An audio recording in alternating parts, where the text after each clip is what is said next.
a man with dark hair and a serious expression, riding a horse in a forested area. He kept thinking that he didn't want to study anymore and decided to live for himself. He didn't like all this rote learning. Then the voice of our master's attendant rang out. The main character's name is Lee Han. This subordinate pointed with his finger that they are already there. Lee looked at him, not very happy, as he was only depressed. A beautiful landscape loomed up ahead, a huge wall in front of the castle. Everything around was fabulously beautiful and cozy. The old knight who was accompanying Lee Han was very happy to accompany him. He was proud of Lee Han, and with a satisfied face, he said that he had raised him and now he was taking him to a good school in Einrograd. Lee Han remembered his graduation, how his friend was happy that they were finally free, that he couldn't believe that they had survived with such a heavy study load. After graduation, he was walking back and thought that he didn't want to study anymore, but only to live for himself. And then something terrible happened. A man was driving at high speed. His brakes failed. Scared and nervous, he drove straight at our hero. Bright lights, a huge car, it's the end. Our hero froze in place and looked at one point. Boom. Well, he's gone to another world, reincarnated. And here he is, a cute little kid named Lehan Vardanaz. He remembered everything from the beginning to the end, but his decision to study has not changed. He also wants to live for himself. In this life, he was born the third son of the main magical family of the empire. He couldn't believe it and looked at his hands in surprise. He was happy that he had finally been rewarded, and now he would have a wonderful life without hassle. But not everything was perfect. There were rules. The first son only gets everything, and all the others have to make their own way. So Lee asked the knight to teach him how to wield a sword. He thought he could use it, and as he stepped forward in battle, he inspired his teacher. To him, Lee was an extraordinary man, and he was more surprised by it than he was by him. He was like a son. And here he is in front of the school. A lot of people, and suddenly there was a commotion. Everyone was shouting that the imperial prince was here. There was a man panicking. He must be the prince. Lee looked at him emotionless and incomprehensible, because the prince was worried about how he'd sleep without his servants. The doors opened abruptly, and a great big light engulfed and blinded the whole area. Everyone covered their faces against the bright light. Many were waiting for something unusual. The headmaster was angry that they were not following his rules and took away their things, ordering them to go in alone. Everyone looked on with rather surprised faces, not understanding what was going on. Once inside, everything became quiet. The big, beautiful castle was illuminated by the bright sun. There was silence all around, which was unsettling. Everyone was walking through the school discussing what was happening, and suddenly our hero was called by some female voice. He turned around, not realizing who it was. It was a cute red-haired girl. Her name was Yoner Macon. Her family, like the Lee family, is also a house of mages. In the background of the crowd, a young man with golden hair was waving. This was most likely the prince of the empire, elegant and pleasant. Lee looked at the prince with disdain. He is not the first son. Next to him, Yoner was smiling sweetly. Even in the imperial family, the throne only goes to the firstborn. The emperor probably doesn't support his children at all.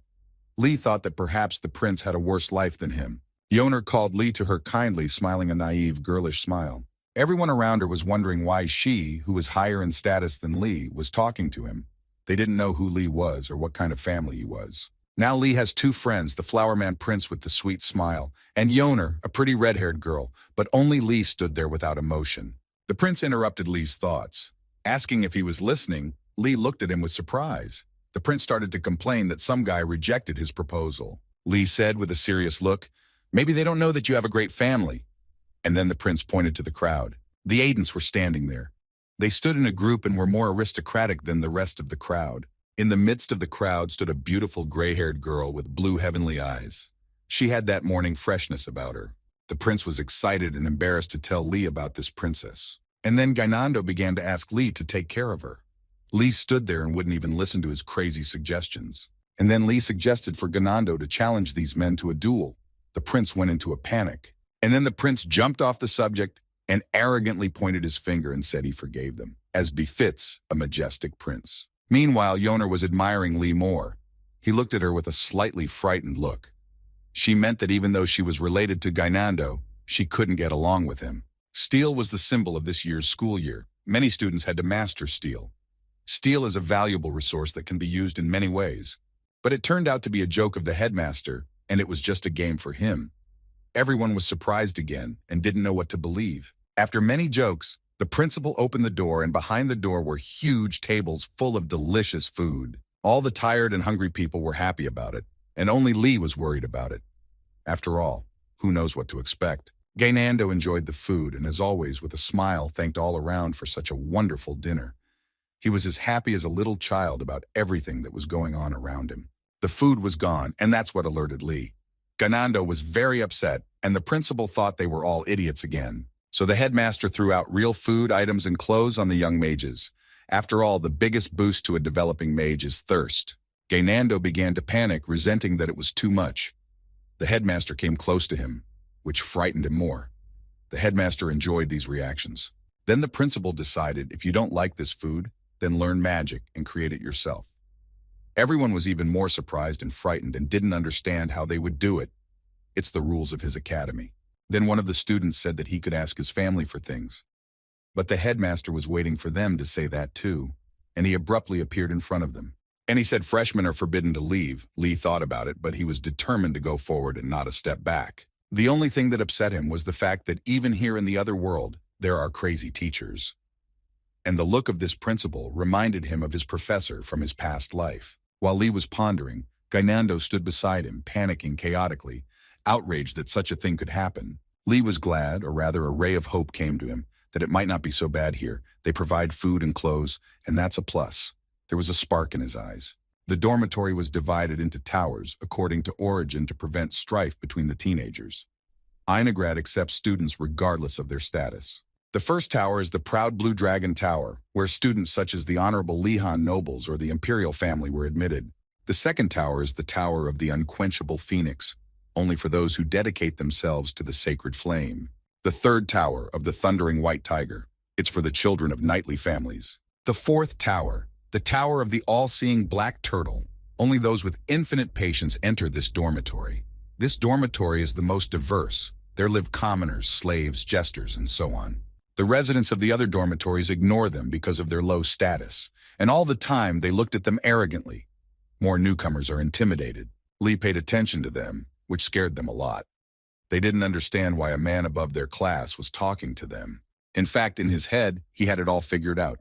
This is the best way for him to make money. Suddenly, the lower class was pestered by the nobles as usual. The arrogant trio looked at them with a sneer. Lee was furious because they dared to be rude to his future business partners. He thought they'd all equally given up everything they had.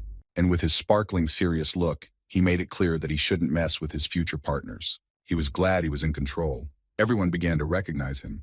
But when the lower class found out who he was, they were more afraid and didn't even want to look him in the eye. Lee started to resent why they were reacting this way, and that he was from an ancient family.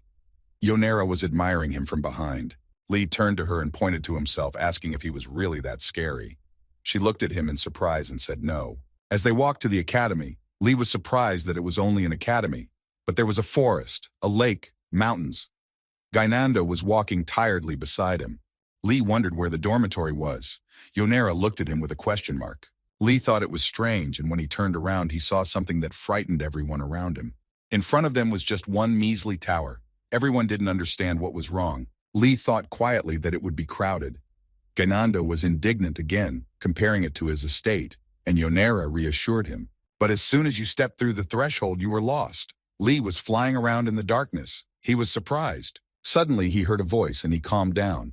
He thought it was a school of magic, and the tower was enchanted. And then he politely asked where to go. He was shown several options where it was enough to know the name. There were some special rooms, but they were forbidden for now.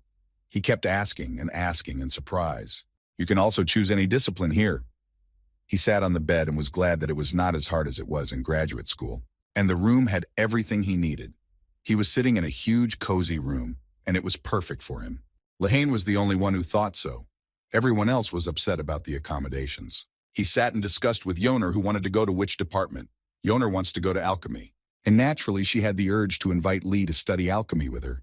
He thought about it because alchemy is a complicated business. She asked him what subject he wanted to study. He pointed nervously at himself and thought he wanted an easy subject that would get him good grades. His priority is to become an imperial officer. In other words, a civil servant. It's all about grades and qualifications, which he doesn't care about. He said he wanted to try everything. In front of him, Gainando ran nervously with the news. He shouted in panic that his room had been robbed. He could hardly breathe and almost cried. Lee and Yoner looked at him in disbelief. They didn't believe him that he was talking nonsense. The next day, Lee was reading a book called Fundamentals of Magic, which was the main book for learning magic.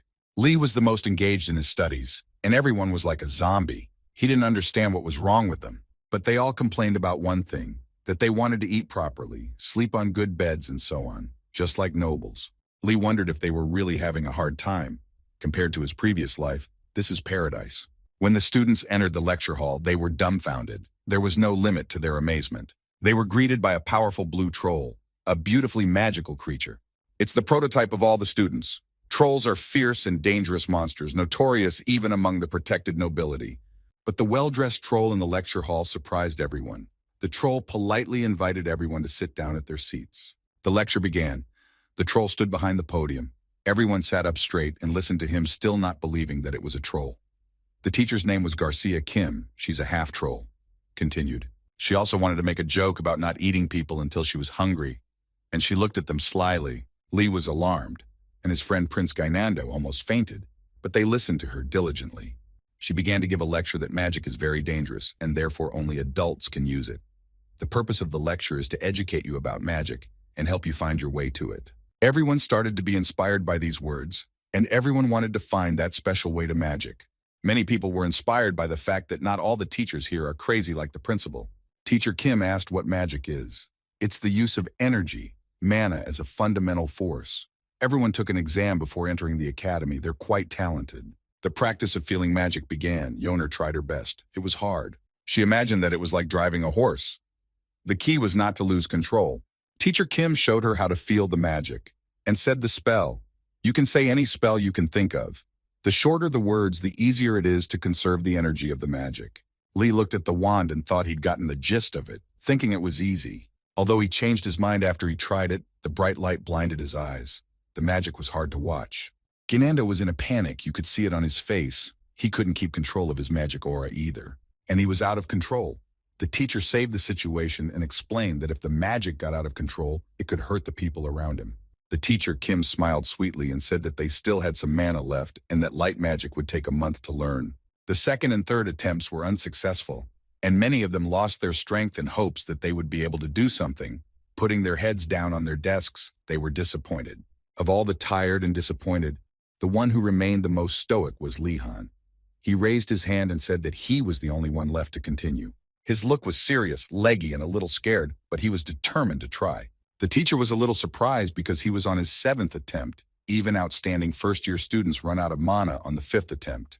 Magic energy, one of the tribes in the East calls it ki. It's beautiful and radiant. Magic, where scientists like to show off, ether. It's endowed with multiple magics. And some stubborn priests like to call it divine energy. This force is the source of magical power. Teacher Kim pointed her pointer at Lee and asked what the name of such an amazing student was. The fact that he just introduced himself without a name of where he came from, he earned Professor Kim's favor with the principle of equality. Professor Kim called him over to her and asked for his hand. He didn't look at her with trust and didn't understand why. When she touched his hand, she felt something incomprehensible, as if the energy was being absorbed. She was surprised and stunned. It was as if she was drowning in the energy. Everything around her was only Lee Han's energy. She fell into some kind of subconsciousness. Seeing that the professor's face had changed, Lee began to call out to her in incomprehension and thinking that something was wrong. She smiled nervously and naturally said that nothing was wrong. Gainando and Yoner sat there looking at it, not understanding what was going on. Gainando whispered to her that maybe we could save Lee, but Yoner didn't think so. The professor smilingly sent Lee back to her seat, and the lesson was over. The professor called Lee to her. She was sitting at the table, and he was standing next to her, not knowing what the conversation would be about. She seriously, but with a smile, began to talk to him. She informed him that before the lecture she was talking about something other than the principal. He looked at her with even more incomprehension and could not understand what they could talk about with this crazy director and about him. Continued. The professor saw Lee's worried face and smiled and calmed him down by explaining that even though the principal looks like a crazy person, he is not a bad person. The students don't know it, but the principal is very attentive. Every year he gathers the professors in one office and tells them everything about the students. But in the midst of all the stories, the principal thought about Lihan and said that Lihan is very stupid. But that can be deceptive, because in the East there is a saying, a wise man is only foolish on the outside. But she didn't tell him all this. Lee saw that she was back in her memories and called her nervously, but she decided not to tell him about it. And as soon as she was out of her memories, she told Lee that she had called him to tell him that he had great powerful magic. He scratched his head and nervously said that he was glad. He was worried that it was just something stupid that he had been summoned for. And then he was more surprised when Professor Kim said that magic wasn't just great, that she couldn't even explain how powerful it was. He was both inspired and confused by those words. Looking at his hands, he admired himself even more. Clenching his hands into fists, he was embarrassed, and hers held back a flood of happiness within him, thinking if this is all true, then he has a great future. But then Professor Kim became sad and said she was sorry, looking at him with a saddened look. He nervously moved from his seat, not understanding what was wrong. The professor sat still with her hands folded and thinking how to choose words. Isn't it good to have lots of mana? She answered yes, but he has too much. She looked at the glass filled with water. She suggested to compare the magical energy with the water in the glass, and an energy vortex was completed around them. She pointed to the control that such multiple mana was difficult to control. Lee almost went crazy and threw himself into a panic. Professor Kim gave him a bracelet with a blue element and put it on his arm. Lee was happy and thanked Professor Kim. He looked at her happily and said, I hope this solves all your problems. She said if it was, she wouldn't have called him. His face changed immediately and he froze in incomprehension and despair. She touched her chin and with a professorial thought suggested that he release most of his mana. Smiling and placing her palm on his palm, she said he could study without mana. He also stood in a stupor and did not understand anything. When he left the office, his new friends were with him. But he also thought that his future was bleak and he needed to study well. He needed good grades.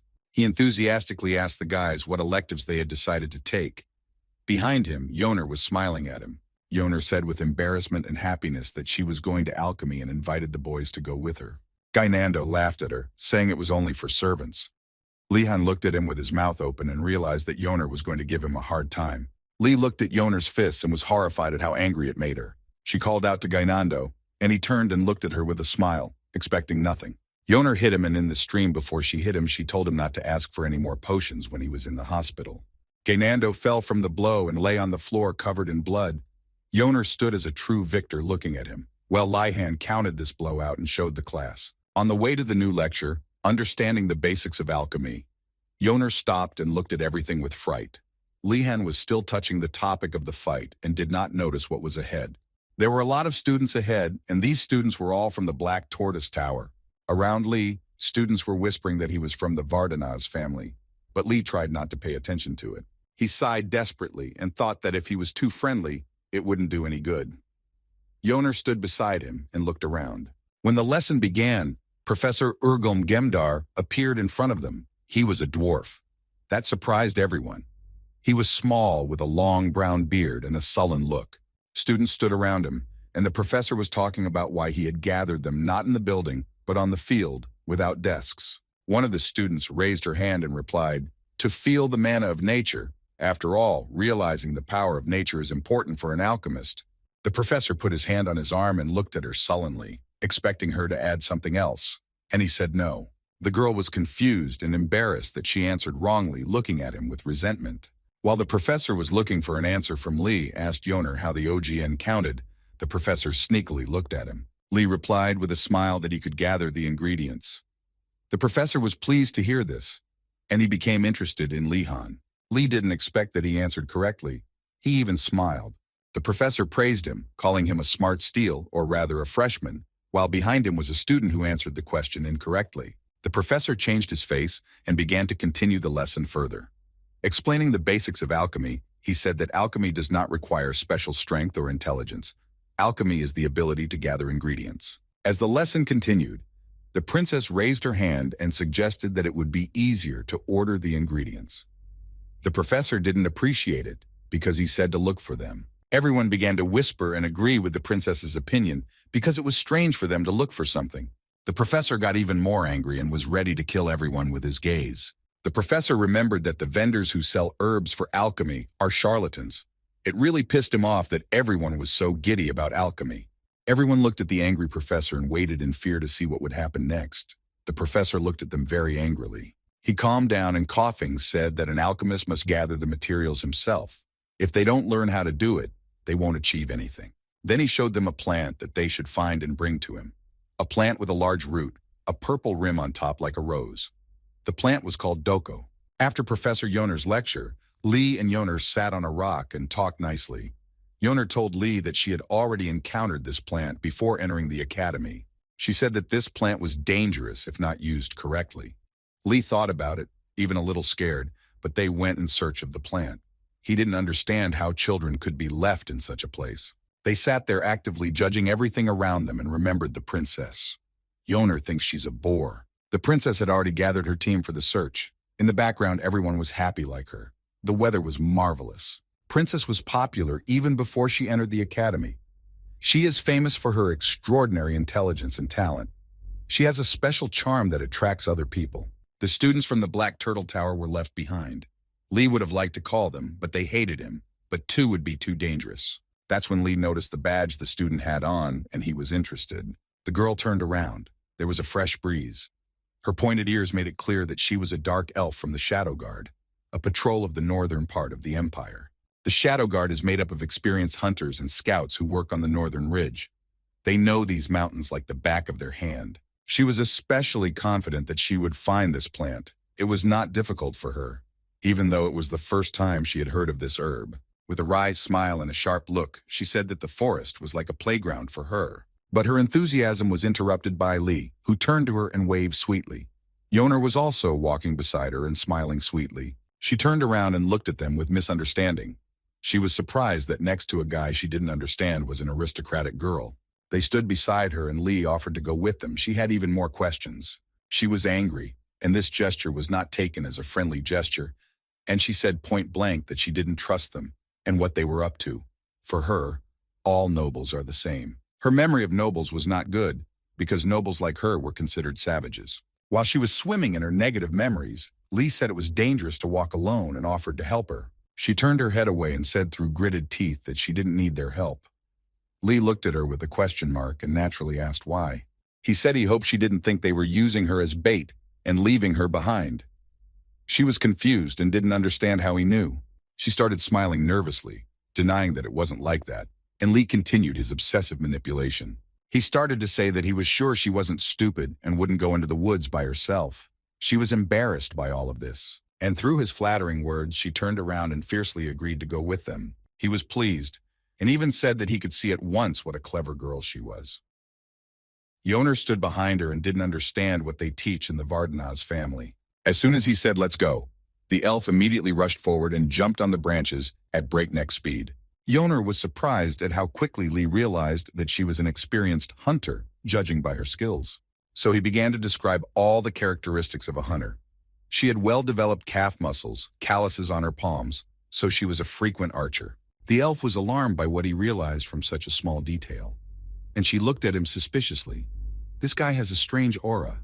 Then we had a conversation, and the elf said that Lee was well-built, as if he were a family of knights. Yoner was standing there writing something in her book. Elf didn't understand why he was in the Blue Tower. He smiled sweetly and said he was of the Vardanaz family, thinking it was a chance to get closer. Elf, after hearing this news, was horrified. From fright, almost fell from the tree. Her face was covered with horror. He did not understand why such bad emotions when he talks about his family. Looked at her pitifully. Continued. Lee looked at Yoner with a question mark, saying what was wrong with his family. Yoner started to calm Lee down, saying that there are always rumors about nobles and especially strange rumors about his family. She began to tell him that his family had a dragon patriarch, and once in one incident, he had burned all living things to the ground. A long time ago, the Vardanaz family signed an agreement with the ancient spirits. Thanks to this, all members of the family are gifted in magic, but the price for this was the loss of feelings. And so his family is ruthless. Lee scratched his head and thought that they were really strange, that they were portrayed as monsters that destroyed everything as soon as they appeared. The elf smiled. Her bright pink eyes were beautiful. She said she had never heard of such a thing and thought they were definitely not unfeeling. They continued on their way, the elf darting through the trees and Lee and Yoner walking at a steady pace. Then the elf noticed a branch at the bottom and jumped down. Yoner and Lee were surprised by her sudden movement. She pointed to the huge footprints of some animal, and judging by its inconspicuous footprints, the creature was trying to be careful. She wondered who it was, and sparks of curiosity appeared in her eyes at the idea. She noticed that they were not particularly interested, and she was not surprised because she realized that except for her in the village where she lived, no one else is interested in it. But then Lee's voice came from the side, and he became interested and offered to tell her more. She was very surprised at this. Her face reddened. She was embarrassed and opened her mouth in surprise. She looked at him and had a desire to tell more, but she was confused whether he really wanted to listen. Lee watched carefully and waited for the story, not understanding why she thought so. She said that nobles are not interested in such things. But anyway, she told him what it was and that he should be careful when he saw such things. She said that this trail could lead to any monster, and there are rumors that all kinds of monsters exist in the academy. This all made Lee think that this place was definitely not safe. His face showed it. So Lee offered to teach the elf girl how to recognize footprints. She wasn't expecting it, so she froze in place. And then a clean wind blew. The elf was happy and said, "Let's try," and she decided to explain to him. After a long search, they found a doko plant and carefully pulled it out of the ground. Ener held the plants in her hands and thought it was a pity that there were only 2 of them, but they hoped they would find more. Yoner turned around and with great motivation suggested that they go on with the search for the plant. She was surprised they were silent, but Elf and Lee stood tense and staring at something and froze in place. A huge monster like a wild boar was staring at them. He was about to attack them, and his eyes were fiercely red. All 3 of them froze in place. Lee kept saying that the wild boar could sense mana. Elf knew it was a monster. Lee knew it was dangerous, but it was his only weapon, and he pulled out his wand. The elf girl was relieved when she remembered that Lee was from a famous family of mages. She asked him if he was sure. Of course he wasn't sure. The monster came closer and closer, and then the elf said if it didn't come out, grab HS and run, and that she would take care of everything. They rushed off in embarrassment that she would do such a thing to protect them. Lee said thank you and held her up and said he was counting on her. He pointed his weapon at the monster. His eyes seemed to pierce through the monster. He pointed his weapon straight into the boar's mouth. They faced each other like fierce enemies. The elf and Yoner stood horrified at the sight. Their faces expressed infinite horror. The huge boar was stunned.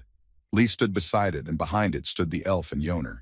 They were in great horror. How could he do it? They could not believe it. That in just one action. Lee could not defeat him with a stick, but he used his mana power and killed that boar monster. He looked at his hands and couldn't believe that he was able to control it, even if it wasn't the highest magic. The elf examined the boar and said for Lee that he had definitely killed the boar. Lee was relieved to take the stick from her. Yoner started to panic and whimper.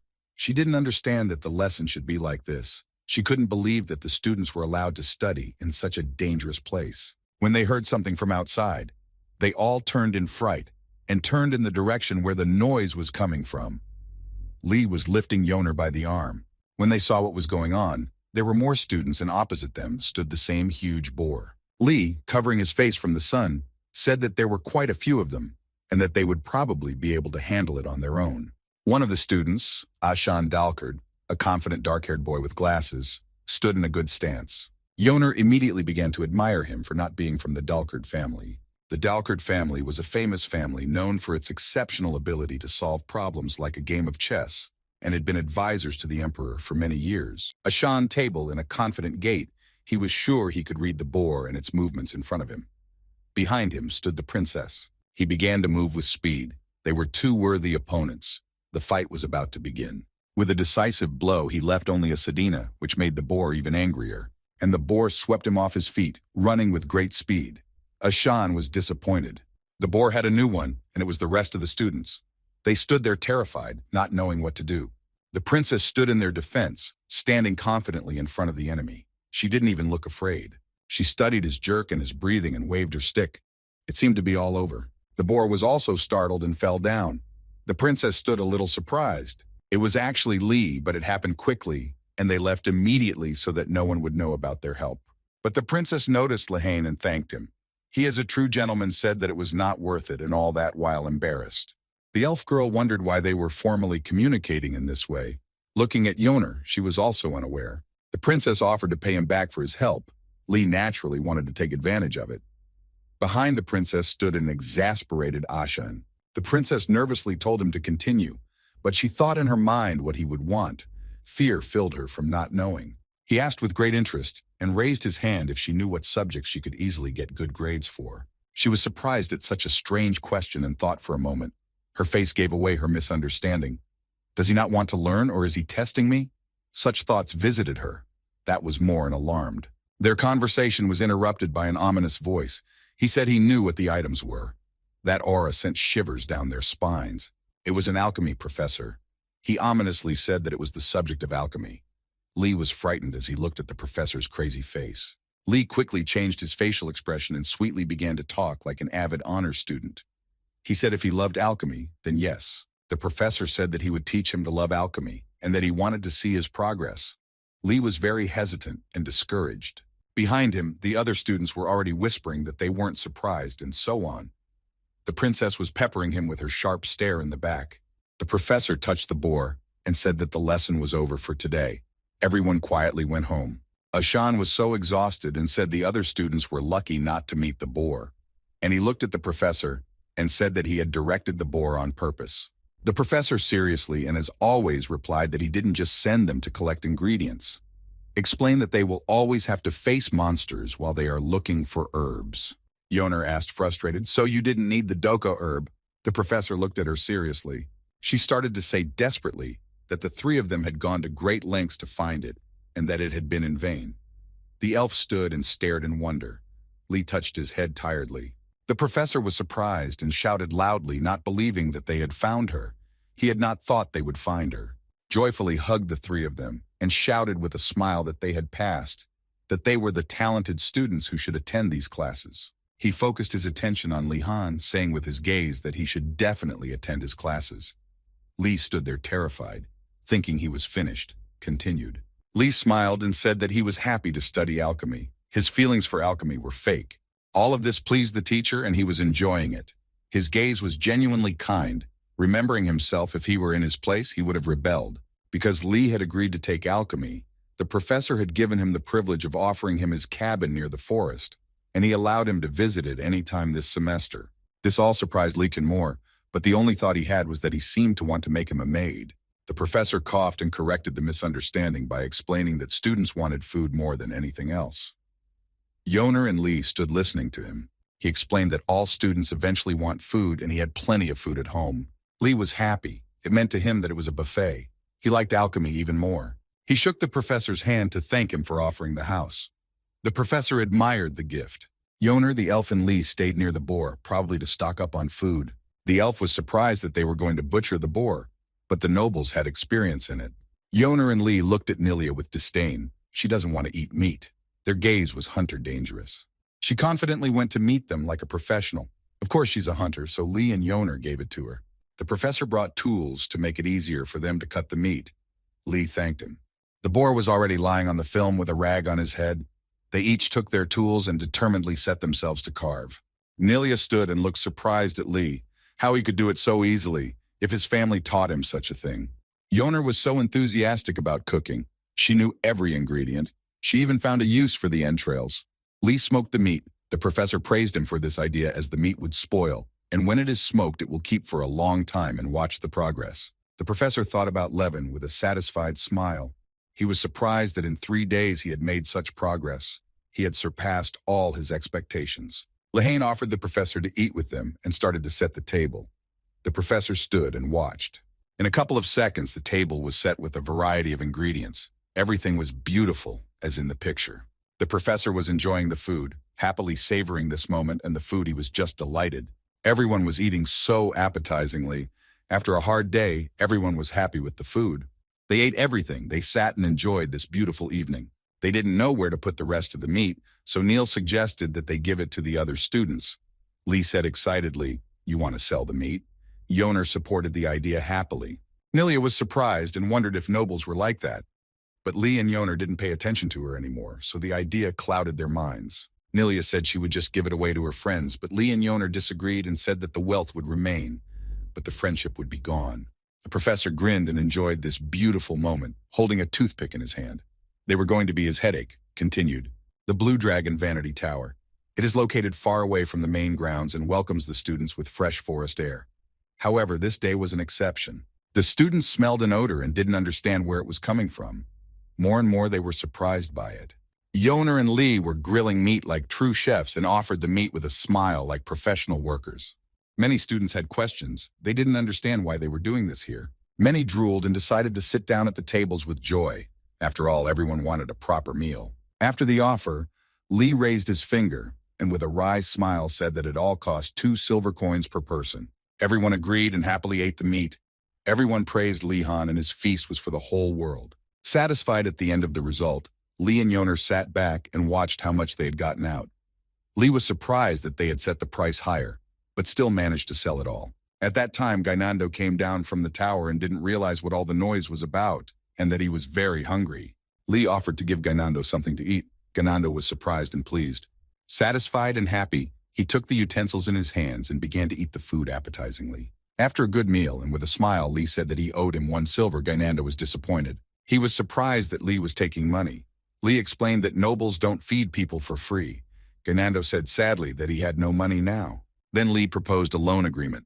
He was very thoughtful about everything. He didn't understand why Lee Han was so kind. He quickly signed the loan agreement. A new day came and the students gathered in the auditorium, indignant, not understanding why they were nobles. The course was called Fundamentals of Magical Personality Education. Lee grinned at them and couldn't believe they thought of themselves that way. Suddenly, a huge, ominous voice appeared above the classroom. Lee and Yoner stood tensely in place, waiting for something terrible to happen. The teacher for this subject was the principal. Everyone was horrified and surprised. The principal looked at them and thought, every year the Blue Dragon Tower was the slowest and the fastest was the Black Turtle Tower. And the second fastest was the White Tiger Tower. Compared to them, the Blue Dragon Tower recruited mostly nobles. They always take a long time to get used to changes. The headmaster looked at Lee and thought that there was something special about him, because thanks to him, things could be different. Lee tried not to look the principal in the eye. He couldn't believe that someone as flexible as him came from such a family. Lee stood proudly in his eyes with the family crest in the background. The student asked the principal what the lesson was for.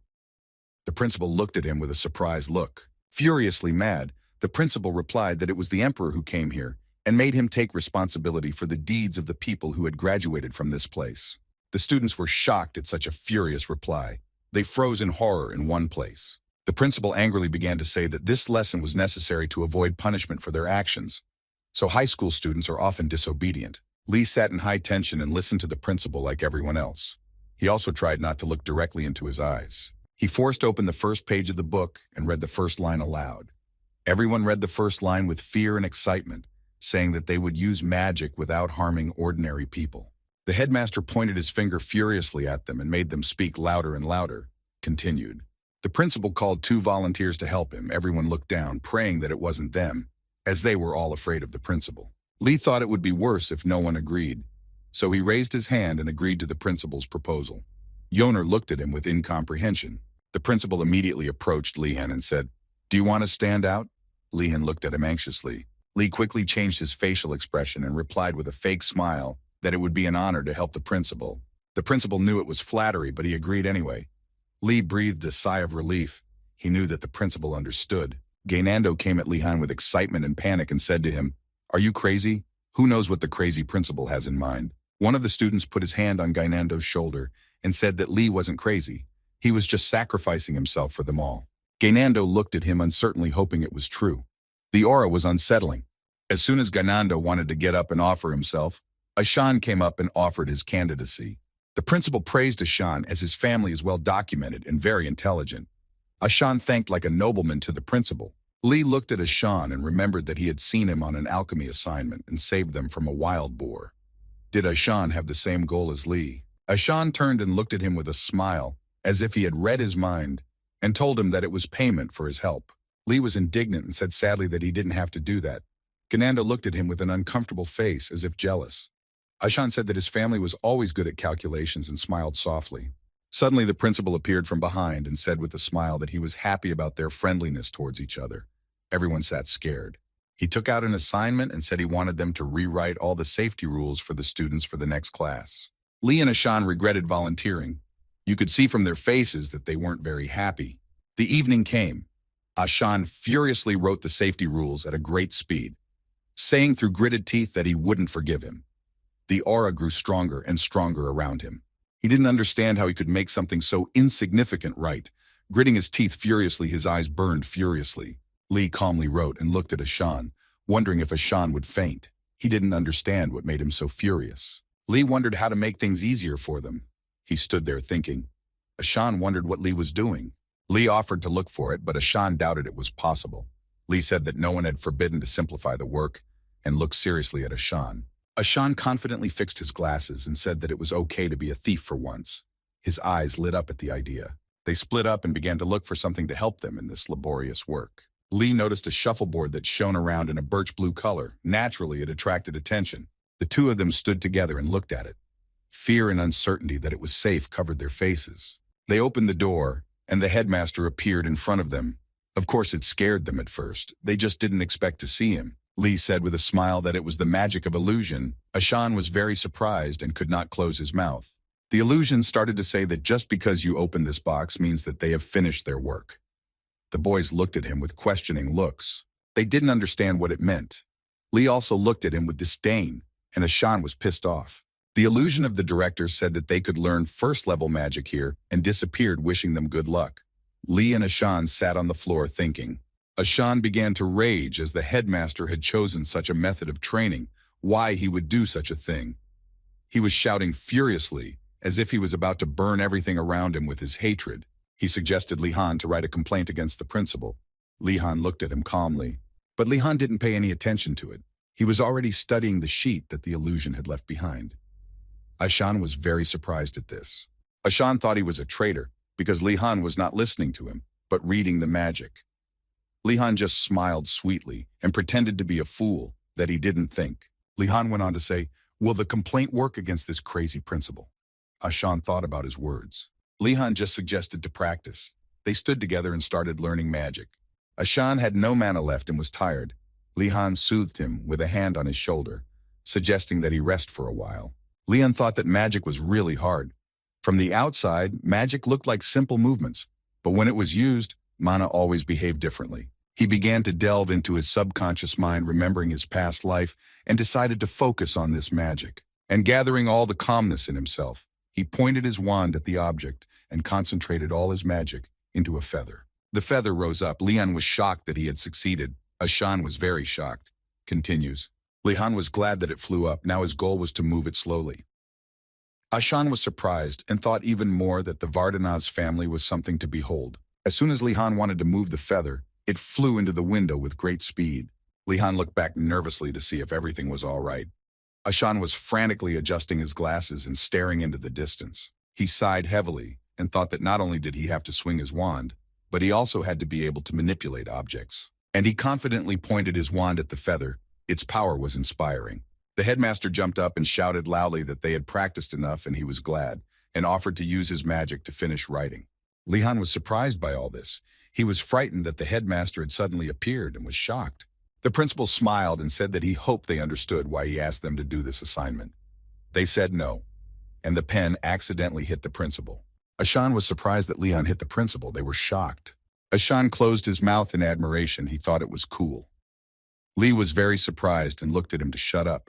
The director smiled further and admired the fact that he had mastered it quite quickly.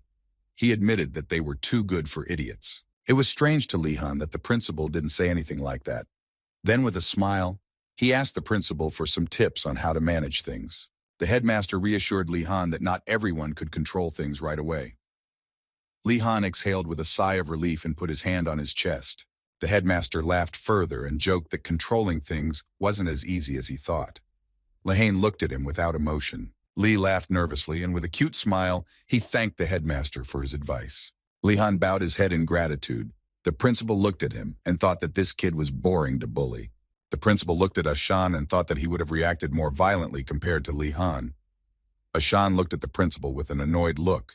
The principal said that understanding of magic grows as you use it often, and sent them off to lunch. Lihan was surprised that the whole place went up. Lihan was startled and shouted at the top of his voice, "It's teleportation again!" He made a superhero-like movement and dropped to one knee. Lihan was confused by the fact that it was lunchtime and the dining hall was still empty. There was silence all around. There were 2 pieces of onigiri on the table, and the bread was fragrant. It didn't look like a feast, but it wasn't bad. Lihan licked his lips and began to eat. thinking it was better than nothing. Suddenly, the princess appeared behind him. She stood over him and looked at him confusedly, saying, "You are here too." He looked at her with calmness. He stood up in surprise and asked what she was doing here. She was embarrassed and silently decided to get something. Smiling, she took out a paper rolled up in a tube and handed it to Lian, saying with a sweet smile that it was what he had asked for last time. Lihan was very happy and embarrassed to accept the bullion from the princess, remembering when he had asked for it. But then he was surprised when he read the items. Alchemy Basics, Empire Linguistics Basics, Ballroom Dancing Basics. But these subjects are not easy to get grades in. He turned politely to the princess and said that he didn't ask for the popular subjects, but only those subjects that could easily get good grades. The princess looked at him without understanding what he meant. Then Li began to explain to her that popular subjects are those that are difficult to get good grades because of the high competition, and unpopular subjects are easy to get good grades because of their lack of competition.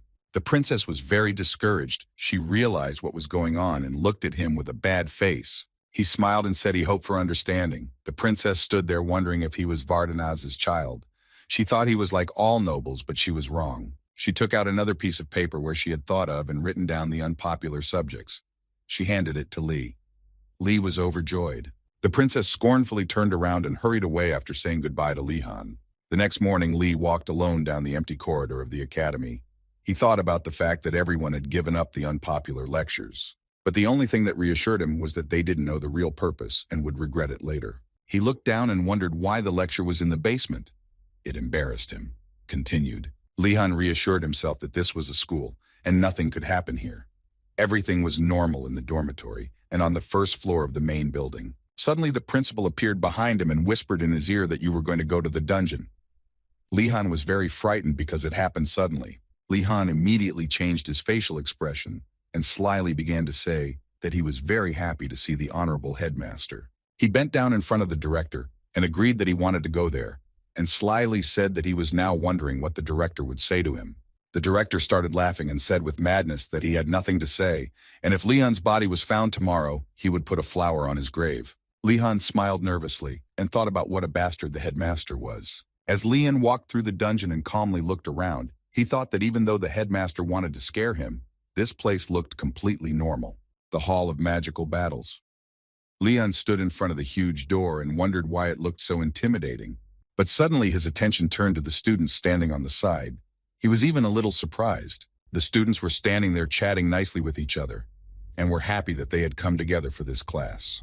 Lihan was relieved that he was not alone, but suddenly one of the students was surprised. It turned out that the students were mistaken. They thought it was practicing the basics of magical battles. Lee immediately froze and was upset. Now he was alone. But despite everything, Lee decided to open the door and go in. Inside the classroom sat 3 students. Lee stood and looked at them. It was quiet. Lee looked at the table. There was a ball on it. He didn't understand why it was on every table. In a dark corner sat the teacher, and after his words, Lihan was frightened. He hadn't seen him here all this time. Pale skin, sullen eyes, he was a vampire. It was all strange to him. The teacher was thin, pointed ears, red eyes, slender posture, and really resembled a vampire.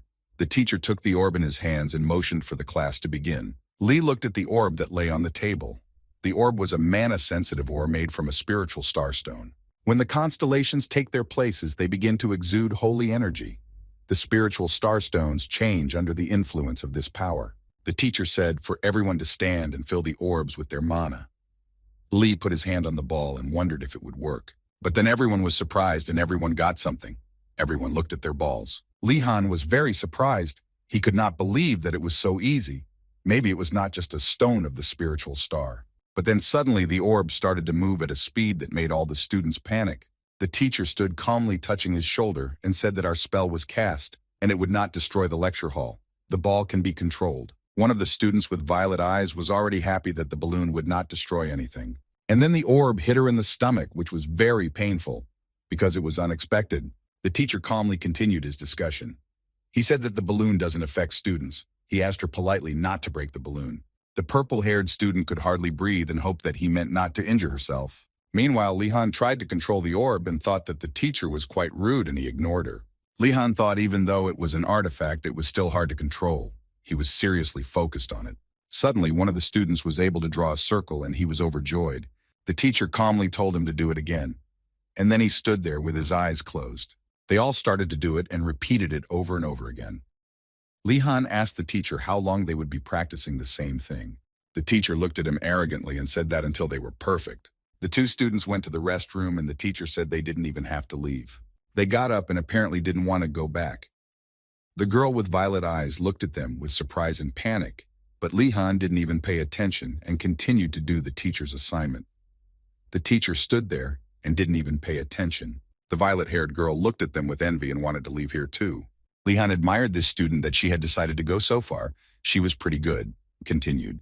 Lihan picked up the student who had fainted and with a nervous smile told the teacher that she felt bad because she had lost mana. But the teacher reacted very calmly, not a shiver of pity on his face. He just kept saying that when she comes to her senses, tell her to keep drawing circles. Lihan smiled nervously and couldn't understand why he was doing this to his students. He had his doubts about the whole thing. As Lihan continued to draw circles, he asked the teacher how he scored the points and why. The teacher looked at him blankly. His tired look and serious face seemed to give no answer, and he replied that everyone, regardless of the number of people present, would give points according to the ranking. Lihan continued to control the balloon as he listened. Lee sincerely thought that this class was perfect for him. He had a slight smile on his face. He would definitely get a good grade if he attended it. The instructor looked at Lihan and was impressed that he had stayed here despite everything. There was no emotion on his face, just tired red eyes. Every year, students came in like a tide, but they left after the first lecture and never came back. But the teacher didn't care. He was contractually obliged to teach every year, and there was nothing about attendance. He always stayed alone in the lecture hall and hoped that no one would disturb him, just him and his artifacts. But today, apparently everything had changed. In front of him was a student who was enthusiastically doing his assignment, and judging by his manners, he came from a noble family. The teacher put his hand on the orb and thought that this was the student he wanted to teach magic to, because the young man was undoubtedly special. Lihan hurried to tell his friends that they should attend this faculty because they get a good grade for attendance alone. Gainando and Yoner were tired and asked Lihan to tell them more about the faculty. Lihan was happy to tell them about the class. How simple it was. All this made him happy. Gainando and Yoner looked at him with a question mark. They could not believe it was so simple and easy. Lihan got up from his chair and with a manipulative smile said, "If you don't want to do it, it's okay," and hurried off to the next class. They asked him what he was doing now. He replied that he was learning the basics of fencing. Gainando and Yoner were horrified at the news. Lihan approached the courtyard of the south entrance of the main building. He paused and looked into the distance and couldn't believe that there was a swordsmanship class there. Once inside, he saw that it was much more crowded than the last lecture. Everyone was cheerful and energized. These students were from the White Tiger Tower. Most of them were children of knight families. Lihan thought that the class on the basics of magical battles was easy, so this would be easy too. Everyone paid attention to Lihan and began to whisper, "Wasn't he from the Blue Dragon Tower?" They all knew he was a Vordanaz, and mockingly said he must have come here because he had practiced with his nanny as a child. But Li Chen didn't pay any attention to them. He thought they were just teenagers and didn't care what they thought. But then Lihan was approached by a huge subhuman. Green in color, with a rakesh on his head, he looked quite strong compared to the others. It was an orc. The orc smiled and asked Li Chen with an arrogant smile if he was from the Blue Dragon Tower and the son of Vardanez. Li answered the orc that he was. They stood and looked at each other directly in the eyes, while everyone else around them whispered. The orc said that Lihan had gone to the wrong place, a place for experienced swordsmen. But Li only thanked him calmly for the clarification. That pissed Orc off. Orc warned that Lihan might get hurt in the duel because he was a nobleman. Everyone around him smiled wryly. Lihan waved his hand and emotionlessly told Orc that he would try not to hurt him. Orc was outraged. He did not realize that he did not scare him. But then their argument was interrupted by the professor. He said that it was time to start the lesson. Everyone quickly changed their attention to something else. In front of them stood the professor with an iron leg and arm. He looked at the new students with a smile. He really was like a heroic knight. Lihan was patted on the shoulder by someone. He turned around and noticed an elf with blue eyes and blonde hair, continued. The elf turned to Lihan, wondering why he had chosen this item if it belonged to a famous magical family. Lihan answered invariably that he had chosen this faculty because it was not popular, and it was easier to get grades here. The elf looked at him with incomprehension. His face showed that he still had a lot of misunderstandings. The elf smiled and introduced himself. His name was Geisel of the Marathi family. Li Han also extended his hand and thought he looked like a sissy, but his hands were all blistered. He thought he should make friends with this guy. Li Han remembered his teacher, who had taught him the art of wielding the bluestone sword. It's effective and easy to use. The teacher noticed this and asked Li Han in surprise that he knew how to wield the bluestone technique. The teacher smiled and said that he had a good base and asked what house he was from. Li Han replied that he was Vardanaz. The teacher was very surprised. How could he master such a base well, being from such a house? The teacher asked why he was doing such a thing. Li replied that it was a nobleman's duty. The professor still wondered. Li thought about it. If he answered something wrong now, he would lose his good grades. And then he smiled, his eyes sparkling with desire, and the fire answered. As he delved deeper into the study of this art, he realized he couldn't help but come here. The instructor responded happily, a happy smile on his face. He praised him and said that unlike the students from White Tiger Tower, Li was more serious about swordsmanship. After praising him, the teacher drew his sword and pointed it at him, telling him to expect no mercy. He offered to draw his sword. Li was surprised and nervously thought that this was not part of his plans. Li Han lay breathless after the training and wondered why it had happened like that, why it was him. The instructor reached out a helping hand and said that Li Han's technique was like a boulder, that he would not stagger in the face of anything. Li Han could barely get to his feet, and the teacher held his hand. In the background, the students were whispering and musing. Li's training for the day was over. The instructor, after talking to Liano, turned to the students with a smile and asked who was next. Li Han breathed out a sigh of relief. His whole body ached. He wondered how many punches he had taken. In the background, he and his instructor were being coached by other students who were flying off like sacks. Li fixed his tie, thought about his fight and his weaknesses, and concluded that this teacher is not to be trifled with. The teacher stood in front of the students from the White Tiger Tower. Li Han marveled that he alone had taken them all down in a matter of seconds. Li Han stood leaning against the wall and pondered that all of the teacher's techniques were peerless, and moreover, he was still teaching the students. To him, it was a great teacher. One way or another, Li Han couldn't help but feel why he was beaten more than others. Sitting on the ground, he thought about it all. As the class was coming to an end, the teacher called out to Li Han. Li stood up and looked at the professor in surprise. He walked towards the professor and wondered why he had called him. The professor called out the next Durug from Choi's house. They stood there looking at each other like sworn enemies. The teacher smiled sweetly as if he had summoned them on purpose. A beautiful sunset was burning in the background. With a wry smile, the teacher said that today they would fight a duel. Orc was pleased because he wanted to fight with Li. He looked arrogantly at him. The teacher handed out wooden swords and watched them. Daruga gave off a terrible aura, and Li Han thought he had something to be happy about. Li Han was even more motivated by this. He took the sword confidently, and a light breeze ruffled his hair. Continues. They looked at each other with fierce eyes. Li knew why the professor had chosen them, because they stood out from the rest. The professor sent them to their positions. They walked confidently to their positions as if it was a life or death duel. The teacher looked at Li Han and thought that he was a master swordsman, even though he was not a scion of the Night House. It's amazing how much perseverance he has. The instructor would be proud of him. He raised his hand and shouted that he would help him become better and improve his swordsmanship. The duel begins. Li Han and Daruga stood at their positions. The teacher was assessing the situation and reasoned in his mind. Daruga uses the Choi bloodline technique Moon Mountain Blade, fast and sharp. Li Han opposes him with the Blade of Sheer Rock, a strong technique with heavy blows. They are complete opposites, so they can learn a lot from each other. Daruga began to bully Li Han. With a fierce look and a snide voice, he manipulated him, saying why he was slowing down, as if he wanted Li to attack first. Li stood still and focused on his opponent in the duel. His gaze was cold and his face showed no emotion. And then Daruga was the first to rush in.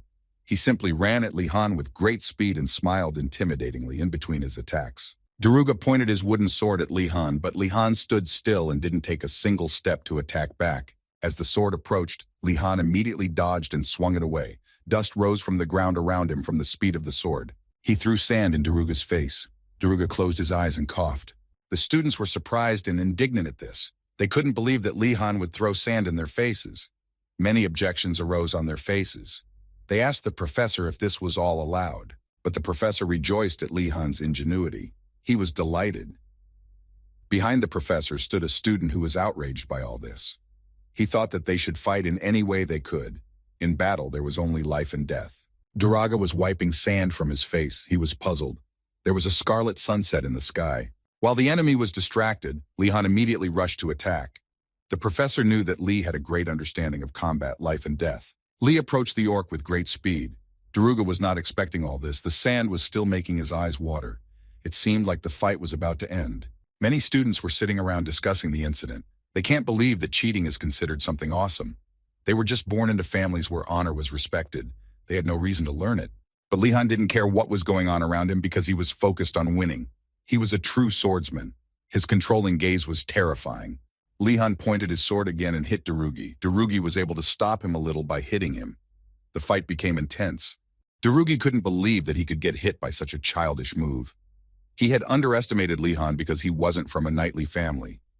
Tears from the sand were also flowing from his eyes. Lee Han smiled wryly and was already glad that Daruga was exhausted. That made it easier for him to fight. He decided to finish him off. He lunged again sharply and with great tendency. Daruga had already lost his footing and couldn't dodge. Before he attacked, he smiled wryly and looked at his leg in the moment of the fight. Of course, he decided to step on his foot. It's all about survival. The orc howled in pain, and Lee Han thought that he should bring the fight to an end, and this fight should go in his favor. Just as Lee was about to strike with his sword, Daruga decided to fall to his side and tumble far away, as if he had been defeated. Lee Han didn't expect him to do that. He wondered why he had dodged so far. The orc lay face down on the ground and thought about how ashamed he was, but now was not the time to think about pride. Lee Han looked at him just as surprised. The professor admired it just as fiercely. He was pleased with the battle and the result.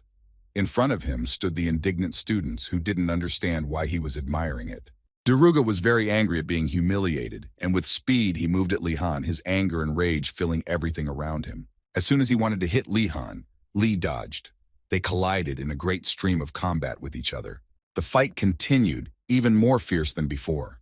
The teacher was watching them, and he marveled that it was more interesting than it had been. The professor was evaluating the action. He couldn't believe that Darugi was so skillful with the blade of the Moon Mountains, but unfortunately, he was quickly exhausted. When he evaluated Lee Han, the professor thought that he was keeping calm and only defending himself. However, Lee Han was confident because he had assessed his opponent. He realized that Darugi was very hot. Lee Han was getting more and more turned on. Darugi was huge compared to Lee Han and had a fierce aura, but he was surprised when he sensed a strange aura from Darugi. Continues below. Lee Han forced himself to pull himself together as to increase his chances of victory. He tried to concentrate on the fight. Daruga made one last dash. His sword was low on mana. His stamina was already at its limit. Lee Han's big advantage was that he didn't get tired of using his mana. He filled his sword with energy, and everything around him was filled with the blue dragon's magic. The fight continued. It was more fierce than the last one. They were moving with great speed. Darugi was angry because he was putting a lot of energy into his sword. Why didn't Lee Han get tired? He had these thoughts during the fight. Lehane was calm, and that annoyed the orc too. Lee Han was simply assessing the situation around him and concentrating on winning. Darugi was already more tired. He was like he was in the palm of Lichan's hand. He fought him with his last strength. Lee Han knocked the sword out of Darugi's hands. The sword was stuck in the ground. Lee Han continued to attack. Lee Han brought the sword closer to Daruga's neck. The orc certainly didn't expect that. He realized that was it. Lee looked at him with a proud, arrogant, victorious look. The sky was just as beautifully scarlet. The professor interrupted the fight and said that the winner had been decided. Lee held his sword at his neck and Darugi stood still. The teacher told them both to step forward. Lee Han stood there unmoving and emotionless. The orc wiped the sweat from his face and looked at him angrily. The teacher stood and watched them all thinking about the fight. If Darugu had been more balanced, he would have gotten a different result. In the end, he's the one who got himself in trouble. It's like Lee is a member of the aristocracy. The teacher began to say that they both did well today, but winning was not the most important thing. They looked at him with question marks. The teacher smilingly continued to explain what a winner should be. The winner should be humble and the loser should be motivated by defeat. In this way, both sides move forward. The teacher with a nice smile suggested them to shake hands. They looked at each other just like longtime enemies. Lee Han stood and looked at him thinking that Darugi would not give up just like that, so he should always be on guard. But Darugi cooled down and was the first to extend his hand, saying that it was a good fight. He apologized for being rude and that he was worthy of attending the class. Lee Han was surprised and embarrassed. He couldn't believe that Darugu had cooled down so quickly. The instructor was very happy about this moment, and the students stood in front of him even more surprised. The time was approaching evening. The instructor abruptly turned to the students and angrily told them to clap this fight. The students were startled with surprise. After class, all the White Tiger students gathered around Daruga for a discussion. Diesel stood and sweetly said that Daruga was a student of White Tiger Tower. Would he really leave it like this? Daruga replied angrily and confidently that he had lost because he was weak. Many students thought that he had lost because Li-Han had thrown sand in his face. But Daruga kept saying it was because he was weak. But Giselle thought that it didn't matter now, and that because Daruga lost, he would ruin the honor and respect of their White Tiger Tower. The orc Daruga was outraged. He asked how he could fix it to restore his family's honor, and then Giselle suggested. If he lost because he was alone, then Giselle said that the three of them should go. His brothers appeared beside him.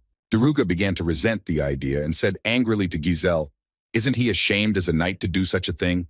Giselle looked at him arrogantly and raised his hand and said that these were all the words of a loser. The night shadow covered his face. All the students started whispering and discussing this situation. They didn't understand and didn't hear that they were overreacting. Giselle smiled sweetly and through his smile asked if anyone was against it. Everyone stood there and no one could dare to express their opinion. Giselle waited quietly for an answer. It was late at night. Then Daruga's voice was heard and he said he was against it and would not retaliate. Giselle was a little surprised at his abrupt answer. Giselle the same started to manipulate, calling him a coward and they need a replacement. He stood and laughed arrogantly at this. But everyone else supported Giselle and called 3 knights to fight Li-Han. Darugi stood aside while Giselle smiled sweetly. Darugi thought that even though Li-Han was strong, he would probably be defeated because they were from knight families and trained hard. No matter what the others thought, he decided to side with Vardanaz. Darugi quickly ran towards Li-Han to break the news, but he noticed something wrong. On the ground lay one of the knights who had gone to attack Li-Han. He was unconscious. With fright and panic, the other 3 of them resented Li-Han for daring to do such a thing. Behind them stood Darugi and didn't understand what was happening. Opposite them stood Li-Han, who had used magic to remove the stones. He confidently called out to them, saying that they were still not surprised. Then come closer. Continues. A few moments ago, the 3 of them stood confidently around Li-Han, trying to scare him with their numbers. Li stood calmly with his hands in his pockets. Li thought, I hope they're not doing all this because of that duel. And with a serious look, he thought, okay, I'll just scare them. He gave them a sharp look and asked if they had forgotten what family he was from. Everything around him stirred. A careless breeze stirred. They started shouting that he was a coward for hiding behind his family. Their faces were sure that they would win this fight and nothing seemed to frighten them. Li-Han looked at them. He already realized that someone had put them up to it. He asked them menacingly who had put them up to it. They stood there and looked at him straight on. They were angry and didn't want to listen to him and surrounded him and wanted to attack him. He remembered how he had learned how to control the feather in the past classes, so he decided to pick up the stones as well. Fiercely confident, he lifted the stones with great speed and pointed them at them. They were surprised that Li-Han had already learned such magic. They thought that Vardanaz was really special. Li-Han smiled and thought what a relief it was. He hoped it was enough to scare them. He thought of a quicker way to deal with it and get away. One of the stones hit one of the 3 orcs in the back of the head, and he fell dead. The rest of the orcs looked on with great horror. Li-Han was also afraid that he had overdone it a bit. You could see it in his frightened face. The 2 men were furious at him and shouted loudly, how dare he do that to them. They were both scared and annoyed at the same time. They looked at each other with the same fright and began to wonder where he got the knowledge of such great magic. Even if he was a Vardanaz, where did he find the source to learn such magic? Li-Han thought it was not what he wanted, but he would have to put up with it. He raised his wand, his eyes filled with the terror of a madman staring straight at them. And in an emotionless voice, he threatened them that they could come over if they wanted to die. The Ogni took their comrade and ran away, shouting as they ran that he would not get away with it. Daruga and Li-Han looked away. Li-Han turned his attention to Daruga and asked him if he wanted to fight too. Daruga said no. There was a quiet pause among them, and Darugi decided to tell Li-Han everything. When Li-Han heard everything, he sat indignant that some gazelle was threatening him. His face lit up with fire. Daruga told him that his name was Giselle. They sat by the fire and discussed everything that had happened during that time. Lehane couldn't understand what Giselle wanted from him. Daruga drew on the ground the face of the man who had ordered the attack. Li-Han recognized who it was, put his hand to his chin and thought about it, but he looked so soft. Daruga stood behind him and said that looks and personality can be deceiving. They all sat around the fire and talked. Li-Han couldn't believe that a duel would be such a big deal. Daruga said the duel was just a pretext. There was more to it than that. A warm fire lit up the whole place. Daruga explained that Lihan was first of the Vardanaz family, and that if Giselle defeated someone of his reputation, he would gain prestige among his peers. Lihan resented the whole thing. He thought it was nonsense that Giselle was treating it like a trophy. It was all unpleasant. Darug was worried and said that it would be better for him not to show himself in class, because it would be easier for Jezebel to control the students against Lihan. He also said it was better not to go to classes where the students from the White Tiger Tower were, then Giselle wouldn't be able to get close to him. After thinking it over, Lihan knew he wouldn't give up. First of all, this is a normal elective that suits Lihan, and secondly, how dare he play with him? So Lihan decided to manipulate the students from the Blue Dragon Tower. He came in all dirty and bruised and started complaining that he was beaten by the students from White Tiger Tower just because he was a student from Blue Dragon Tower. They stood there indignant at this behavior. They were very surprised. Everyone started to get indignant and called them headstrong, so they decided to put them in their place. They shouted, how dare they touch Lehane, if it was Gainando. Gainando was up there yelling about what he had to do with it. He didn't understand why he had been touched, what he had done. In his mind, Lihan was glad they were more angry than he thought. The Ogni were furious and decided to inform the others. Lehane tried to stop them, but they were too angry and felt obligated to Lehane. They remembered the meat. If it wasn't for him, they would have starved to death. They gathered the students and lined up in columns of 2. This was the decisive attack on the White Tiger Tower. Lihan didn't think the Blue Tower could hate the White Tower so much. He didn't expect such a reaction and was already regretting it. But the commotion was stopped by a single shout. Ashan shouted at the top of his voice for them to stop and listen to him. His face gave away the full confidence in his words. Continued. He stood there and started explaining to the students that the tower was for those who came from the families of knights. If we went there in a hurry, we would lose. Ashan was really good at strategy, which was to be expected from such a man. Lihan breathed a sigh of relief and thought that Ashan was very rational, and he was right. Everything around them quieted down. Then Ashan furiously suggested to ambush them. His decision was very confident. Everyone started shouting and supporting Ashan and his idea, fiercely holding sticks in their hands. But Lihan thought he was a fool for not assuming that it would happen this way. He seemed to want to fall through the ground. He started to panic, stopping them, saying he didn't want revenge. Everyone looked at him without understanding. Then he stood up confidently and said that it was his own business and that he should handle his problem himself. But the students still didn't agree, saying about the knights that they were mean and petty, so it wouldn't be easy to deal with these dirty people. And then Lihan, as a true nobleman, began to say that all of them are from noble families. And then he began to say with a smile and great confidence that if the knights want to fight, they will fight, for they will attack in a crowd like cowards, and they will respond in kind. Everyone was inspired by his words and supported Lihan. They would all prepare and stay together. Everyone went about their business discussing the stormy evening. Lehane said goodbye to everyone and was glad that it had ended this way. Lihan heard that many had learned light magic. He was surprised that everyone had learned it so quickly, and there was a gap between the Blue Dragon students and him. The next morning, Lihan sat tired and looked terrible. Yoner walked by and was startled at the sight of him. She asked him what he had been doing all night. Lihan was practicing magic, since everyone already has light magic. They saw Gainando slowly pulling something out of his sleeves. They wondered what he was doing here so early. Gainando looked at them with a questioning look. He happily pulled out the sausages on skewers and was as happy as a little kid who's happy to have candy.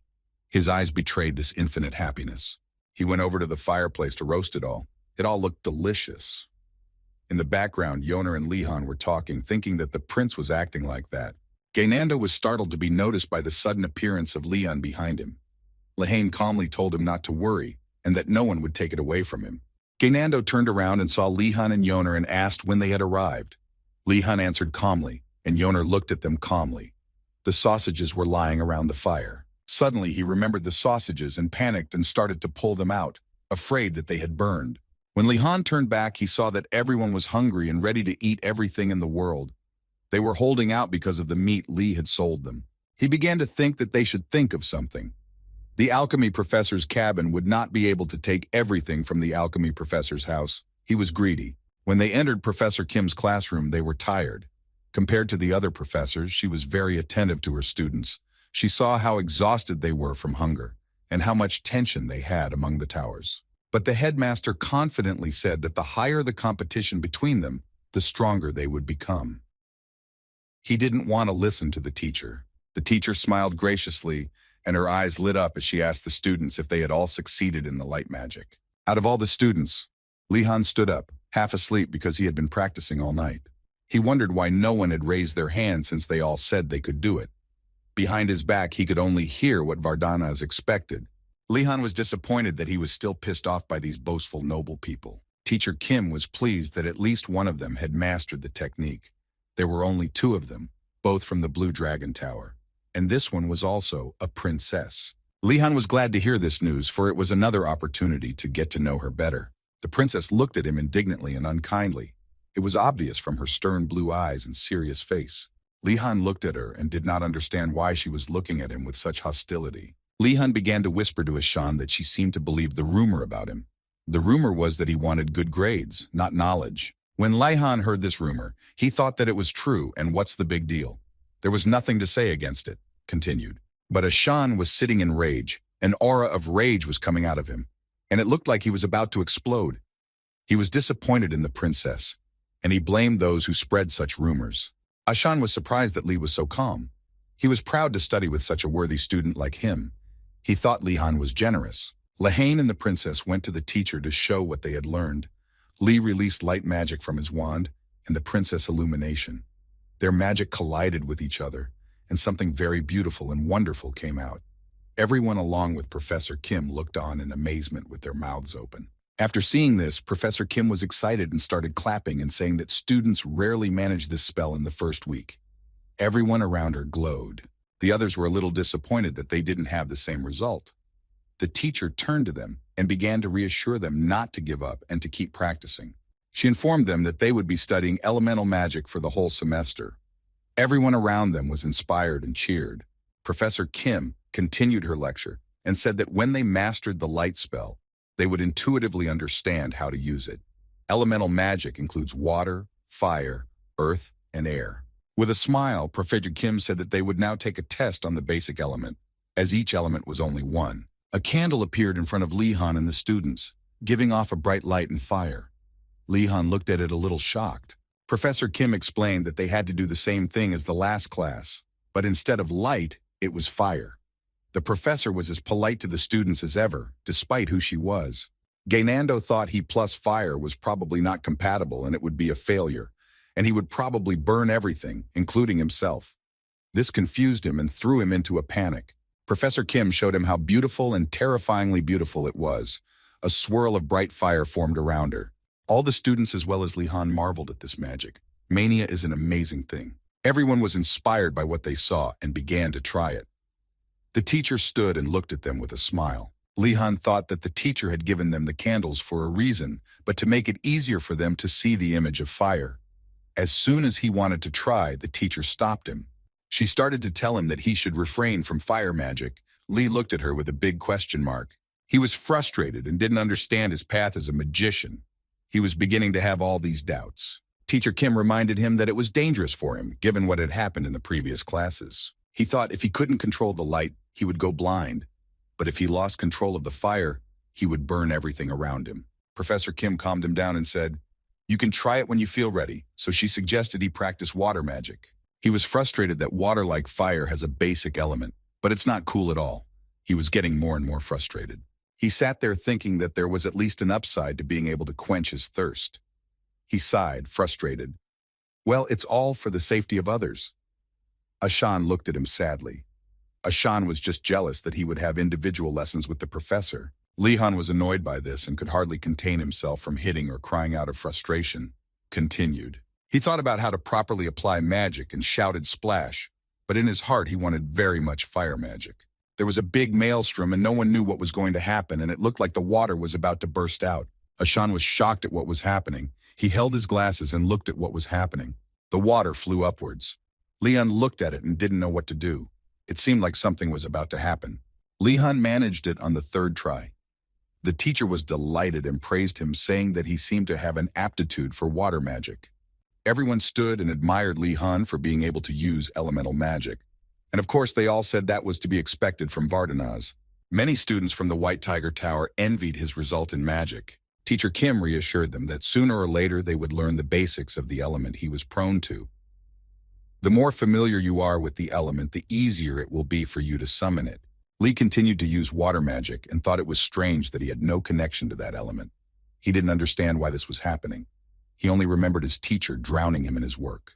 The princess looked at him with the same angry look, her gaze seeming to pierce everything around her. Lee-han looked at her and nervously wondered what she was looking at him for, what he had done wrong, if it was really a rumor. As soon as Lee was distracted, water spilled over his head. He stood there wet and angry. Professor Kim sat down and through her laughter said that if you lose control, the magic dissolves. She used magic and dried Lee from head to toe. He looked at it with surprised eyes. He imagined Professor Kim as the light of this school, like a supreme good deity. He was embarrassed and blushed, he realized, and asked, "How long can he keep his uniform?" She smiled sweetly and told him that he could hold it until his mana ran out, but that would never happen to Lee-han. She ordered him to hold it until the end of the lesson. After saying that, he felt sick, wondering why he was being punished like that. You could see the huge disappointment on his face. He was angry and remembered that Professor Kim worked at this academy and that she was just like all those other mad teachers. The teacher thought that it was hard to keep control for a whole lesson, but Lee-han needed it because it would help him master magic well and keep control. The fact that he created such a large ball on the third try means that his talent is not just predisposition. Moreover, the amount of Lee's mana is comparable to the mana reserves of 1 billion of the greatest magicians. Therefore, we need to polish this diamond. At this time, Lee-han kept control of the water and cursed all the academy professors. After class, Lee spoke out about Professor Kim for the alchemy professor. He thought that she had gone too far. The princess was happy that she was able to master fire. Yoner was happy about the wind element, and Ganando had burned his wand. And he shouted in frustration that he was the only one who'd been staring at worthless water all class. It was straight from the soul. But the professor didn't think so. He thought that Professor Kim liked him, and he was sure that was why she had given him the class. The professor sat in his chair and watched Lee-han working in the vegetable garden. Lee-han looked at him and thought, that's why he's laboring in the vegetable garden on a long-awaited Friday. Everything was blooming and smelling. After the work was done, Lee-han asked for food. The professor said yes. Without thinking for a long time, Lee-han took a lot of food, telling the professor what kind of initiative it was. The professor was indignant, and he was thinking how such a person like him came out of 7 Vardanas. He is not like them at all. He poured himself a mug of tea. The professor drank tea and asked Lee-han what the relationship between him and the White Tiger Tower was. Lee-han nervously turned around and replied that the relationship between them was not very good. The professor replied that it was business as usual, but Lee-han thought otherwise. He said how could this be the norm, that it was better to be focused on learning magic than to waste his time on such things. The headmaster was proud of his answer and said with a smile that at least Lee-han was thinking with his head and advised him to ignore the fights and study more magic. Lee-han said that they had already fought. The professor was surprised and quickly approached him, continued. Lee-han was indignant and said to stop looking at him like that because he didn't mean it. The professor continued to drink tea and said that it was strange that the first week there were usually no fights. What could have happened? Lee-han replied with a calm tone that he had just signed up for fencing. Wasn't that cruel of them? The professor spat out his tea in surprise. With a crazed look, the professor continued to say that he had invaded their territory. But Lee-han contradicted him and said that no one had forbidden him to attend any elective classes. The alchemy professor stood pensively and digested his words. The professor calmed down and drank his tea, saying that thank goodness Lee was fine. So nothing like that had happened. The professor knew they were bad at magic but good at fighting. Lee-han looked at him with a surprised look. He replied with a smile that it was hard to fight 3 of them at once. He answered as if it were nothing, dust. The professor choked again at the news from Lee-han's lips. It seemed as if he would faint at such news. The professor went into the house. Lion asked with a smile where he was going. The professor replied that that was enough for today and that he would prepare food for them. This news made Lee-han's heart lighten. After hard work on the vegetable garden, Lee-han's food was very good. He was happy with every bite in his mouth. After a hearty lunch, Lee helped the professor wash the dishes, but he stopped and looked towards the house.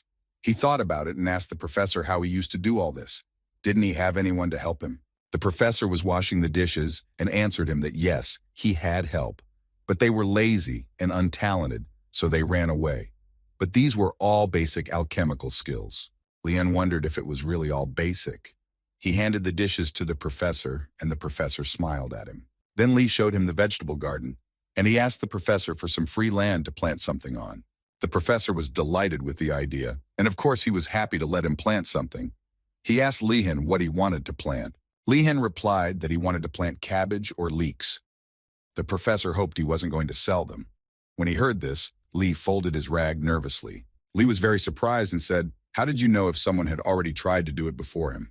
The professor nervously and angrily replied that he was the first such rascal, and with a psychotic expression said, "Fine, do what you want," and continued to look at him judgmentally. Next, Li looked at the raw vegetables. They were lying neatly arranged. He thought maybe he could make something out of them. He asked the professor if he knew any cabbage and leek dishes. The professor thought about it and replied to chigai. Li was inspired by the idea because chigai is a really good dish and it has many kinds. Li asked him if he liked chigai.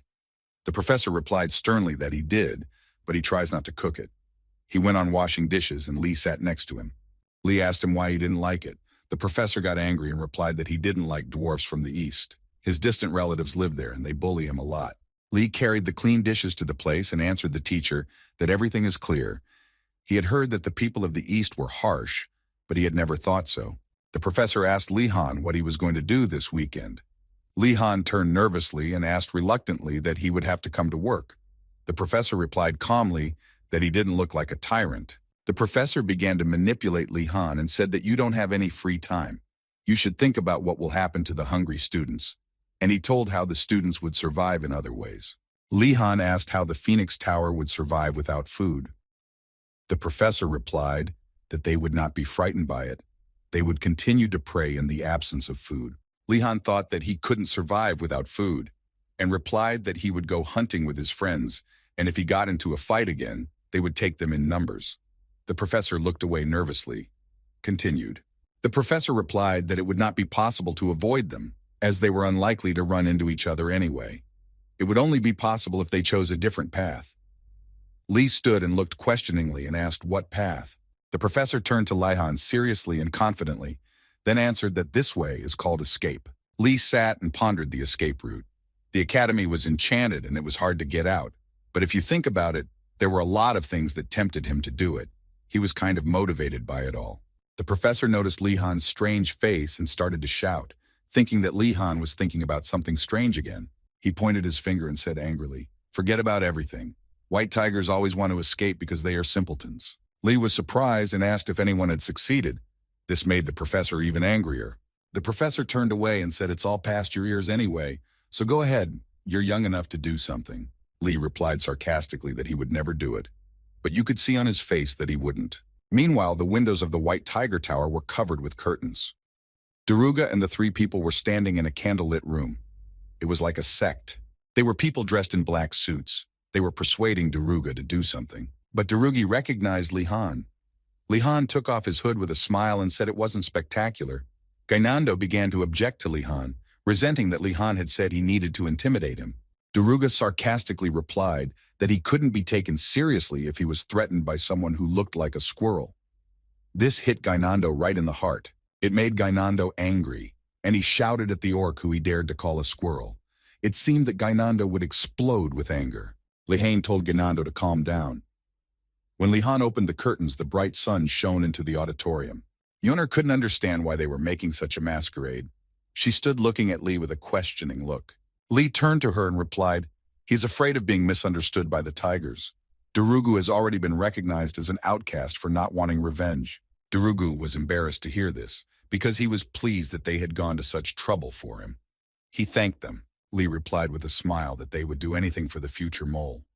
Daruga looked at him questioningly. Daruga was furious. What a mole, what a dishonorable title. He took Lihane's hand off his shoulder. They began to chat about trustworthiness in front of each other. Gainando looked on without realizing what the situation was about. Gainando, as always in his flowery thoughts, said aloud if mole was the perfect name for this mission. Daruga immediately looked at him angrily. The negative aura was growing. Gainando immediately changed his mind and apologized with panic and said he was wrong. Li confidently and decisively gave him a new title and called Daruga the Informer, explaining that it was the role of a loner facing injustice. Daruga thought about these words and thought it sounded cool. He liked it. They shook hands friendly. Lee-han said he was looking forward to working together. Yoner looked on wondering what kind of crap Lee had learned back home. Lee-han quickly moved on to another topic and started talking about the real reason they were getting together. Oh said that they had gathered to work out a plan to escape. Lee-han stood a true leader. Yoner and Gainando enthusiastically supported his idea. Daruga looked at all this with a questioning look. It was obvious from his face that he did not agree with the idea of escape. He asked if Lee-han was serious about it. Lee-han knew that Daruga would be against it, and he thought of several ways to persuade him. Then he confidently began to suggest ways. But then he was interrupted by Daruga, who was surprised that Lee-han was thinking of escaping like him. Lee-han immediately fell silent and looked questioningly at Daruga. He didn't understand what he meant. Meanwhile, in the White Tiger Tower, the students were thinking of going on a hunt. They thought that if Lee-han could do it with his magic, they could do it with theirs. But their conversation was interrupted by Giselle. He arrogantly began to say that hunting is good, but it is not so easy. What Vardanaz caught was a specially released animal. If you want to hunt, you have to go deep into the forest. The students stood there thinking that they were not familiar with the area at all. Then they asked if there was another way. He snidely replied that there was, and that was to escape from the academy. Diesel said they'd never have another thought of meat again, continued. All the students in the White Tower were inspired by Diesel's words. They began to cheer him on. One of the students asked if that was possible. Geisel looked at him with a smirk. Then Geisel pointed to his head, suggesting that he had already planned the whole thing. He smiled sweetly and remained in the form of an angel. He invited them to join him. Naturally, everyone was already in the mood to obey and hold him. And of course there was a catch. Geisel said imperiously that they must follow his orders. And if the plan failed because of disobedience, he would not forgive anyone. And he looked at them with a fiercely piercing gaze. After these words, he went to his chambers, wishing them all good dreams. The students silently stared at him in the distance. Daruga had been watching, and he knew and saw everything. He hated Marathi even more. Daruga told everything for Lee-han. Lee-han got the idea and sarcastically started to say that he would be allowed if he obeyed Giselle. Yoner and Daruga didn't understand why Lee-han thought this way. Daruga couldn't understand how, after what Giselle had done, Lee-han could think such a thing. He was confused. But Lee-han kept responding positively. He thought who else would care? He didn't care at all. He thought that at first he wanted to run away, but it was hard with all the teachers here. Then he heard Marathi had a plan and was inspired to get close to him. But he's not as easy as Gainando, and he looked at him. Gainando looked at him with a frightened look and said why he was looking at him like that. Lee-han stood and reasoned that Geisel was smart and cold-blooded enough to use the students from his tower. There must be some reason why he's acting cocky. Then Lee-han turned to them and said confidently that they would follow them and find out what his plan was. Daruga resented this. He couldn't believe that Lee-han would suggest such a plan. But Lee confidently insisted. Daruga was outraged. Lehane said, "Don't you have a better idea?" Daruga said it was shameful. Naturally, he was raised by knights and he cared. And then Lee-han said to Daruga the famous saying, "Know your enemy as you know yourself." He said it confidently and proudly. Daruga agreed through his teeth. Then Lee-han put his hand on his shoulder and said confidently like a true knight that this was his strategy. He was showing his entire species that he should trust him. Daruga hesitantly agreed. He didn't understand why, but it sounded very convincing. Lee-han happily turned Daruga towards the exit, and with a smile told him to find out everything and report back to him. Daruga looked at him with an incredulous and uncomprehending look. Lee said to Daruga, as he closed the door, that he was not only a good warrior, but also a good informer. Daruga also looked at him with contempt. Lee stood confidently closing the doors. But then Daruga smiled and said he could count on him.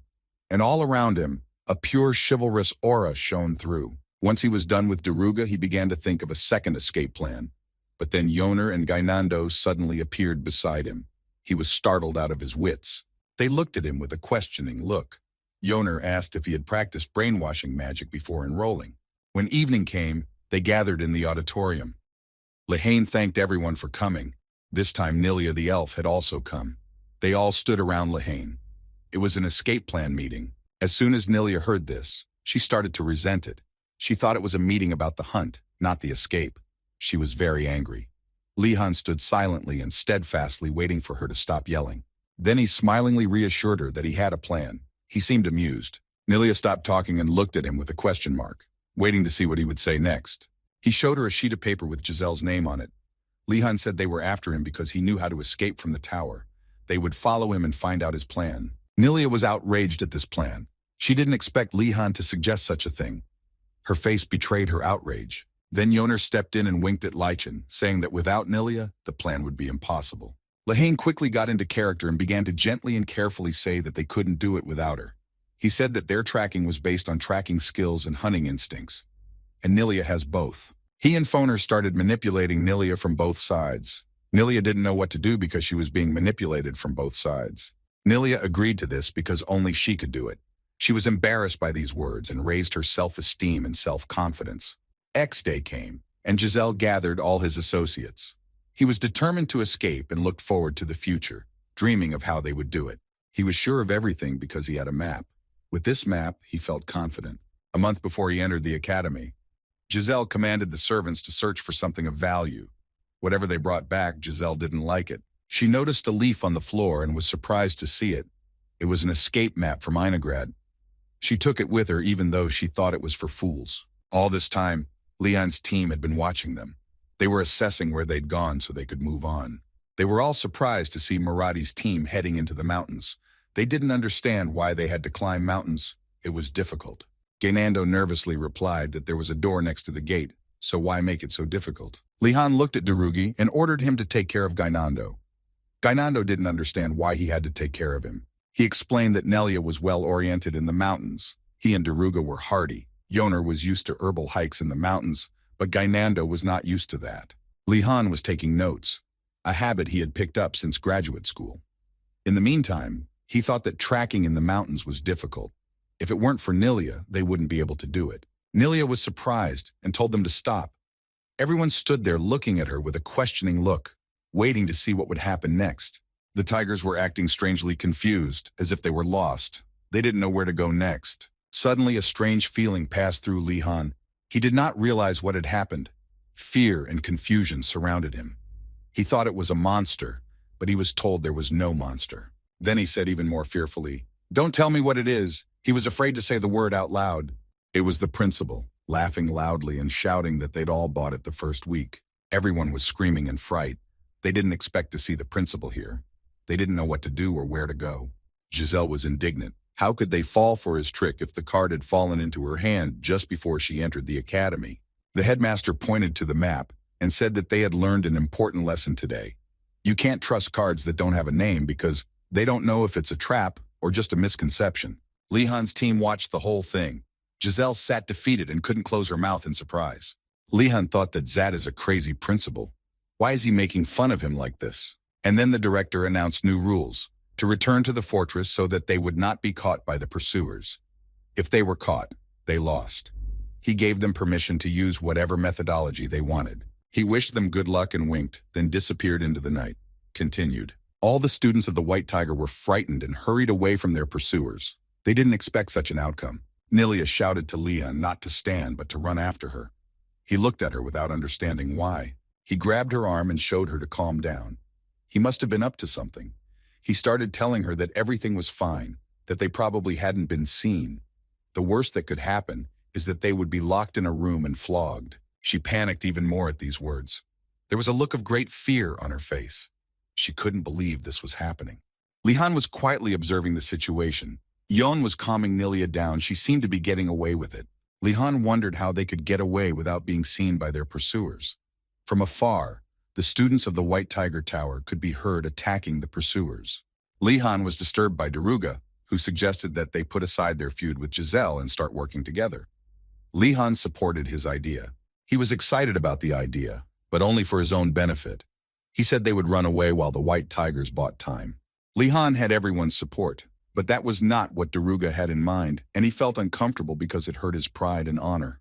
Li-chan noticed that the headmaster was still urging the stalker, and it seemed that there was no end to it. Lehane and Nilia thought about what the headmaster had said. After all, the headmaster had said that if they could escape, they would not be punished. But judging by the fact that he kept calling them, the headmaster must have set up some kind of test again. Li-han wondered if something was wrong. He noticed that the pursuers weren't even looking at them, so the principal didn't know they were here. What if the headmaster isn't really here? Li-han shouted confidently and seriously to his friends that he had found a way out of the situation. and he suggested that they just go upstairs. Everyone followed Lihan's advice. Yoner was calm, Nilia was unsure, Darugi was ready for anything, and Ganando was as always terrified and panicked. Nilia looked around and reported that everything was empty. Gainando stood still and decided to use light magic. The cave was instantly illuminated and everyone spread out their cloaks to sit down and rest. There was silence all around. Darugi sullenly and frustratedly still said that maybe he should have broken through them. He spoke as if he regretted not helping the others. Lehane opened the bag seriously and said that they wouldn't have succeeded because there were so many of them in there, probably endlessly. Then he happily took out some food and shouted happily, offering everyone something to eat. Gainando immediately agreed. Nilia was upset that the water had run out. And then the magic skill lessons were needed. Lihan immediately reacted and did water magic. Nilia was very surprised. She admired water magic. It was very unusual for her. Yoner offered to make a fire because she was freezing. She was shaking, and Nilia looked at her in surprise. And then Nilia used fire magic. Everyone started to marvel at it, because it was amazing too. But Nilia wanted more water magic and was jealous of Lihan. When Lihan heard this, he was upset because he wanted fire magic. Nilia and Lihan watched as the battle continued. He said out loud that the headmaster was a psychopath. Nilia resented Lihan for insulting her. She didn't think it was normal. He put his hand on Nilia's shoulder and confidently said that magic is first and foremost honest, and it's okay to say what you think. He said it all convincingly. And then after these words, Nilia decided to shout her objections, calling the headmaster an asshole and to be eaten by wolves at night. Lihan smiled sweetly at that and just watched. Suddenly, a foreign sound came from nowhere. Nilia was greatly startled and fell into Lihan's arms. Lehane wasn't frightened and didn't realize what was happening. It was Giselle. She couldn't believe her eyes to see them here. In front of her stood her tired ward. Lihan looked surprised and Nilia calmed down but didn't know what to say. Continued. Lihan called them into his sanctuary. Kindly he said welcome. Everyone else was sitting there not understanding why he had brought them here. The white tigers looked at them with hostility, pretending that they didn't really want their help. Everyone looked straight and serious. Gainando resented through himself why he had called them here. Food was scarce. Daruga shut him up and told him to be quiet. Daruga didn't understand why Lihan wasn't angry at them for what they'd done to him. It's so noble, Li knows exactly what honor is. Lihan kindly offered food to everyone, served everyone, and didn't show his emotions of hatred to anyone. The white tigers looked to him as a savior, but one Giselle was not happy. She kept thinking how they got here. She thought they had found the map too. She wondered what they would do now that they had help. But she remembered the words of Maradi's house that one should never forget one's wrongs. She decided to pretend to be nice and grateful. Lihan sat quietly drinking tea. Suddenly, one of the white tigers fell to the ground and passed out. Everyone panicked about what had happened, thinking he was just tired. But the others started to faint on the ground, which scared Giselle. She did not understand what was happening. And then Lihan showed his true colors. Giselle realized that the water had been poisoned. Giselle, half fainted, tried to say that Lehane would not get away with it. Her face was turning blue. Vardanez, as a true lord, looked on arrogantly and proudly. It was as if he was savoring his victory. He abruptly changed his facial expression and began to say that he had handled it all with joyful sweetness. He didn't like it when someone hated him for no reason. He made sure it wasn't for nothing. Daruga started furiously asking what he had done to them. Gainando began to panic that he had drunk that water too. Yoner smiled sweetly and said they had just fallen asleep, and Nilia reassured them that the water was clean. Lihan decided to take them to the skeletons. Daruga asked if he was serious, but Lihan didn't hear him and did his job. Daruga asked where they found the sleeping pills. Yoner began to tell him nicely that when they were walking along the path, she had noticed some sleepy grass. Lehane offered to take some in case she needed it. Yoner didn't think they would use it like that. The pursuers took the last bodies of the white tigers and carried them to the academy. Mission accomplished. It was late at night. Gainando rejoiced at the success of the plan, and that there should be fewer pursuers. Yoner exhaled quietly. Nelia was inspired. Drugu stood serious. Gainando looked pitiful. And then Lihan proposed a new idea, to explore the neighborhood for a reason they had come so far. As always, he had a knack for persuasion.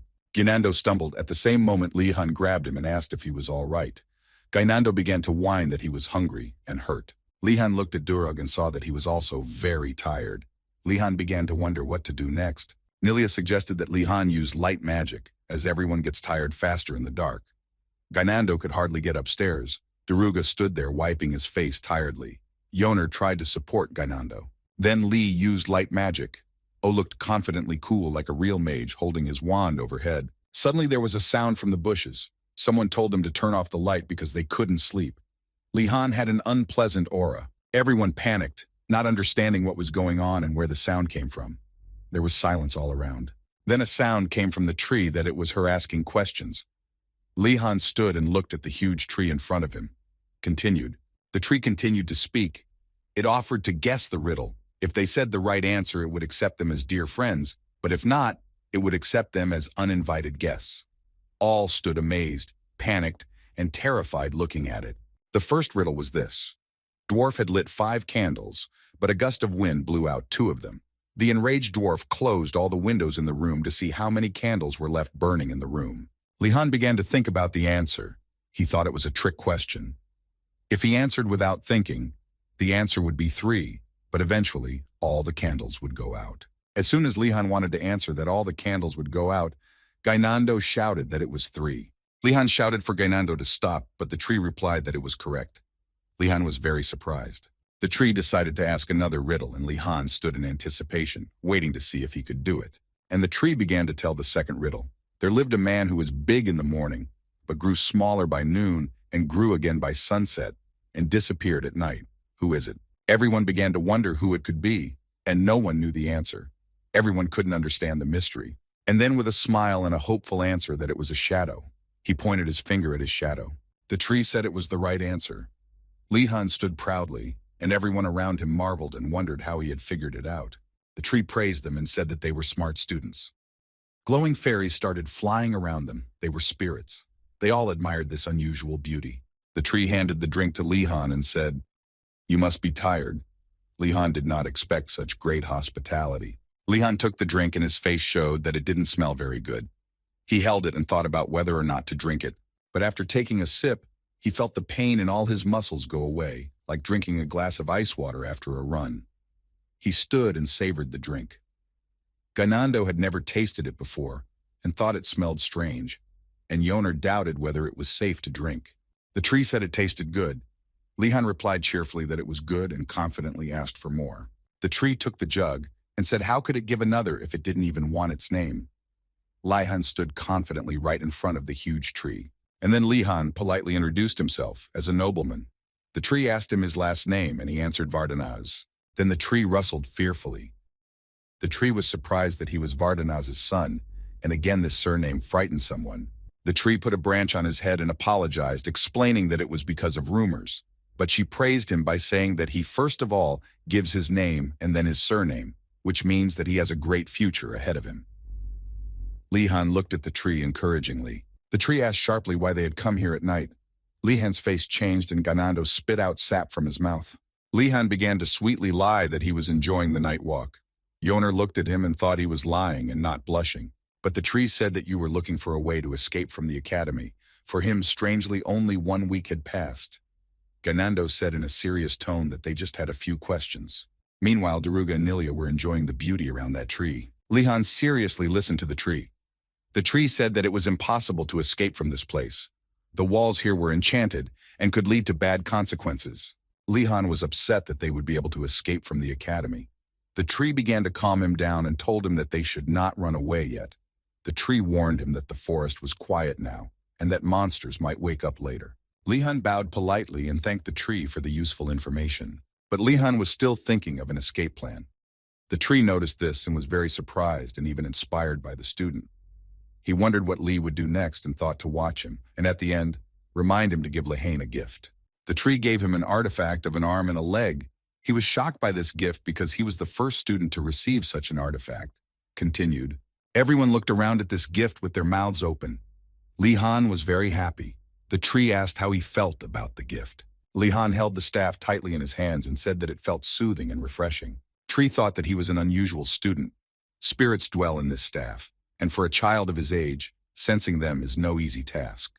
But Li felt them. He held this staff, and everything around him grew with the greatest magic. Tree said that he would learn about the staff's abilities as he used it. But Li asked firmly if it would be better to tell him about them now. The tree said no, because everything has its time. Lehane didn't like that and was a little upset. The tree remembered that his talent and character reminded him of the madman Vardanaz, whom he had met a century ago. That's the blood of the family. Morning came and the tree began to say goodbye to them. Everyone was reluctant to leave this place. Everything around it was radiant and beautiful. It threw them away and shouted, "Remember my riddles, and this will be the answer to your actions." Everyone fell to the ground and was confused. By the time they left the spirit's domain, all the undead had disappeared, and it was like a dream. They returned to the academy and went to their rooms. Vardanaz was sweetly asleep in his room. Suddenly, Vardanaz woke up to a loud sound coming from the corridor. Lihan, with black eyes and a bad look, opened the door. It was Ashan. He was frightened when he saw him. He apologized for his rudeness and said that he had an urgent matter. He started to panic and said that the director was gathering everyone outside. This surprised Lichan, because what had happened last night had given him the creeps. Lehane decided he needed to act more natural than usual. He smiled sweetly and said okay. He would wake everyone up and they would go downstairs. It was like a celebration outside. Everyone was standing around in a frenzy. Everything was decorated with colorful lights. Lihan didn't understand what was going on. In his eyes, it looked like some kind of festival. Nearby, a cute girl was offering him a cookie. He was worried about what the principal was up to this time. The principal shouted with a smile that everyone was paying attention. This week, priests from the Empire came to visit the academy. The 3 priests stood on the stage. Lihan clapped and wondered why the headmaster was welcoming them so warmly. Lihan was still looking for a catch in all this. One of the priests thanked the principal for paying attention despite her busy teaching schedule. The headmaster flatteringly began to reply, and finally said, "Could they get His Majesty the Emperor a message that he needed some money to study the newly discovered ancient magic?" The priest had nervously refused, saying it was out of their jurisdiction. Lehane recalled moments from his past life, and after analyzing his analysis, he thought that the worlds were not much different. Everyone always behaves the same if they want to make money. The priest stood on the stage and said they were just servants representing religious organizations and were happy to provide their religion to the students.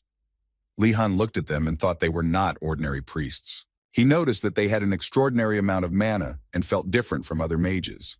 As he stood looking at them thoughtfully, the headmaster crept up behind him and asked snidely, "Is it intriguing?" Lihan turned around and wondered when the headmaster had gotten to him. The principal was also smiling madly. The principal began to explain that the priest's mana was unique enough to be called divine power. Li was embarrassed by the principal's answer and said that it was clear why it was so extraordinary. The headmaster looked him in the eye and said, "So you can feel mana after all." The headmaster looked closer. Lihan nervously began to behave, not knowing what to say. The headmaster asked why he was hiding the talent. "There are few or no students in this academy who can sense as well." Lihan bowed politely and said that he was just not smart enough. The headmaster said that he wanted Lihan to confidently reveal his talent. Lihan didn't look at him very much. He wondered what he was talking about and what he wanted. The principal said that Lihan doesn't know much about these priests. That's only because he and the principal aren't interested in these things, that they're too smart to believe in God. Lihan thought that his father also thought that the priest's divine power was just a result of their fanaticism. He had to keep them from finding out what kind of family he was. And then Lihan had a new idea and asked the headmaster what religions he would recommend. The headmaster gave him an angry look. He asked him if Lihan wanted to join several religions at once. Lihan smiled enigmatically. He looked at him confidently, and it was obvious from his gaze that he was up to something again. The headmaster thought. It's been a long time since anyone surprised him. His intentions are obvious. In the headmaster's mind, Lihan wanted to join various teachings to extort more money. It was all to the headmaster's liking. Continued. Lihan wrote down everything the director said. He advised first the Freising Church, then the Colosso Church, and lastly the Capolio Church. Lihan wondered if the principal knew that he was attending a fencing lecture. After the advice, the principal had to go. Lihan politely thanked the principal and said goodbye. The principal lastly said that he needed to check on the students in the punishment room. Lihan was very surprised after hearing the principal's words. Then Yoner appeared. She shouted cutely and waved to Lihan. She had a basket in her hands. She asked him where he was going. Lehane turned to her and said he was going to the Church of Freising, the Sweats in Colosso and Capolio. All around them were colorful wrappers lying on the ground. Yoner wondered why Lihan would want to visit so many temples. She was very confused by this. Li-han pointed at the basket in surprise and asked what was in there. Yoner started to say nicely what was in there. There was some delicious food in there. It was a piece of jam sandwich. She held it out to Li-han. Li-han asked where she found such a jewel. She sweetly began to tell him that it was from the Freemeng Church, where they worshipped the god of alchemy. And her family had made a lot of donations to benefit the teachings. They even recognized her. This information surprised Li-han even more. He wondered if it was possible. He clenched his fist frustratedly and thought about what kind of crap his house was doing. Yoner looked at him and didn't understand what was wrong with Li-han. Li-han said goodbye and went off in search of the priests. He saw two men dressed in black suits and approached them. They looked at him in surprise. Li-han addressed them politely with a smile and said that he had come to learn about Mr. Freising's teachings. A pure aura seemed to shine around him. When they heard this, they were overjoyed. They greeted him kindly and were happy to see him, as he was the first person to come to them. Li-han stood there and smiled sweetly. Li-han sweetly went on to say that he had been interested in their religion for a long time. When the other students heard this, they thought, why did he go there? They thought it was terrible. One of the priests offered to come in and ask Tizalin to help. When he saw Tizalin, he was surprised. His face didn't hide it. In front of him stood a girl with pink hair, dark skin, and horns on her head like a devil. She embarrassedly hugged the bread and did not look him in the eye. Li was further surprised by her appearance. He thought she was at least a half-demon. Tizalin passed the bread to another priest. Half-demons are the rarest race of half-breeds. If someone's ancestors made a pact with demons, there was a chance it might have affected them. Their appearance is quite repulsive to humans, and as a result, many half-demons are extremely closed-minded. As Tizalin stood there uncertainly, embarrassed by everything, the priest introduced Tizalin that she was studying in the Phoenix Tower. Li-han didn't know that there were other believers at the academy besides her. Li-han sweetly replied that he knew that people who knew about nobility would turn to their religion. The man's eyes shone with purity. Li-han thought that the two most important things about joining the clergy were what you could get and what you had to do. It looked humble, but it was actually full of artifacts that emitted mana. The Church of Freising has something to do with artifact production. Miss Migrid interrupted their conversation. She asked in surprise that someone wanted to become a believer. Li-han jumped in shock. He was surprised again, as if he had seen death in front of him. It was one of the three priests who were on stage. Her name was Migrid, and she sweetly extended her hand to introduce herself. Li-han, through his excitement, said with a smile that he was glad to meet her. He wondered why the ground was trembling, for Migrid was petite.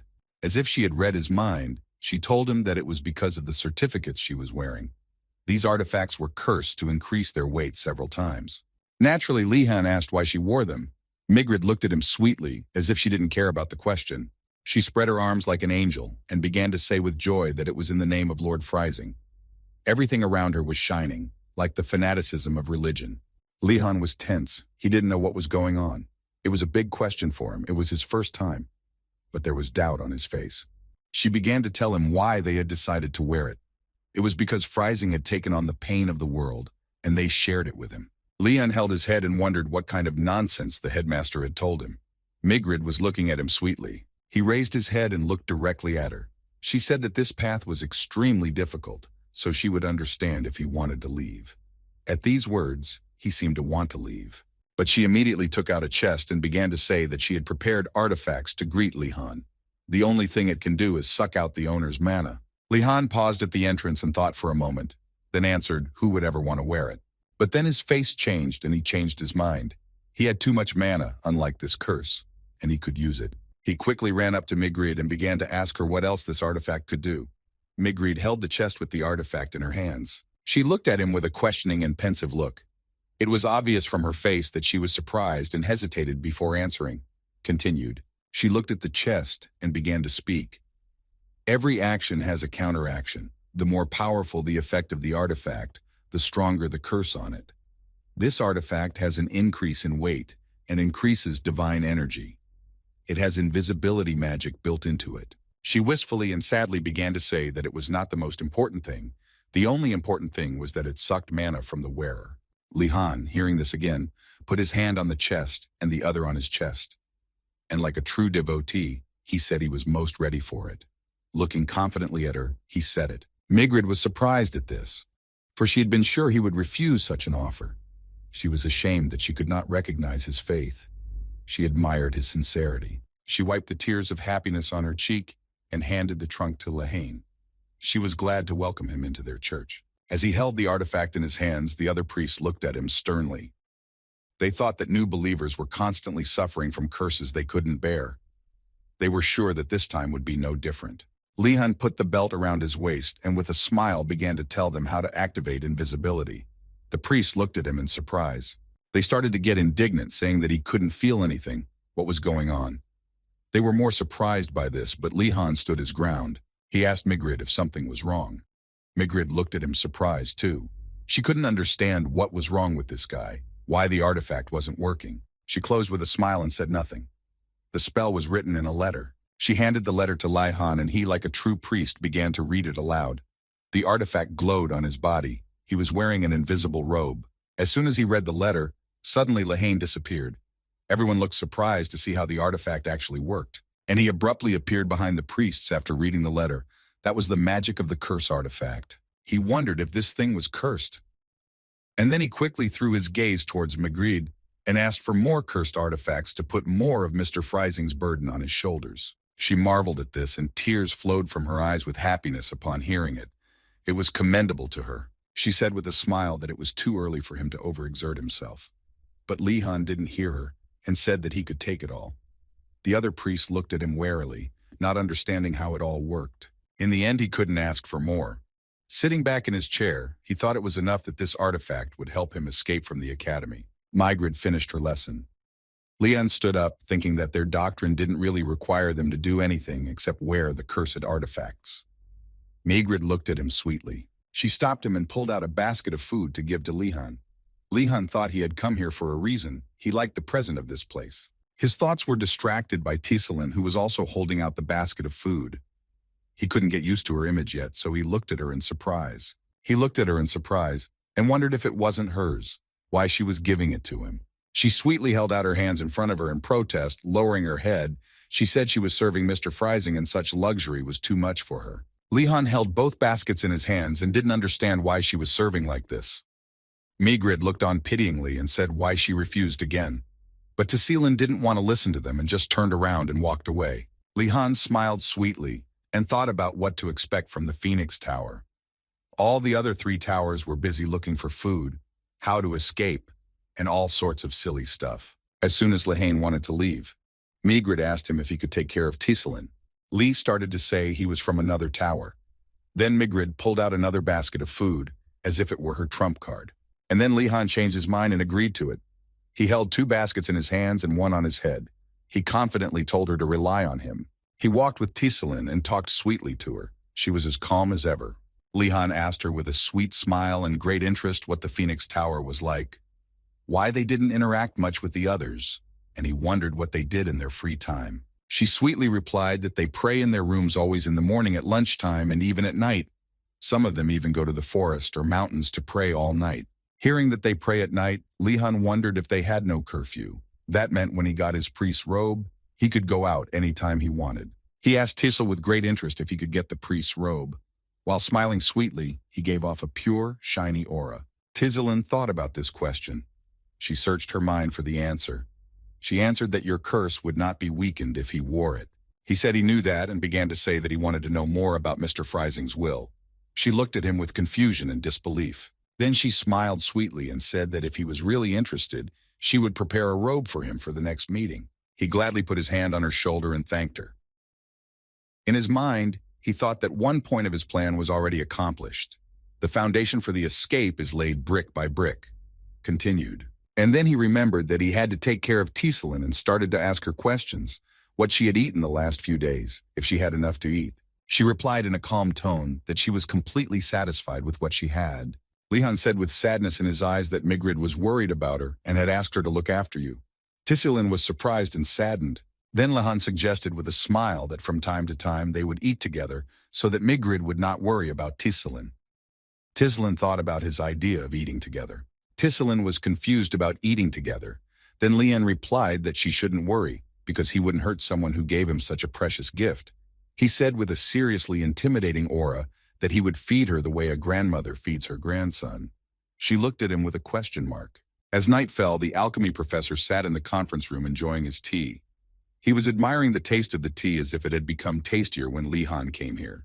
The other teachers were also gathered in the conference room. The principal was drinking tea nicely. The alchemy professor asked him why they were gathered at such a late hour. Professor Kim replied that they were to discuss who would be hired to teach writing lessons. The alchemy professor was surprised and said, "Isn't Bendazal the one who should be doing this?" Miss Kim pitifully replied that he disappeared after trying to find a unicorn. Their conversation was interrupted by the headmaster with a smile saying that they shouldn't worry and that the professor who will take care of it is already ready. And it's Thunder Choidar. Professor Kim was pleased. She thought that if it was Choidar, everything would be fine. The alchemy professor wasn't so happy. Professor Fedavanik asked if it's the Choidar who is known as a researcher. The alchemy professor began to resent why he chose her. You could see on his face that he wasn't very happy with the professor. After all, she's his aunt. To him, she's a whining old woman. The director spread his hands and said that he didn't care what she was like. He just hired a professional and advised him to accept that fact. The next day came. Choidar was already standing in anticipation of a new lesson. She looked forward. Her gaze was intimidating. All the students were eager to go to the lesson because they were looking forward to it. Li-Han thought that this lesson should have been easy, since everyone almost knew how to ride horses. Everyone was frightened when they heard a strange sound in the sky. A bird was flying right at them, and everyone didn't know what to do or where to run to. The huge bird chased Gainando. He ran away from it in panic, not understanding why it was him. The bird grabbed Gainando and dragged him away. He seemed to be unconscious. Everyone was in a panic, not understanding what was going on and what was wrong, why this bird had appeared here. Li-Han began to tell everyone to calm down and not to panic. He advised everyone to duck down and try to stay out of its sight and stay still. The bird came quickly back and flew over them. Gainando covered himself with his hand, trying not to look at it. He wondered where the bird had come from. One of the students started to complain about why the bird was here and why the security at the academy was so bad. A second student started to calm her down, and the bird appeared near them. It also grabbed the two of them. Li-Han looked at it and thought, he told them to stay where they were, but it was strange why it didn't touch the one that was screaming. And he thought it was because of the bright color of her hair. So he ordered everyone to put a cape over their heads. He also covered his head. Continues. As soon as Li-Han covered himself, he was praised by someone for being cool and quick to assess the situation around him. Li-Han was surprised and turned around to ask who it was. But the students of the Blue Dragon Tower started to get indignant that Li-Han was being harassed again by people from the White Tiger Tower. The person who approached Li-Han was scared and thought, what the hell? She started to say that she had nothing to do with Marathi. She was sharply defended by the princess and said confidently, looking directly at them, that she was vouching for her. Li-Han was surprised and asked with a smile how they knew each other. The princess looked at him as ominously and contemptuously as ever. And then the second girl introduced herself. Her name was Rowena, a knight of her highness. She said it with pride. Lehane wondered how she could take a servant with her. They weren't allowed to take anyone. Rowena asked Lycan to shoot down the bird and take the lead. As soon as Li-Han wanted to refuse, the students rushed to him and began to give him their hopes. They said they were confident in his leadership skills. He looked at them in surprise. Li-Han was horrified by it all. He thought being a group leader for a school project was always a terrible thing. But he was backed into a corner. But everyone shouted with glee that they expected him to act and cheered for him. Lehane didn't give up. A couple of days ago, Knight Rowena was surprised that the Blue Dragon Tower was led not by her highness, but by Vardanaz. She didn't understand how it happened, for the princess had always been the leader, even before their arrival, actions happening at this moment. Knight Rowena glared at him and wanted to see his leadership qualities, as if she wanted to drown him with this action. But Li-Han was already starting to come up with a plan.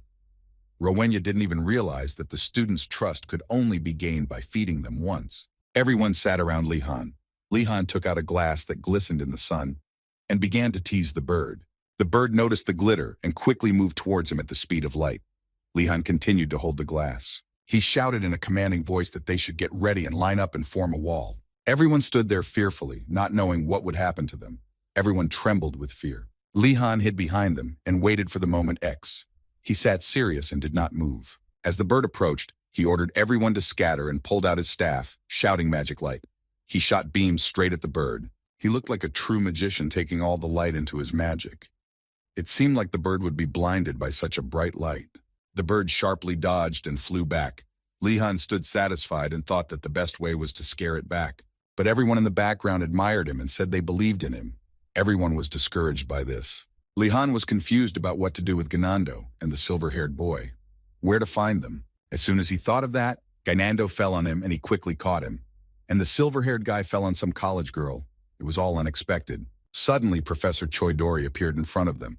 Although she was small in stature, but she looked quite powerful and intimidating. She raised her smile glasses and greeted the students with a smile and boldness, saying that they were brats. Everyone started to look indignantly at who it was and why she jumped out of the tree. They were not happy. Li-han smiled nervously, and it was no surprise to him that the professor had caused all this commotion. Li-han looked at her, and she looked familiar to him, as if she were related to Professor Ergolm. She walked briskly over to Li-chan and put a hand on his shoulder. She looked at him with a crazy look like Professor Ergolm. She said she was pleased with his talent. Li-han became very nervous. His gaze was anxious, and he looked more and more like Professor Ergolm. It was like déjà vu for him, continued. Li-han stood puzzled. Professor Koidora looked at him with a smile. The students stood around and wondered if she was a professor. Then Li-han decided to ask her, nervously asking if she was related to Professor Ergolm. She looked at him without showing emotion. She smiled and asked how he knew she was his aunt. He was surprised. He lowered his head and thought that he couldn't stand out in front of his professors anymore. There was a hand on his shoulder. It was a student, and the student smiled and praised Li-han. They began to say that he was the best student of teacher Ergolm, that he liked him so much and even invited him to his hut. Li-han stood there, and it was obvious from his look that he didn't want to be told. Professor Koidora thought about it. She was even more interested in Li-han. She then cheerfully said who she was and what she would be teaching. She explained why Professor Bendazol would not be teaching them, as he had disappeared in search of the unicorn. Everyone began to marvel when they heard her name. After all, everyone almost knew who she was. It was for their hero of the research. She smiled and stroked her bird and asked if anyone understood why she had come here with the Thunderbird. The bird was too huge. Its massive body and fast maneuvers were atypical of normal birds. It could even control lightning discharges and whirlwinds. Thunderbirds are terrifying monsters. Li-han smiled nervously and wondered how she could bring such a dangerous bird into the Empire's academy. Gainando was terrified that he had been kidnapped by such a monster. Koidora said that their goal for the semester was to ride the Thunderbird. She laughed and said they wouldn't have enough to do a decade. She pointed her finger and said why Vardanaz was silent. Li-han didn't expect to notice her again and didn't even know what to say. Knight Rowena wanted to say something, but Li-han replied that this was not a lesson in fighting monsters. Professor Choidora realized that was why his nephew liked him. She was standing there with a huge bird behind her. She began to say that no one knows what dangers await them in the future, so it must be studied. She said, "Don't worry, everyone will learn to ride." She told Li-han to lead everyone to the stables. Li-han looked at the students and thought that they were all so calm, probably because they were all used to riding. Professor Choidora turned and looked at Li-han with a wry smile, as if she wanted something from him. Li-han was frightened by that look and didn't understand why she was looking at him like that. What had he done wrong again? He looked at the stables and felt that this lesson was not limited to riding horses. They went into the stables and were very happy to look at the horses. Professor Choidora was walking to her horse. Koidora smiled and said that they couldn't wait any longer. She pulled and offered to draw lots. Gainando was the first to draw lots. He was glad that the wand was long. Gainando hurried to choose a horse, and he chose the most untrustworthy horse he could find. He could tell it was difficult to command. Lehane and Yoner looked at him and wondered why he had chosen such a horse. She's stubborn. He said with a smile that horses should be big and strong. He showed that she was already obeying him, and at the same moment the horse hit him. Gainando flew back from that crazy blow. Gainando fell unconscious. The horse stood frantic. Yonera and Li-han were watching this and hoping he was alive.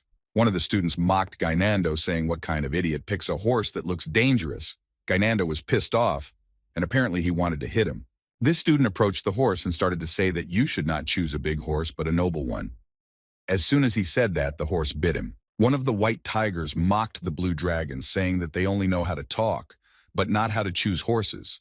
But at the same moment, he was struck by a horse. Li-han didn't understand why all horses were so mad. Gainando stood there in a panic, but Li-han didn't seem to be afraid of it. Professor Choidora said that she said they would learn to ride these horses, and the first task is to make friends with these horses. Continued. Li-han looked at the professor with an incomprehensible look. Why all this? Behind him hid a frightened Gainando. All the students were in great shock. They were frightened and did not understand how they could take care of these horses and saddle them. The professor pointed one finger and said to make friends with at least one horse. Li-han looked thoughtfully at the horses and thought that they were certainly unusual horses, and she must have something else up her sleeve. He decided to choose the most docile-looking one first, but that his flow and choice of horse was stopped by the professor. She sarcastically and imperiously told him to follow her. Li-han reluctantly agreed and obeyed Professor Choidora. He smiled nervously back at her. Li-han was very surprised when he saw what the professor had shown. He was embarrassed when he saw the horse. The horse looked beautiful, white in color. It looked like a noble, obedient, and yet powerful. It was healthy and strong-muscled. The professor said that she couldn't give the best student of Professor Alchemy a good horse. She asked her to take care of her. In the background, a white tiger student resented. He didn't like why it was him. Ashan was proud and admired Li-han. Li-han looked at them nervously. The professor fed the horse and said they were fools to think so.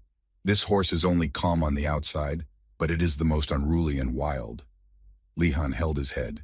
But immediately he changed his mind when he realized that it was difficult for a freshman, so he would get some bonus for it. The professor smiled and said it should be easy for Li-han since he was up against a Thunderbird. Another time. The alchemy professor opened the doors and smiled nervously as he greeted his aunt and asked what brought her here. Behind Professor Choidora stood Li-han. There was tension between Choidora and Professor Alchemy. She had entered his house without permission. The alchemy professor didn't want her to do that and said through gritted teeth, "Please come in." The alchemy professor looked at Li-han angrily. Li-han immediately made nervous excuses, saying that she had ordered her to bring her here. Professor Choidora was indignant about the dust in the house and said that was why Professor Urgulmum lived alone. Professor Urgulmum put his hand on his head and said that he was starting to talk nonsense again. She started to say that it was only a matter of time before he found a girl and stopped living in this hovel. But Urgulmum did not listen to her, and he only said that it was lunchtime. He shouted to Li-han that you had already eaten and you were thinking in your mind, so please say yes. Li-han replied nervously with a playful smile that he hadn't eaten yet and was happy to eat. But Professor Chidor said confidently that he could not worry, and she would prepare some oriental food. While they were waiting for lunch, Professor Urgulmum was surprised to see what was on Li-han's chest. Li-han happily showed him the staff. The staff reeked of the freshness of the forest. One could admire it forever. The alchemy professor was very surprised that he had already received the staff. But then he sharply asked where he had gotten it. Li-han's facial expression changed dramatically. He didn't want to tell the truth. But in the end, he told it briefly. The professor sat and thought about his story. He could not believe that everything was so easy. That Li-han had just gone into the forest and met the spirit of the forest, and he had given him the staff.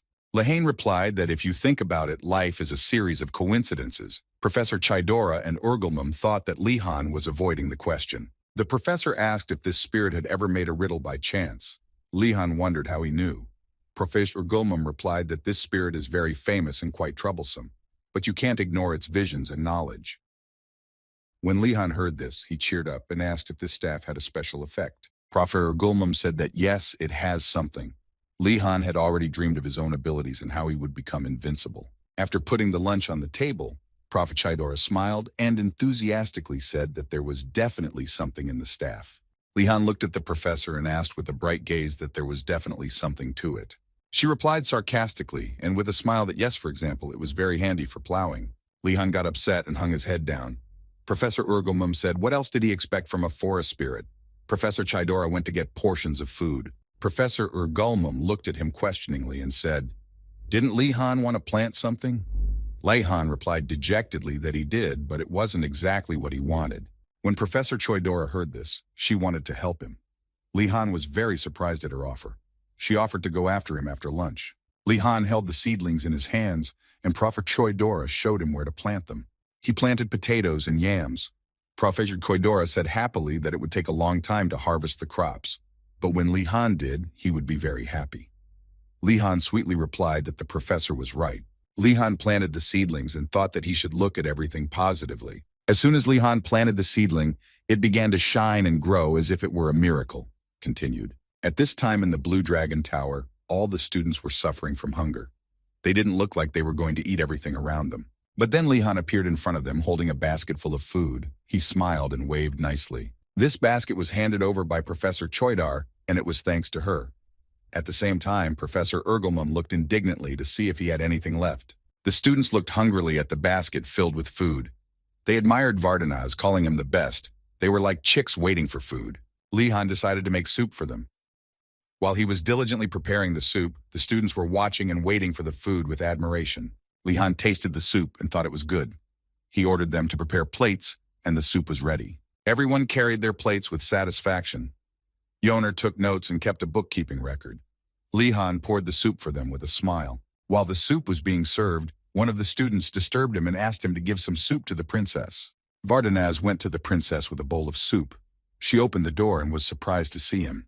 Vardanaz was holding a tray with a plate and offered her the soup with a smile. It was as if he held no grudge against her. She took the plate in her hands with uncertainty and embarrassment and looked at Lihan.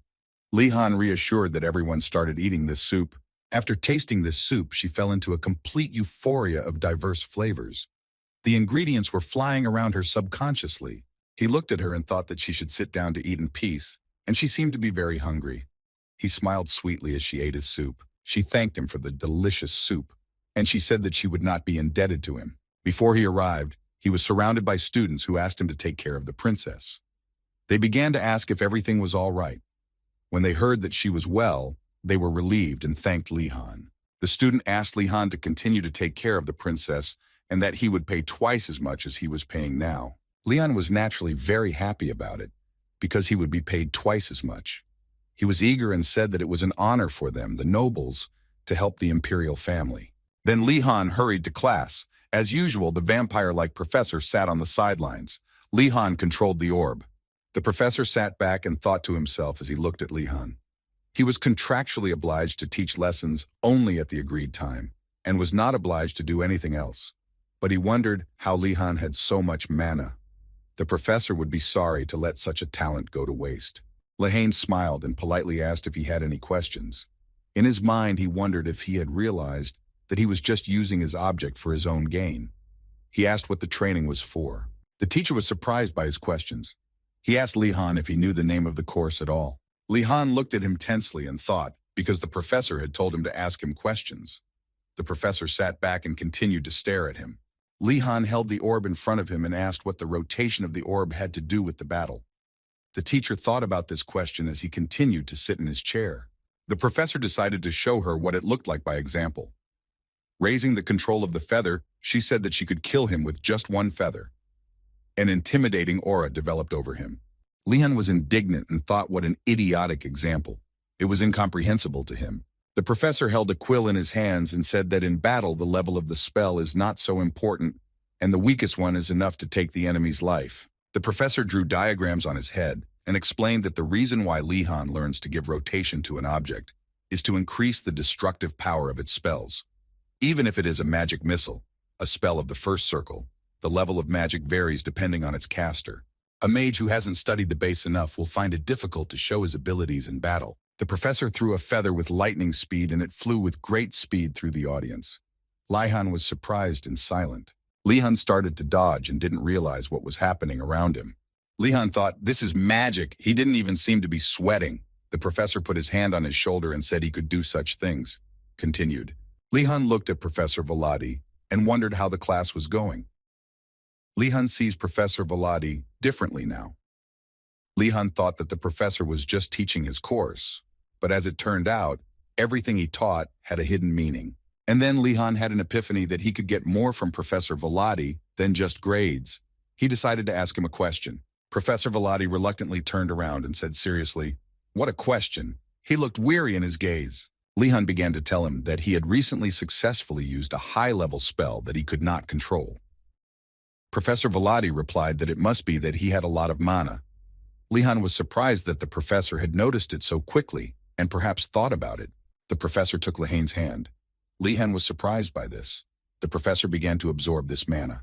Lihan looked even more surprised at this magic. Professor Velati was seriously focused on the magic and wasn't paying attention to anything else. But then Lihan was startled by a sudden thought. Mana absorption is a strong, dark magic of the higher circle, sucking the mana of the victim. And he started to take his hand. The professor said, "Hang on," and fainted. Lihan was even more frightened. What's wrong with the professor and why he fell? The professor got up and with a bad look said he was fine. The professor held his head and said that he wanted to reduce the amount of mana to make it easier for Li-Han to control the magic, but he couldn't supply too much more than he thought. Li-Han listened to the professor carefully. Li-Han looked at his hand and wondered how much mana he had inside him and how dangerous it was. This risky method didn't work either, so there was no other way. The professor looked at him seriously and said that there was one way. Li-Han asked with interest. The professor asked if he had ever been hit by objects he controlled. Li-Han said no. The professor pointed his finger at Li-Han and let the magic flow. It's a basic instinct that may look uncontrollable, but as long as the will of the magician and the object are linked, it is instinctively controlled. Li-Han thought that the moment he accidentally threw the objects at the professors, it was his will. He looked at the professor and said he understood. Professor Velati picked up the orb and looked at Li-Han with a serious and tired look. He asked if he was ready. Li-Han didn't understand what he had to be ready for. He was agitated and scared and didn't know what to prepare for. Professor Velati began to explain that he would aim for Li-Han's chin and told him to use manipulation magic to defend himself. As soon as the professor pointed many orbs at Li-Han, Li-Han began to nervously tell the professor not to do it and hoped he was joking. But Professor Velati didn't listen to him and threw balls at him. Li-Han nervously dodged the balls and was shocked. At the end of this training, Professor Velati looked at him and praised him that the lesson was over and Li-Han had survived it. Li-Han could barely stand on his feet and could not get to his feet. Li-Han cried and thought he was an idiot for believing the professor's here. The professor held out his hand and said that it was the fruit of his labor. But Li-Han thought that he had almost died from such hard training. Li-Han held out his hand and through his pain and smile said that the professor thought too highly of him. The professor took a large iron ball and gave it to Li-Han so that he could train on it. The professor ordered him to control the ball as well as the one made of ore. Li-Han did well the first time. Professor Velati looked at Li-Han and said that was enough. Li-Han looked at him with a very surprised look. The professor seriously started to say that from now on he would train on the iron ball. But Li-Han was against it, for he hadn't done much with the previous one either. So the professor gave him a blue balloon and said, "Try it now." Li-Han lifted the balloon in the air and thought how light it was, and it was strange for him. The professor said in a serious tone that the ball of blue ore was created for the experience of wizards. He told him to learn how to make a circle with the steel ball, and he would test it again. Li-Han held the blue ball silently and thought about it. His face did not show any emotion. Li-Han held the blue ball silently and thought. His face showed no emotion. But he immediately changed his face when he realized what Professor Velati meant. He wasn't ready for this. The professor thought that there are two kinds of people in this world. Those who are stuck in a difficult situation, and those who act fiercely and shrewdly. And Li-Han is one of the latter, with the potential to become a battle mage. Continues. After his lesson with Professor Velati, Li-Han hurried to Tisselin's house. He came with a basket of food and asked how long she had waited for him. Tisselin replied as calmly as ever that she hadn't been waiting long. He was modest and sweet in spite of his image, and she noticed that he did not look well. He said with a tired look that he was fine. It was obvious that he was very tired after the last class. She took out a robe and handed it to Li-Han. Li-Han took it and thanked her for this good order. He took out a cake and presented it to Tisselin. It was his thanks for her labor. But Tisselin, as always, started to refuse. She said that Mr. Freising was suffering now, and it would be wrong of her to enjoy such a meal. Li-Han was very upset, and he remembered Migrid's sister thinking that it was not quite easy to get her to eat. She went to the table and said she was fine and he could give the food to those in need, and all she needs is a cup of tea. And then with great initiative, he offered to make tea for her. He smiled sweetly and looked at her, hoping that she would agree. She looked at him surprised and asked him if he really wanted to make tea for her. But he didn't listen to her and said that he didn't mind having tea himself. Most priests liked green or black teas, but they were bitter and strong, he thought. But he was determined that he would prepare another special tea for her. Tisselin noticed he was doing something wrong and yelled out what he was doing. Li-Han didn't expect her to see that. He quickly changed his tactics and began to insist that this is how tea is made in his family. When Tisselin heard this, she started to say that it was all right. She was embarrassed by her actions. She said it was just too much sugar. Li-Han continued to pity her, saying that she found his kind's cooking too provocative. He waved her off and said it wasn't. Eventually, through many arguments, Tisselin agreed to try his special tea. He said it was the right choice and held out a mug of tea to Tisselin. Tisselin stared at the mug in suspense. It was a special tea with milk. She tasted it and was very surprised at the taste. A blush of embarrassment appeared on her face. She licked her lips and was confused. On top of the light sweetness, the sharp yet refreshing aroma was like a tsunami of amazing new tastes. That's what Tisselin thought. She was enjoying herself and drinking tea. Lihan was happy that he had succeeded. There was harmony all around. He decided to make more tea, but now there were other ingredients. He added sugar, nuts, and cocoa powder. Then he slowly poured in the milk and stirred it evenly. The tea with cornmeal. Tisselin looked at the second tea with disdain and disgust. She didn't understand why it was so strange. Her face showed that she didn't want to try it. She told him it was like soup. Lihan, as always, was quick to get into character and pity her for thinking that she could think such a thing about his family's traditions.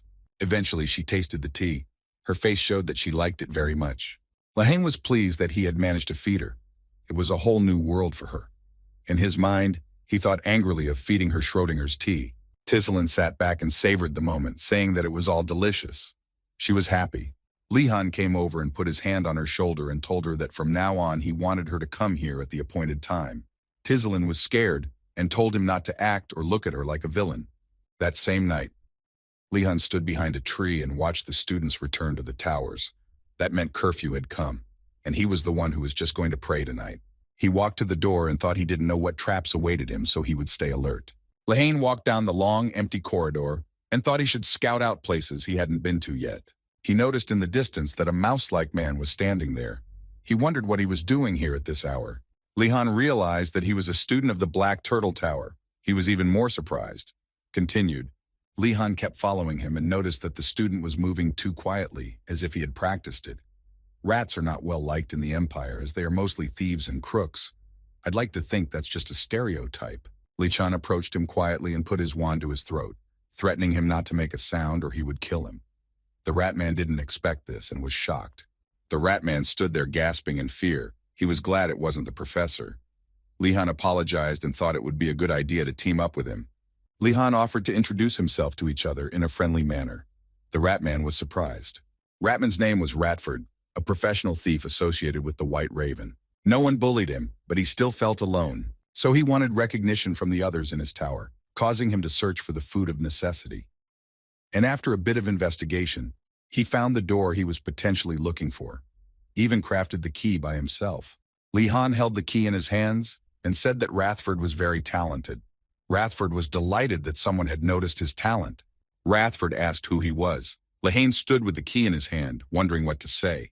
He nervously began to say that he was from the Vardanaz family of the Blue Dragon Tower. Ratford was very surprised at what he heard. He was horrified, and it showed on his face, very much so. Rathforth began to speak of his family with great fear and wonder. Lihan held out his hand calmly and said, "Stop being so surprised." Lihan suggested to Rathford that they act together and work together. Rathford was very surprised and said that it was not normal. Lihan was a nobleman. Lihan stood and watched calmly. Lihan said that they were running out of time and should hurry, suggesting that they go together. Rathford thought about his suggestion and was also surprised. The lock on the door did not open, but there must have been a spell on it. Lihan stood there thinking that, as was to be expected, the usual method would not work. Rathford looked nervously at the door. Lichen was surprised to see the symbol, as if he'd seen it somewhere before. Rathford looked at him and asked what he wanted to do. His face showed that he was very surprised. Lihan confidently presented the key to the door, waiting for a miracle. Rathford watched in amazement. The door opened, and Rathford looked at Lihan, wondering where he had gotten the other key from. Lihan only smiled at his delight. Lihan pulled out the key and said he had stolen it from the principal's office. He smiled and was happy that he had succeeded. He didn't tell anyone, but he found the key with a letter addressed to him. Lihan smiled sweetly, thinking that he had kept it with him just in case, but he didn't think he would need it in a situation like this. Ratford looked at him and didn't understand what kind of man he was. Lihan thought he still had to be careful and he could smell traps. He and Ratford looked cautiously into the distance.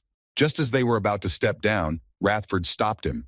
Ratford dropped to the floor and began to listen. He said there was someone already there. Lihan was surprised. He didn't know that Rathford could hear so well what was going on around him. Lethan wondered how the food got here. Lihan thought they must be delivering it during curfew, and he was determined that the food was there. Rathford wasn't so sure, but he trusted Lihan. They went downstairs. Rathford said it didn't seem very far and it was dark, so he decided to get a candle. But Lihan quickly stopped him and told him not to be silly, because that was what the director was hiding, and there could be all sorts of traps. Rathford was very surprised by Lihan's behavior. He wondered who he was, and as if he was used to such situations. Rathford was even more horrified when he remembered all the rumors about Lihan. He thought it was impossible to say his name. Moreover, the prince and princess were holding their breath. He had subdued the Thunderbird with just one spell. Could all these rumors be true? Lihan turned and looked at Rathford, saying, "What has happened?" Rathford tensed and walked briskly toward him. They went to the door and began to watch and see if anything dangerous was in their way. As soon as they entered, a bright light came on. The whole room lit up in an instant. Rathford and Lihan stood guard. Continued. Lihan wondered why the lights were going off everywhere. He heard someone coming, a warehouse guard or something. The guard was counting maple syrup. Rathford was surprised to hear the guard say that. Lihan looked thoughtfully at the inventory. Lihan turned and looked at Rathford, telling him to be quiet. Suddenly, Lichan was startled when he heard a voice behind him. It was a man standing over them, all wrapped up like a mummy, asking who you were and why they were here. Rathford panicked that they'd been caught. Lihan tried to collect his thoughts, and he decided to use the light to blind him. But then he noticed he had no eyes. Rathford was out of it, and Lihan wondered how he had noticed them. They were quiet, and it would have been hard to smell them because there were so many smelly objects around. The mummy smelled something from Lihan and bowed its head sharply to him. Lihan was very surprised. He said that he felt a large amount of mana and apologized for calling him principal. He hurried back to his work. Lihan couldn't believe he was just walking. He looked at him in the distance, and it all raised very big questions. He wondered how he had confused him with the headmaster. His thoughts were interrupted by Rathford, who wondered how much mana he was talking about and if he had smelled it. Lihan put a hand on Rathford's shoulder and said they should investigate the tunnel that had brought it all in. Rathford was excited. Rathford heard a noise in the other direction and ran that way. Lihan didn't have time to react, so he ran after him. They ran together in the same direction, and Lihan praised him, saying he was very good at navigating the new room. Rathford thanked him. Rathford paused, thinking it was here, but it turned out to be a dead end. They stood there, not understanding why this was so. Lihan noticed a brick that was different from the others. Unlike Rathford, who had grown up as a thief in a small town, but Lihan had grown up on countless stories, so even as a thief, he was very smart. A wall opened up in front of them. Lihan was very happy that he had succeeded. Rathford was very surprised. In front of them was a long, huge corridor. Lihan and Rathford stood there wondering what lay ahead of them. Rathford looked at Lihan and asked how he knew all this. Rathford thought it was because of his family's influence. But Lihan didn't see the surprised look on Rathford's face. He was already glad he could escape from this place. The workers of Einregrad must always follow 3 rules. They are forbidden to speak, forbidden to start a dialogue, and forbidden to be curious. So even if a strange priest and a student appear on the other side of the tunnel, they will not say a word. Lihan approached one of the workers and asked politely if he could leave with him on this cart. The old man agreed and told them to wait until they finished their work. Rathford admired Lihan for the way he had deftly negotiated with the man. Lihan wondered why he was looking at him with too much admiration. Lihan thought that the workers had not yet spoken to each other.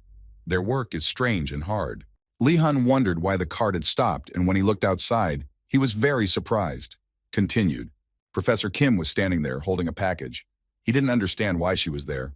Rathford started to panic and shouted that Professor Kim was there. Lihan told him to keep his voice down. Lihan said that she didn't seem to know they were here, so he suggested that they think about the situation. Lihan was still worried about why Professor Kim was here. Professor Kim sat looking at the artifact she was supposed to give to the imperial family on the director's orders. She thought it would be burdensome to take the artifacts out every month. The workers abruptly drew their weapons when they sensed that there was an intruder nearby. It was 2 men who fearfully said they were just traders walking by. They did not believe it and said that it was nonsense because they felt a weapon behind their backs. They began to smile sharply and said that the mercenaries in this academy were not simple. He drew his weapon and aimed to attack them. The order was for everyone to stand in formation. The crossbowmen pointed their weapons at these people. The enemy drew his weapon and mockingly began to say that they were too naive if they thought they came unprepared. The mercenaries were very surprised that they were not simple thieves. They were confused and were preparing for a big fight. The stranger began to say that right now the mercenaries are helping the mages who are devouring the empire, and they offered to drop their weapons and surrender. All this to save the empire for the sake of corruption. The mercenary was shocked and swore on his beard that these anti-mages are terrorists against the mages. And then the anti-mages attacked them with great speed. The mercenaries didn't know what to do or where to run. But then a defense suddenly appeared, and the anti-mages couldn't break through this veil of defense. Professor Kim had set up all these defenses. She looked powerful. She thought she could barrier them in, but the situation is dire. Enemies from the group that killed countless Twilight Dawn mages. Since I'm not a martial artist, I can't push them back for long. The only thing she could do was put out a call for help at the academy, and hoped her barrier would hold. But the enemy did something to dispel her mana. She was shocked at what was happening. Magic isn't all powerful.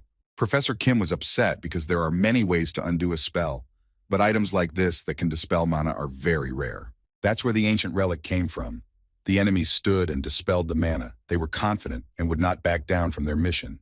Professor Kim was confused. Her spells didn't work because her mana was dissipating. But suddenly an enemy appeared behind her and pointed his weapon at her. She was shocked and didn't know what to do at that moment. It seemed to be the end. But suddenly someone hit him in the head and he fell unconscious. Professor Kim looked at him with a surprised face as he fainted, and who knocked him out? It was Lee Han. He used the artifact that his sister Migrid gave him, and he became invisible. He was so determined to help them in this situation and remain undetected. Continues. A few minutes ago, Lee Han sat and watched this and hoped it wasn't a trap by the headmaster. Ratford was really panicking seeing all this. He said that Ratford hid, but Rutford was worried about where he was going. Lehane immediately calmed him down and said he had a plan. Lehane approached the professor and said he was here now. Professor Kim was very frightened and asked where he was from and why she couldn't see him. Lee Han admitted that he was under an invisibility spell. Lee Han shouted that it was no time to panic and that she should start commanding and giving actions. She agreed with him and ordered everyone to take weapons and hold their damage.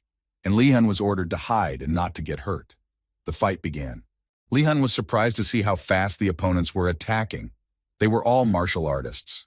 Lee Han was surprised to ask Professor Kim why she didn't use a spell. She explained that she was losing mana because of that horrible artifact of her opponents. But then she was surprised and asked why Lee Han's invisibility magic was working. She thought that Lee Han had unlimited mana, so she asked him for some mana.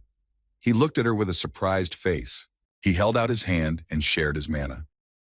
Professor Kim immediately gained strength and began to let the magic flow. She furiously unleashed the magic of the indestructible Petra Spear directly at the enemies. This made Lee Han even more surprised. He marveled at how powerful her magic was. There was a mighty explosion that the enemies didn't have time to avoid. Lee Han looked at it with admiration. A bright light overshadowed the entire neighborhood. Professor Kim rejoiced that her mana had finally returned, for she had destroyed the artifact. Lee Han stood in suspense, waiting for another attack. Then she unleashed the magic of a flesh-eating storm wolf. It seemed to destroy the world. Lee Han noticed that the mana was slowly draining away. He looked carefully for the source. He looked to the side and noticed that the cursed artifact was still intact. He wondered why it hadn't been destroyed. He shouted sharply to Professor Kim that the Reclivian was still working. Professor Kim was very surprised that it had not broken yet. Meanwhile, Lee Han began knocking out the enemies, helping to tame the time to destroy the relic with Professor Kim's help. The enemies stood there in shock and didn't realize who could have attacked them because there was no one else here. It all threw them into a huge shock. One of the enemies told everyone to calm down, that there was someone invisible among them, and let the sand go. Lee Han wondered how they had realized so quickly that there was someone invisible he hadn't expected. Lee Han noticed that one of the enemies had a different aura than the others, and he noticed it. He couldn't let him get close to the professor. Lee Han decided to reveal his form and appear in front of them. Everyone looked at him confused. Lee Han looked like a real hero. One of the enemies was outraged that the sneaky stunts were the work of some little kid. They decided to teach Lee Han a lesson for crossing them. Lehane looked at them with arrogance. He said he was not a fool to fight them and ran faster to destroy the relic. The enemies rushed after him as they had to protect the relic. The enemy with a strange energy ordered his men to attack Professor Kim, while he decided to deal with Lee Han. Lee Han thought it was necessary to act calmly. He took out steel balls and fired them at the enemy at high speed. Lee Han, in the heat of battle, thought it was very different from the class that almost burned his brain, and that he needed to concentrate. If he relaxed even a little, his life would be in danger. As Lee Han was thinking about how to control the ball, his nose bled from overexertion. When he saw this, he was very scared. Continued. He wondered why he was bleeding, whether he had run out of mana, but the magic was working, or whether he had overexerted himself. Whatever the case, he couldn't take it any further. The relic was working again, but he decided to stop the enemies who were chasing him first. But then suddenly that enemy with the strange energy attacked him. He was serious in his attack. He cut the balls of steel with great speed. He smelled his blood and told him to follow him by the scent of blood and relics. Eventually, at the moment, Li Han grabbed his sword and attacked first. This was his tactic to take out the enemies faster. The enemy with strange energy was very surprised at the wound from the sword, so he changed his weapon. They scattered glowing dust around him and he became invisible. Li Han stood with his sword in his hand, but they did not notice him, only the blood in the dust. The squad leader ordered them to be on guard. Li Han was attacked by many who were already lying on the ground from his blows. The smells of blood mingled because Li Han decided to hide among the smells in the blood. It was a good decision, and the enemy with strange energy had already realized it. This enemy said he hadn't seen one of these in a long time. He took off his mask and introduced himself. His name was Garrix. He said that from now on he would get serious. And Garrix attacked Lacan even though he was invisible. Their swords crossed each other. Lehane was surprised. He didn't realize who he was, where he came from. He didn't expect this. Garrix said with a wry grin that it was easy to catch Li Shan, that he could hear his breath shuddering. He tried to manipulate him in every way he could. He pointed his sword and shouted that he could only find him by smell and called Li Han an idiot. He said that because Li Han had reduced his numbers, he could hear him even more. And with a serious face, Garrix launched his secret weapon at him. His eyes were filled with rage. He had caught Lehane by surprise and it seemed to be over. Lehane didn't know how to proceed, but he managed to dodge such a powerful weapon. Everything around him was covered in an aura of rage. Li Han thought if he had been one step closer, he would have been in big trouble. As the fight went on, Li Han struggled to fend off his many dangerous blows. It looked like it was going to be the end of him. But Lehane couldn't take it anymore. He fell to the ground. He fell so hard that he kicked up dust. As he lay on the ground, he looked at his sword in his hand, terrified that he was in danger. It was something on the level of the aura that Alralong had mentioned. Garrix held his sword to his throat, saying he could hear him breathing and that he was terrified. He seemed ready to kill him at once. He was eager to see what his frightened face looked like. But Li Han wasn't going to give up so easily. Li Han remembered that a swordsman can infuse his sword with mana. So, he began to infuse his sword with mana. Garrix was very surprised and doesn't understand what's going on. Li Han let his mana fully into his weapon. He was fiercely determined to win and headed for Garrix. He decided he was going to put it all into his sword. Continued. As the swords clashed, Garrix fell to the ground, blood pouring from his mouth. Garrix couldn't believe he'd been hurt by a simple clash of swords. What Li Han had done. But Li Chan was already aiming to destroy him. He would not lose at any cost. He reeked of power. But then suddenly it happened that Lehane couldn't move, probably because he was draining a lot of mana. At that moment, his opponent Garrix stood up and was already rushing to attack him. He attacked quickly. It seemed to be the end. But suddenly, at the moment of the attack, Garrix fell to the ground. Li Han covered himself with his hands. The whole place was in turmoil. Blood gushed from Garrix's mouth and he lay unconscious. Li Han looked at him and thought his mana-filled attack was working. He breathed a sigh of relief and said that yes, he had survived. Li Han lay on the ground and thought. He turned his head and saw Professor Kim running towards him in a panic. She ran up and started looking at him to see if he was okay. He only thought of one thing as she picked her way out of being surrounded by enemies. But Professor Kim didn't care. She cared if he was okay. She smiled and said that there was nothing to worry about anymore. She said this with such relief that it made her feel warm and good. The headmaster and his reinforcements were already rushing to the rescue. He was furiously chasing with all speed towards the battle. Li Han lay there and was glad that he could see the skeleton. He never thought he would be happy to see him. Finally, Li Han decided to rest now and closed his eyes. His head was being stroked by Professor Kim. The principal was apologizing to Professor Kim that he had put her in danger, that he should have foreseen that this would happen. Professor Kim sat and listened silently. Then she spoke, trying to reassure the principal that everything was fine and that no one would think that Twilight Dawn would come here. Professor Velati interrupted them abruptly. He thought that nothing was good and nothing was wrong. He stood with his arms folded and looked at them with a cold stare. He said that as the academy's headmaster, he had to consider all the possibilities. The principal got angry and she said, "Please keep it down." Professor Kim was shocked at such harsh words. She didn't know how to react to such a thing. The principal grabbed the barely breathing Garrix and said he would take care of him. Garrix was still unconscious. The headmaster looked at the wounded soldiers and said that these marks didn't look like a mercenary battle anyway. Diritkor realized that it was Lihan. Meanwhile, Lehane was being recovered from the battle. He was unconscious, and the headmaster wondered what kind of monster this family had raised. Professor Kim began to say that if Lihan hadn't helped, things could have ended worse. The professor looked at her with disdain and replied that it wasn't just that.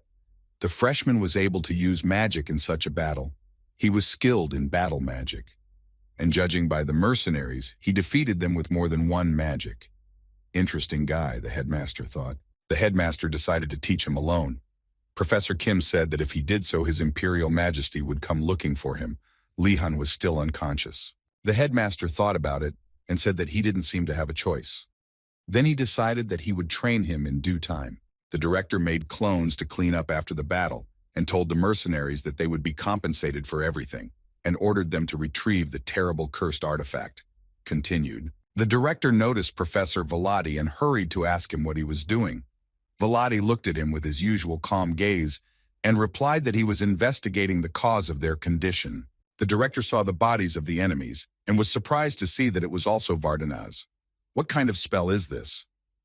Velati looked at it all calmly, while the director emotionally said everything. But the principal's admiration was interrupted by Professor Kim. She said she was the one who killed them. At that time, she was ashamed and covered her face with her hand. The next day came.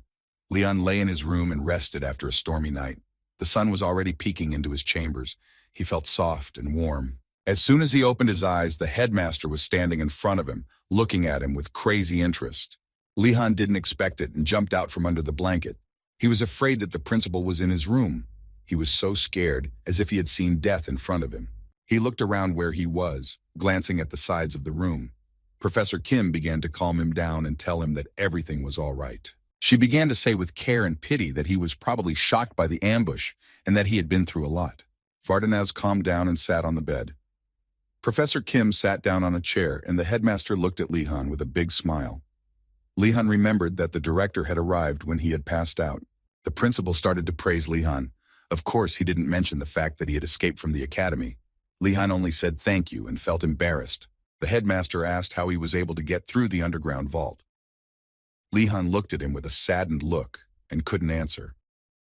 Then the director said that he knew that he had gotten there by using one of the keys that he had scattered everywhere. Lihan was very surprised, and his face showed that he thought it was a trap of the director. But how did he get in through the warehouse keeper? It was impossible. Lihan pretended not to know what he was talking about, but the director said he couldn't get out through that entrance again. Lihan was very upset because it was his only chance to escape from the academy. The headmaster told everyone to listen to him. He began to thank Lihan for daring to face the twilight dawn to protect the staff and professor. Lihan was surprised. Professor Kim was also sitting behind the chair. To show his gratitude, the headmaster handed Lihan the Dawn Star sword. Lihan held the sword in his hands and admired it.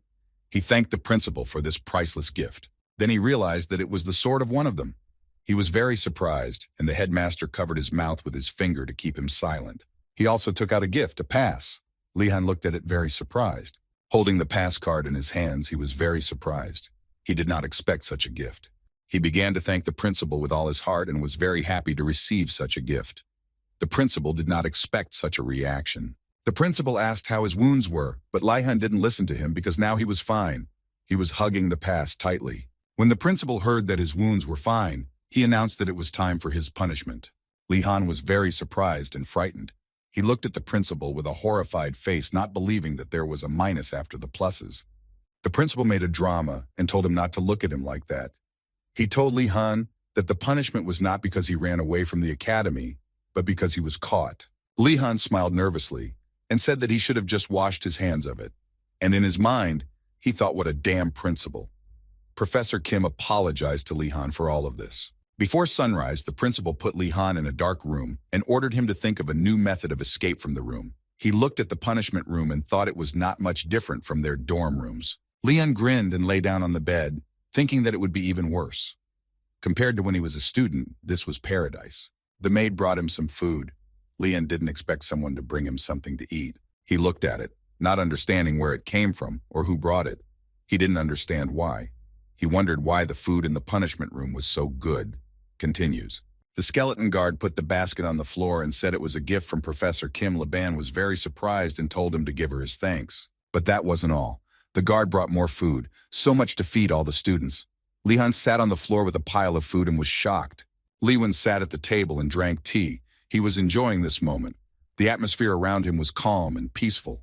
Dian thought that the battle was really terrifying and he barely survived. He thought if it wasn't for the lessons in battle magic, he doesn't know what would have happened. He looked at the steel ball and thought happily, but he had learned how to spin a circle with it. Li-han suddenly remembered Professor Velati and thought that he was right. Being in a stressful situation does speed up the growth of experience in martial arts. Li-han dropped his head into the table and tearfully said that he would no longer take the risk of pouring mana into objects. He was afraid that after the second time, he would not survive. Li-han calmed down and thought that he would stop introspecting. Before going to the punishment room, the director gave him a book to read. Li-han took the book in his hands and looked at it thoughtfully, as if he was looking for a trick. As soon as Li-han decided not to read it, thinking that it was another trap of the director, the book fell on the table and started to move the sheets of the book. Li-han was holding his head and knowledge was pouring into his head. He was thinking what the headmaster wanted to teach him. The director appeared in front of him. Li-han was very surprised. He did not understand what was going on around him. The principal ominously told him to cast spells from his head. Li-han looked at him with a big question mark. Li-han, lying on the floor, couldn't figure out what spell to cast because he had never learned any spells. Li-han wondered how he got something in his head. Li-han stood up and started to say with a surprised face the words, "Gonadalta's steps were deceptive." He didn't realize what he had said. He was surrounded by waves and laughing. As soon as Li-han said it, everything around him quieted down and took its shape. He looked at the book in surprise. The book closed, the chair fell down. Li-han stood there in great shock, thinking that he had just been in a dream. It was like he was in a dream. It all happened so fast that he didn't realize what was around him. Just as Li-han wanted to sit down on the chair, he didn't realize that the chair had fallen down. And that there was no chair, he fell to the floor. Li-han lay there thinking about the spell he had cast then. Of course he knew he couldn't cast it now. He thought about what book the crazy headmaster had given him. Li-han lay on the floor and ate an apple. At this time, Li-han did not know that the headmaster wanted to teach him individually, but the professors were against it, and he could hardly restrain himself to teach him individually. But suddenly Li-han got up from some rustling. He heard something and stood up sharply, thinking. He was wary. He looked straight at the wall and heard someone knocking persistently on the wall. He looked at it very surprised and didn't know what to do. Behind the wall, someone asked what year he was. Li-han said he was a freshman. Behind the wall, someone said that Li-han must be heavy. Behind the wall, someone introduced himself that he was gold. Li-han was very surprised. It was a senior. He said through a nervous face that he was very glad to meet him. Li-han wondered why he was in the punishment room. A freshman is not allowed to leave the campus, but seniors are not subjected to this rule, continued below. He asked why he was in the punishment room. Then Li-han scratched his head and said, "He's not the one to judge. He was caught fighting with a group of bandits." The elder asked Li-han how he got here. Li-han said he was caught trying to escape from the academy. The senior replied that this year's freshmen were really fast. Li-han asked him why the senior was sitting here, looking at the wall and waiting for an answer. The senior replied that there was no need to treat him so formally, as they would all become wizards after graduation. He replied that he was here because he had failed an experiment. Li-han was very surprised at this, and began to resent that he was sent to the punishment room for a mere experiment. He thought it was too harsh. Behind the wall, a high school student answered his question. He needed a certain material for the experiment, but he couldn't get it in time. So he went to the principal's secret warehouse to steal the reagent and was trapped. Li-han listened to him attentively and indignantly. He thought he was here for stealing, but he decided not to point it out. Li-han looked at the door and thought that he didn't want to come back to this place as it didn't appeal to him anymore. Li-han went to the wall and asked the older man if he knew any other routes to escape from the academy, as the tunnel was now blocked. The older man sat back in his chair and gestured arrogantly, saying that it was too much to ask for a freshman, and why should he tell him? Li-han knew he'd say that, and then he started yelling at the door, loudly calling for the guards. He was up to something. The high school student with a frightened face began to think that this freshman was up to something. The guards walked with a huge bag to the other student's room as if it was meant to be. But Li-han decided to send him food, and the guard brought food to the upperclassman. The upperclassman held the food in his hands in surprise and didn't understand why he was getting it. The senior asked Li-han where he got it from. With a smile and a cup of tea in his hands, Li-han proudly said that it was a gift for him. The senior sat there puzzled and thought that how could he get such food in such a horrible place? Who was he? Lihan was happy when he heard that the senior said that he would tell him everything. Lihan was very happy and thought about the power of the gifts, but the senior said he had something to clarify. He said he had heard about this path from the senior, but had never checked it out. Lihan sat on a chair with his legs crossed and listened attentively. He didn't care, and said he wanted to hear about it, and then he would think about whether to use it or not. The next day, Lihan and Yonera were walking on the street. Yonera looked at him silently with a question mark. She was partly aware of it.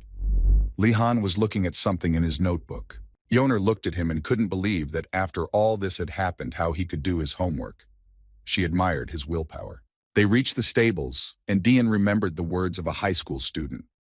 The high school student had said that there were rumors about the tallest spire of the main building. Apparently, it had special stalls that no one knew about. Professors go there to ride the winged beasts, and they get special privileges that allow them to cross the walls of the academy freely. Lihan seriously thought that even if it was true, he wouldn't be able to ride them. After all, this academy is just such a place. Lihan opened the door to the stables and thought that there was a small chance that it would work, and it was worth a try. Everyone saw Lihan and were frightened to see him. They were acting like this because of the rumors about him. Lihan didn't like it, he said. When will they stop judging him by his bloodline? Yoner looked at him calmly and said it was because of the rumors about Lihan. Then Lihan's attention was abruptly diverted by Rathford. He stood and looked at him with a smile. Rathford bowed to him. Lihan said nervously that he should not behave like that and that he should not speak to him formally. Lihan looked nervously at everyone and thought that everything had gone wrong, with more and more misunderstandings every day. Rathford began to talk about last night that he had told Lihan to hide, and until the headmaster arrived, he decided to rummage through the trunks from the carriage. He took out a trunk and handed it to Lihan. Lihan didn't realize what he had found and looked at him with a surprised face. Continued. Rathford could only drag out the smaller ones as he had to hide them with him. When Lihan and Yoner saw what was in the chest, they stood there with a surprised look on their faces. Lihan couldn't believe that he was able to steal such things in such a situation. Lihan put his hand on Rathford's shoulder and praised him for his actions, calling him the best thief. Rathford was surprised at the compliment and thanked him. He did not know how to react to the praise from Lihan. Yoner and Lihan sat on the crates and wondered what kind of potions they were. Rathford stood beside them. Yoner replied that she thought it was alcohol. Lihan was immediately indignant that it was alcohol, and Yoner began to reassure him that it was more than that. If they wanted to find out what the potions were, they would have to find out more about them. Lihan got up from his seat and thanked Rathford again. Yoner looked at him sweetly. Rathford leaned over and said it was an honor to be asked. Lihan asked that he not address him so formally. At the same time, Nilia returned and caught this picture. Lihan was having a very happy conversation with Rathford. Nilia began to imagine that her friends were new, had found a new friend, and thought he was better than she was. She was very indignant and frightened by this. She stood in great shock at the thought of different things in her head. Lihan turned around and was surprised, asked when she had come. Nilia sat on the floor disappointed. She stood up and said, "Looks like you have a new friend and they don't need her anymore." She decided to run away. Lihan tried to stop her. They stopped her and explained everything. Nilia stood there scratching her head, smiling with embarrassment and saying that she had misunderstood. Lihan invited everyone to take care of their horses. He approached the horse that Professor Choidora had given him.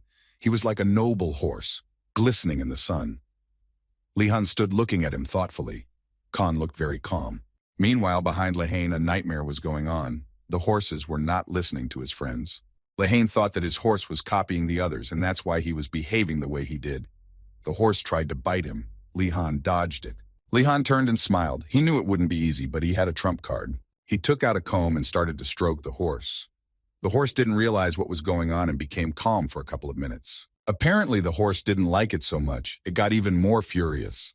Lihan didn't know what to do. It looked like the horse was going to kill him. The horse was finally exhausted. Lihan began to brush its mane. Lihan didn't realize that brushing the mane was so difficult. The horse was lying there exhausted. Lihan looked at the others, and they seemed to say they were getting the hang of it. They stood there tiredly, covered in mud and abrasions. The friends asked how Lihan was doing with the horse. Lihan said not so far. Nilia wondered how he hadn't opened his heart to him after all this. Rathford, too, was surprised to hear that he had never seen a horse like that before. Lihan looked at the horse tearfully and thought, he must really be a monster. When you think of the professor's terrible temperament and tyrannical methods in the name of academic achievement, it's just beyond all limits. Meanwhile, in Ergulmum's house, Professor Choidora and Professor Gulmum were sitting at the table drinking tea and discussing how the new students were working in the stable. Professor Choidora was drinking tea and smilingly said that even though she had chosen horses with terrible temperaments, she was sure that they would open their hearts when they saw the efforts of the students. She changed her face to a sinister one and said, "But if they try to flog the horses, they will be in trouble."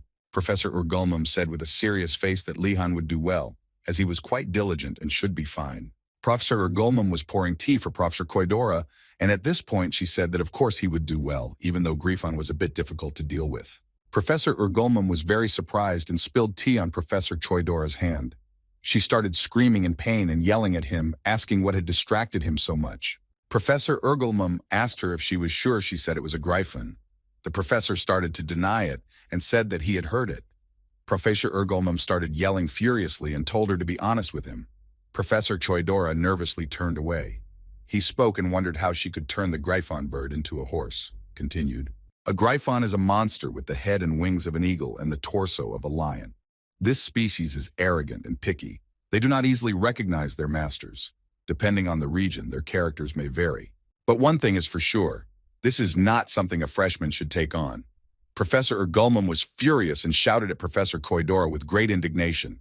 He angrily got up from his desk and was saying what she had done to her student and what if he got injured and had to take a break. Professor Choidora covered her ears from Professor Urgulmum's screaming. Professor Koidora began to shout how dare he raise his voice at the senior. A big fierce conflict broke out between them, just a typical dwarf argument. Meanwhile, the students decided to walk their horses. Lihan led the horse carefully. The horse walked tensely. Lihan stroked the horse and was glad that it had calmed down, but it was only a secret that Lihan had put artifacts on it.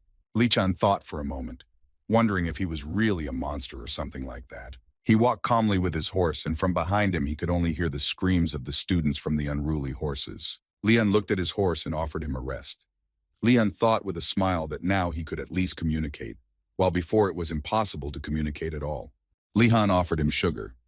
The white horse did not want to admit it, but he felt that he was slowly beginning to obey Lihan. But the horse was still awakening the wild blood of nature. Lihan looked down frustrated.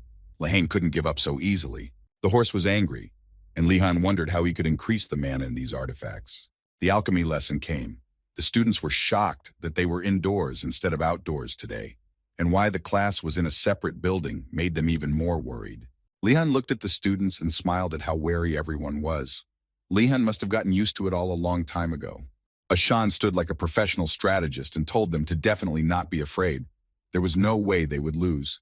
In front of him stood Yoner and Nilia, but their discussion was interrupted by Professor Urgulmum.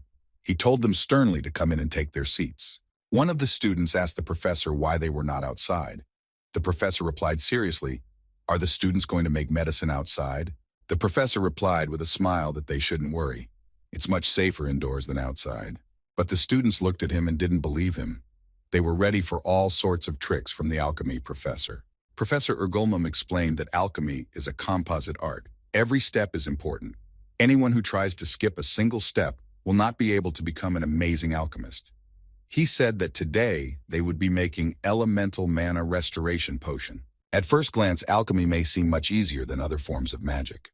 Alchemy is an attempt to prepare a complex recipe in a very short amount of time. The professor said that they had to prepare all the ingredients fresh and remember how to prepare them, as well as instructions for efficient time allocation.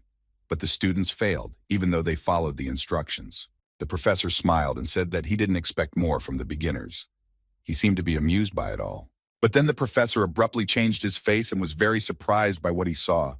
It was as if he had seen something incredible. Naturally, he was surprised by Lihan.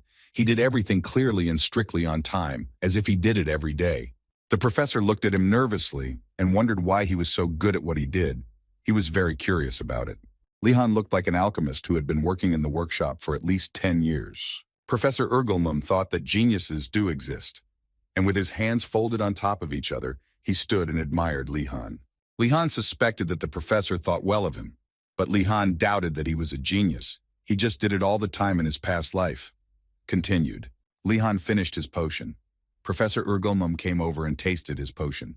As he drank the potion, he felt the mana flowing through his body and was so refreshing.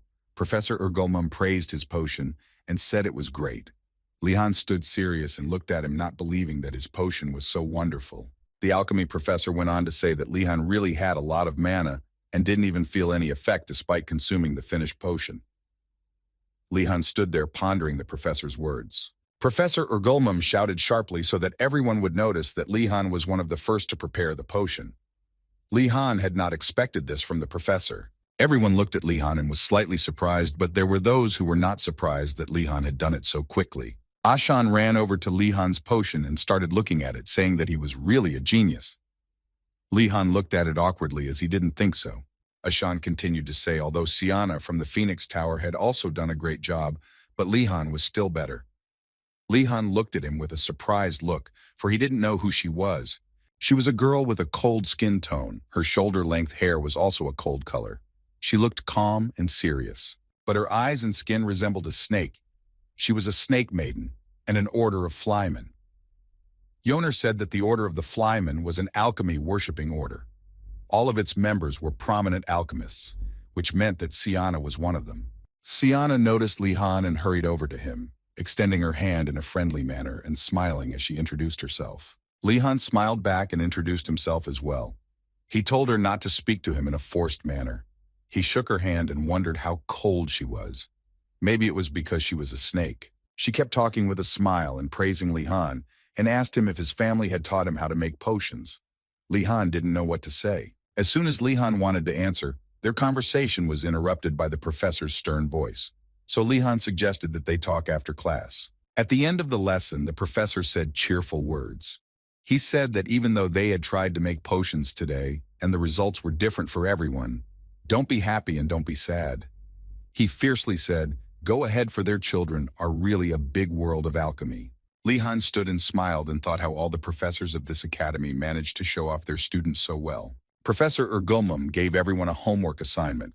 He wanted them to try to make a low-rank spirit potion by next week. He pointed to the board and said that this was the recipe. Nilia was surprised that the professor had shown the recipe because she thought they would have to find it themselves.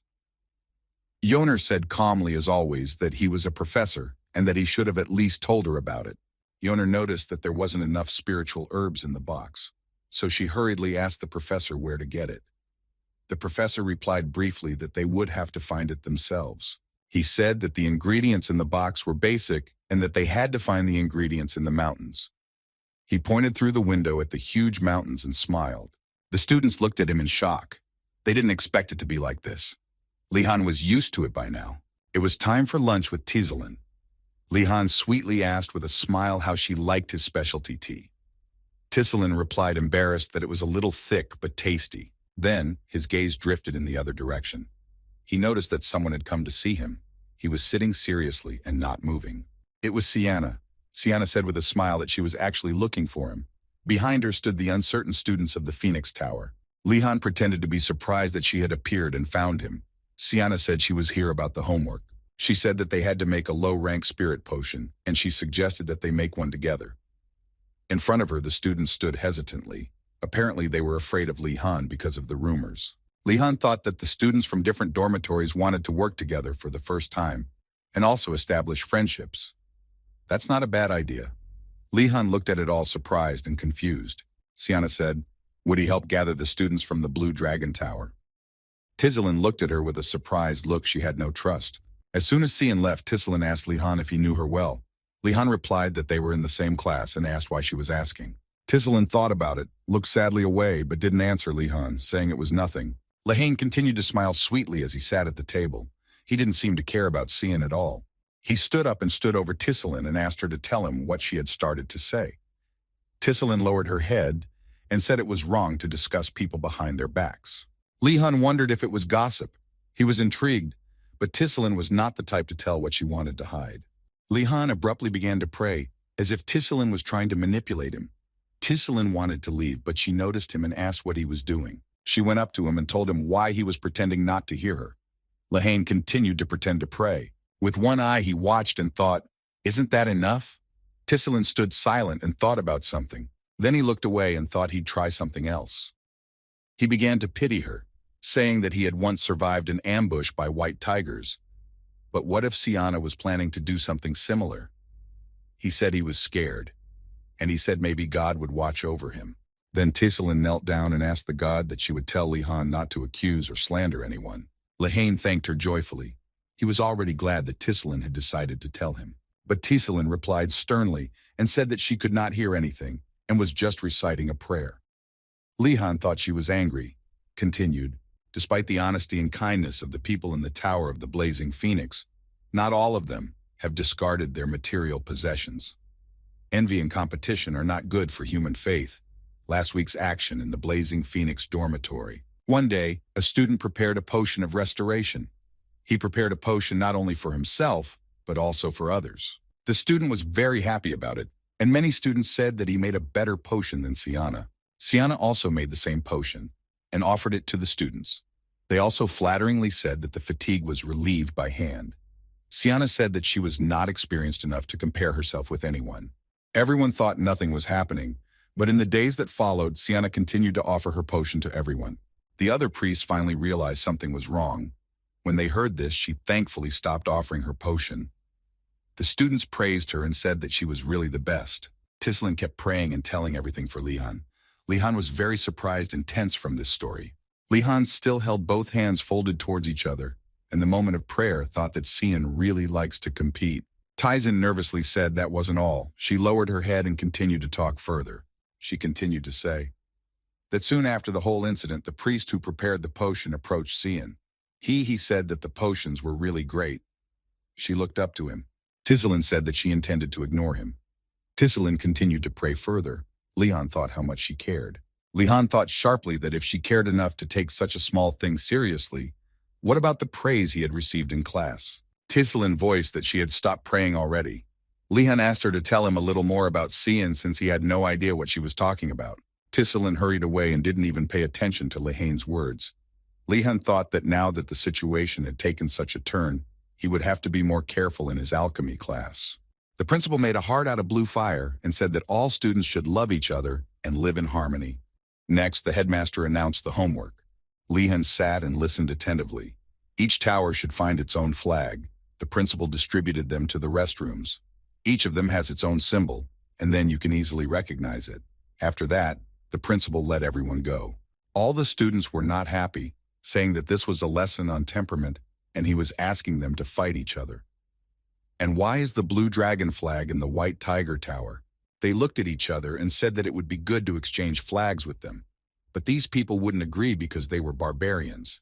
They decided to do nothing. But then Vardanaz appeared, and with a confident, commanding word said that no one should give up. His look was confidently intimidating. And then the students were filled with hope.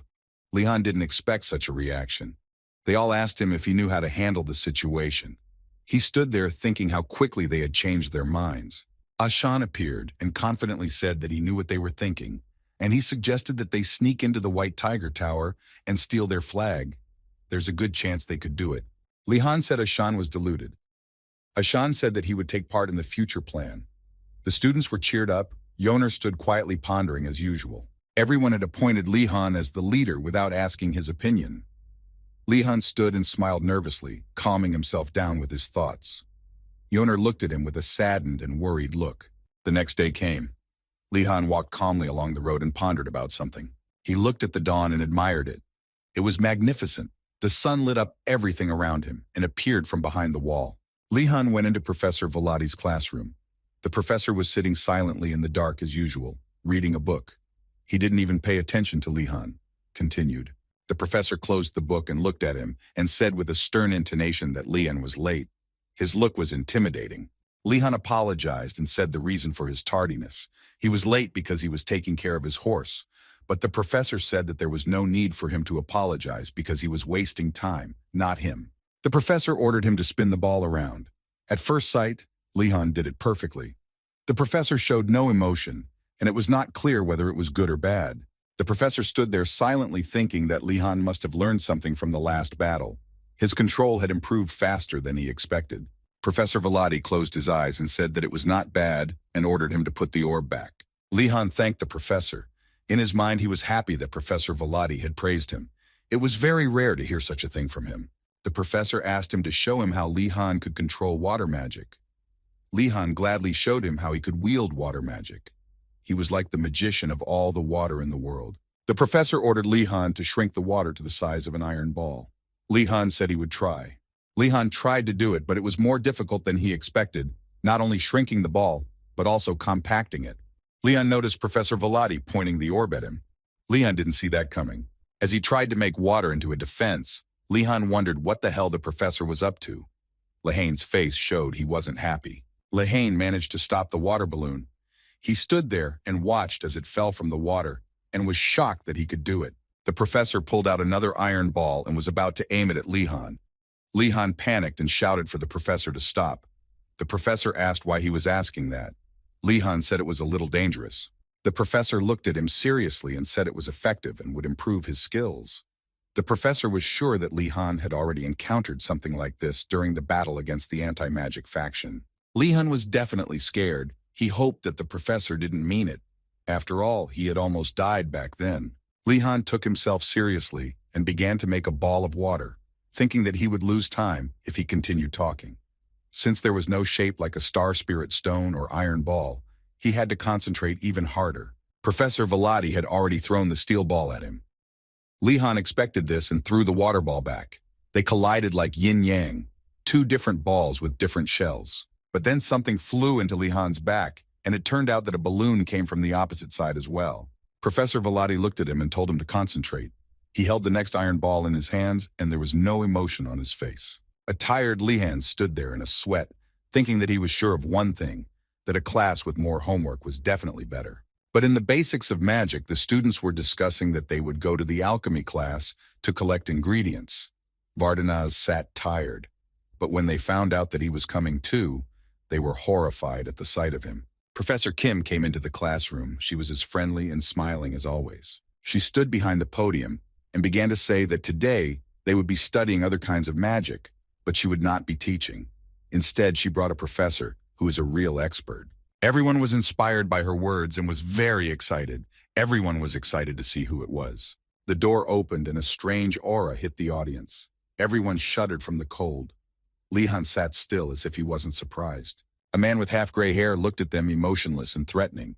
His name was Morton. He was a teacher of dark magic. Continues. Summoning the undead, curses, controlling dark elements and poisons, using negative energy, etc. Dark magic is a special kind of magic that people avoid and fear. The image of dark magic that people have is similar to the fear of being alone in a dark forest. In the forest were Gainando and Yoner. Gananda was scared as always and hid behind Yoner. Yoner tried not to show that she was afraid, even though it was Gainando who should be more masculine. Suddenly they were startled by Li Han, who was like a light in the darkness, and they asked him for help. He said he was busy and couldn't help them, but his friend would, and he brought the skeleton to life. Ganando and Yoner fainted at what they saw. Li Han stood there scratching his head, wondering what was wrong. That was the image Li Han was thinking about. The students also had the same thought. They wondered why they should study dark magic because they might be judged for it. Professor Kim tried to calm them down. She said that she understood their fears, but dark magic is very mysterious and has a deep history. The students are raw gems, so they will have to experience and learn a lot to make their way. Professor Kim said with a smile that they are future wizards who will not hesitate to seek knowledge. Professor Kim's words touched everyone's heart, including Yoner. She looked at her with embarrassment and admiration. Professor Kim then asked who would like to be Professor Morton's assistant. Professor Morton looked at everyone without emotion. As soon as Li Han wanted to raise his hand, Gainando stopped him in a panic and started saying that if you mess with a dark mage, you will become undead. Li Han started to say that he thinks dark magic is underrated, as not many people study it, and it would be easier to get a good grade. Gainando looked at him in a panic and told him if he really wanted to become a dark mage. Li Han thought Gainando was overreacting. Li Han stood up confidently and said that he would be an assistant, because the less popular a species is, the more time to study it. Professor Kim watched and admired Li Han, thinking how good he was and that he was a real wizard. Li Han approached the professor and thought that he was wondering why it was cold in the classroom. But it turned out that Professor Morton exudes dark mana. Mana does not have a certain element, but changes its properties according to the types of magic. Cold and dark mana is a sign of dark magic. Professor Morton, with a tired face, said that Li Han had a lot of mana. His gaze was sleep-inducing. Professor Morton decided to do a little demonstration first, and the whole place spun with dark magic. He shouted, Rise up, bone servants! And out of nowhere, horribly intimidating creatures appeared. This atmosphere was not a pleasant one. All the students began to panic and yell that they were undead. They just kept appearing right next to them. Professor Marathi was happy with his performance and asked Lihan if he had done well. Lihan didn't know what to say and answered with a serious and a little surprised and frightened face that it wasn't bad. In the background, Professor Kim admired him and thanked him for his words. Professor Marathi said that they would end their childish behavior. He made just one gesture and everything around them became calm and quiet. The professor thought the magic demonstration was amazing. Lehane looked at him with contempt and thought that Professor Morton had not shown it so that he could do it himself. Professor Morton waved his hand and told Khan not to worry and not to ask him for anything. Lihan was surprised that he had heard his thoughts. Professor Morton asked Lihan if he could turn his mana into negative energy. Lihan easily said that yes, he could. Professor Kim smiled on the sidelines and thought that it would not be easy even for Lihan. Continued. Wizards have to go through many trials to visualize the yin element. Its concept is vague and not unified. For example, when one thinks of cold, mana turns into an ice attribute, and when one visualizes darkness, it turns into a dark element. She thought while Lihan was trying, she would watch the others. And when she thought that, she was surprised. Lehane seems to have gotten it right the first time. Like a true dark mage, he had dark mana. The professor was shocked and said it was impossible. Lihan did, and thought that he just remembered strange mathematical expressions, like hyperbolic geometry or imaginary numbers. Lihan has a fertile imagination. Professor Morton admired Lihan and asked him to do it again. Lihan said he would try it. Lehane tried again and he succeeded again. Professor Kim stood behind and was surprised with her mouth open. Professor Kim thought he was really good. Eventually, if he was too good, he would become a student of dark magic. Professor Kim began to worry that the talented student would be stolen by another professor. She looked at Lihan and hoped he wasn't capable of such a thing.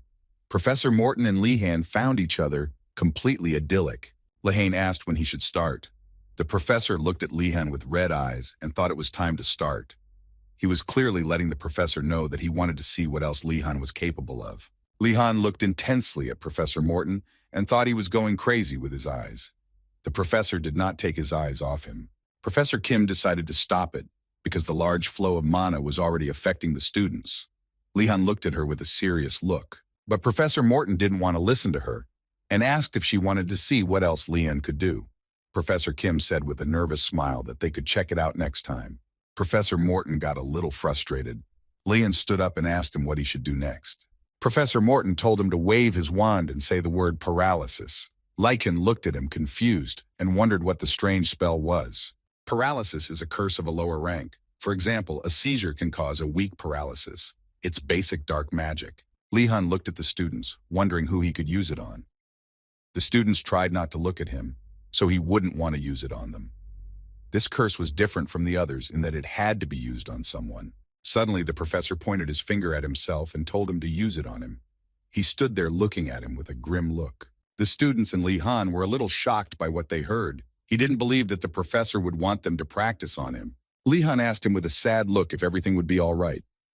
The professor answered cheerfully that yes, everything would be fine and ordered Lihan to move. Lichan agreed to the venture and pointed his wand and said the magic words. He was serious and it seemed that he would destroy everything around him with such magic. Professor Morton stood still and thought that the freshman's spell would do nothing to him. As soon as he saw how easily the professor blocked his paralysis, he would realize how deep the dark magic went. Lihan thought he should concentrate. It felt like he had gathered all his energy into one mana. Professor Kim was anxious. Lihan cast paralysis magic directly at the professor. Professor Morton was a little shocked because his dark defense did not protect him, and he was hurt by the magic. Professor Morton fell to the floor unconscious. Lihan ran up to him and began to worry whether he was alive or not.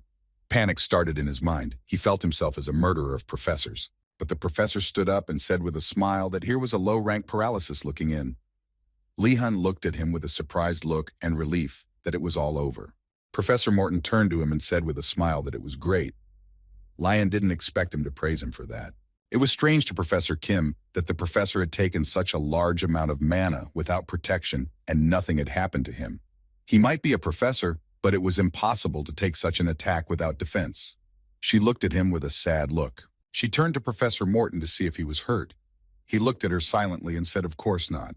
Professor Kim studied his body and was sure that his fall had not been a game and that he had fallen because of the freshman's blow. Professor Morton smiled nervously as he continued to teach the class. Continued. The professor turned to Li Han and began to say that he was really strong in dark magic. Li Han was surprised and thanked him. Professor Kim looked at him with contempt.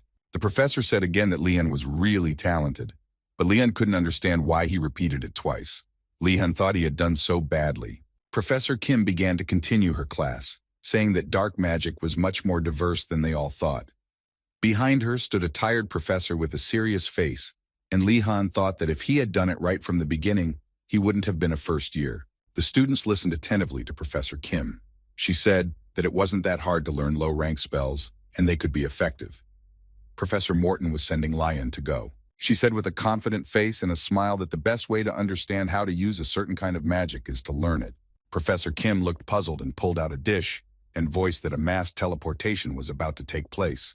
Professor Morton stood quietly waiting. All the students were shocked and didn't understand where they all teleported to. They were sitting on the ground and adjusting their things. It was the training ground. Professor Kim smilingly continued to say that the students needed to practice with each other, and so she moved them to a bigger place. Professor Morton was still standing there, looking gloomy. All the students were inspired after Li Han tried this magic. Everyone was only too happy to practice. Li Han sat there thinking that the atmosphere was more lively, and the students were more proactive than at the beginning of the class. He thought that Professor Kim was really amazing. Professor Kim told everyone to break into pairs. Gainado and Li Han were in one pair. The rules were simple. They would take turns attacking. And not just attack, but the goal was to let themselves get hit by the curse and experience it. Gainando began to convert his mana into negative energy. He concentrated hard on it. Li Han looked at him in surprise and thought how fast he could do that. He didn't expect him to do that. Li Han concentrated and held the staff in front of him. Li Han thought because he had had many failures with other items. That means Gainando has a great affinity for dark magic. Maybe it's simple, but it's not. Professor Morton was very surprised that the second student had done so quickly. He couldn't believe his eyes. Guinan fired the magic right at him and shouted paralysis. Leon thought that's what magic feels like. Ganando rejoiced at his first victory. After all, he had done it well. Lehane stood and congratulated him. But Lehane was surprised that Lehane didn't grimace in pain. He asked how it felt to be paralyzed. Lehan replied that he didn't understand it. He wasn't even sure if he was paralyzed. Lehan looked at the staff and didn't understand anything. Gainando wondered if the problem was his spell. Lehan said it was probably the casting of the spell itself. Lehan explained to him that he thought Gainando had been too restrained when he cast the spell. He advised him to do it more convincingly. Gainando was excited about the idea. The professor stopped their discussion and told them not to jump to conclusions. Professor Kim said that Lehan didn't feel it because he had a lot of mana, so the effect was negated. Leha watched and listened intently. Gainando was very inspired by Professor Kim's words. Professor Kim waved her hand at him sweetly.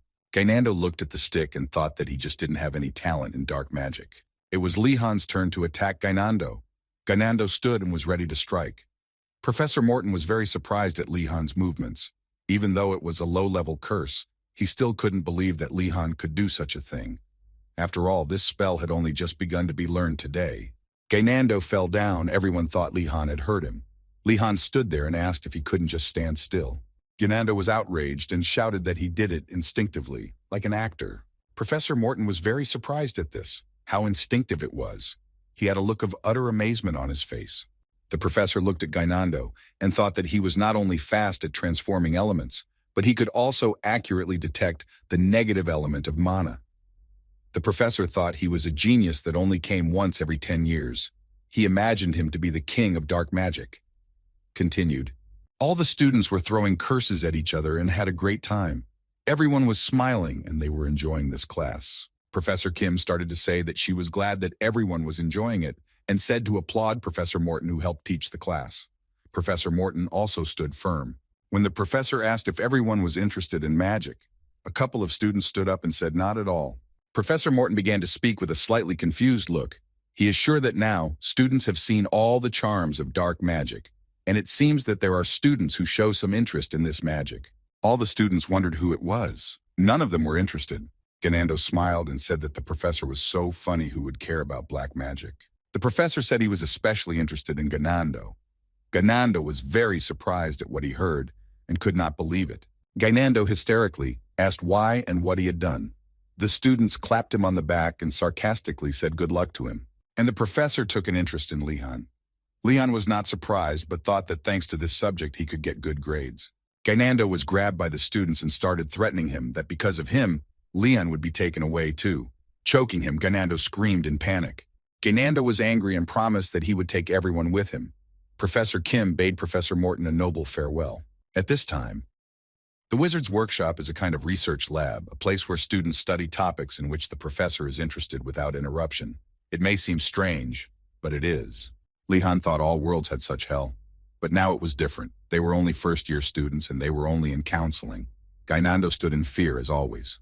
Gainando asked fearfully that he had been summoned here because he had done something wrong. Lehan replied that it wasn't because of anything Gainando had done. Before they could knock, the doors opened. Gainando went in fearfully, but Lehan went in confidently as always. Gainando panicked that the door opened by itself. Lehan only reassured him that everything was all right. They could not see anything because of the smoke in the room. They searched and wondered where the professor was. Gainando, as always, was afraid of everything. Professor Morton was sitting in his dark office waiting for them. Someone stood beside him with large wings. Darkness reigned in Vokug. Professor Morton ordered the students to be brought here. Dirrit said that hadn't the principal asked Professor Mortoni not to approach the new students. He thought the professor was risking going crazy. Dirrit told the professor not to do anything because not much time had passed since he had left the prison cell. The professor said that it was just a punishment room and it was nothing like a prison. Dirrit turned away and didn't listen to him. The professor said he heard him and ordered him to leave. There was still the same smoke of darkness around. The professor decided to remove that darkness. Gainando and Lehan didn't expect it. Everything around them became bright. They saw how beautiful everything was.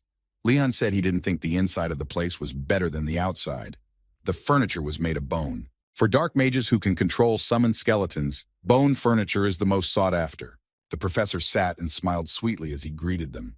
It was unusual to see him in the bright surroundings. The professor told them to sit down. They obediently sat down. Lehan looked at Gainando and smiled, thinking that he might not know what the furniture was made of. Professor Morton smiled and said hopefully they understood what he had called them here for. Gainando started to say in a panic that it was because he had done something wrong somewhere. Lehan looked at him sadly, knowing that he hadn't. Professor Morton said it was because they were very talented in dark magic. Gainando was very surprised when he heard the real reason. This reaction frightened Professor Morton as well. Although Gainando was not interested in black magic, but he was glad that he was talented in it.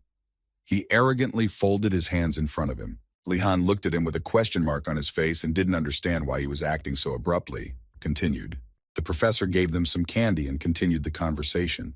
Since they are both talented in dark magic, he summoned them so they could discuss it together.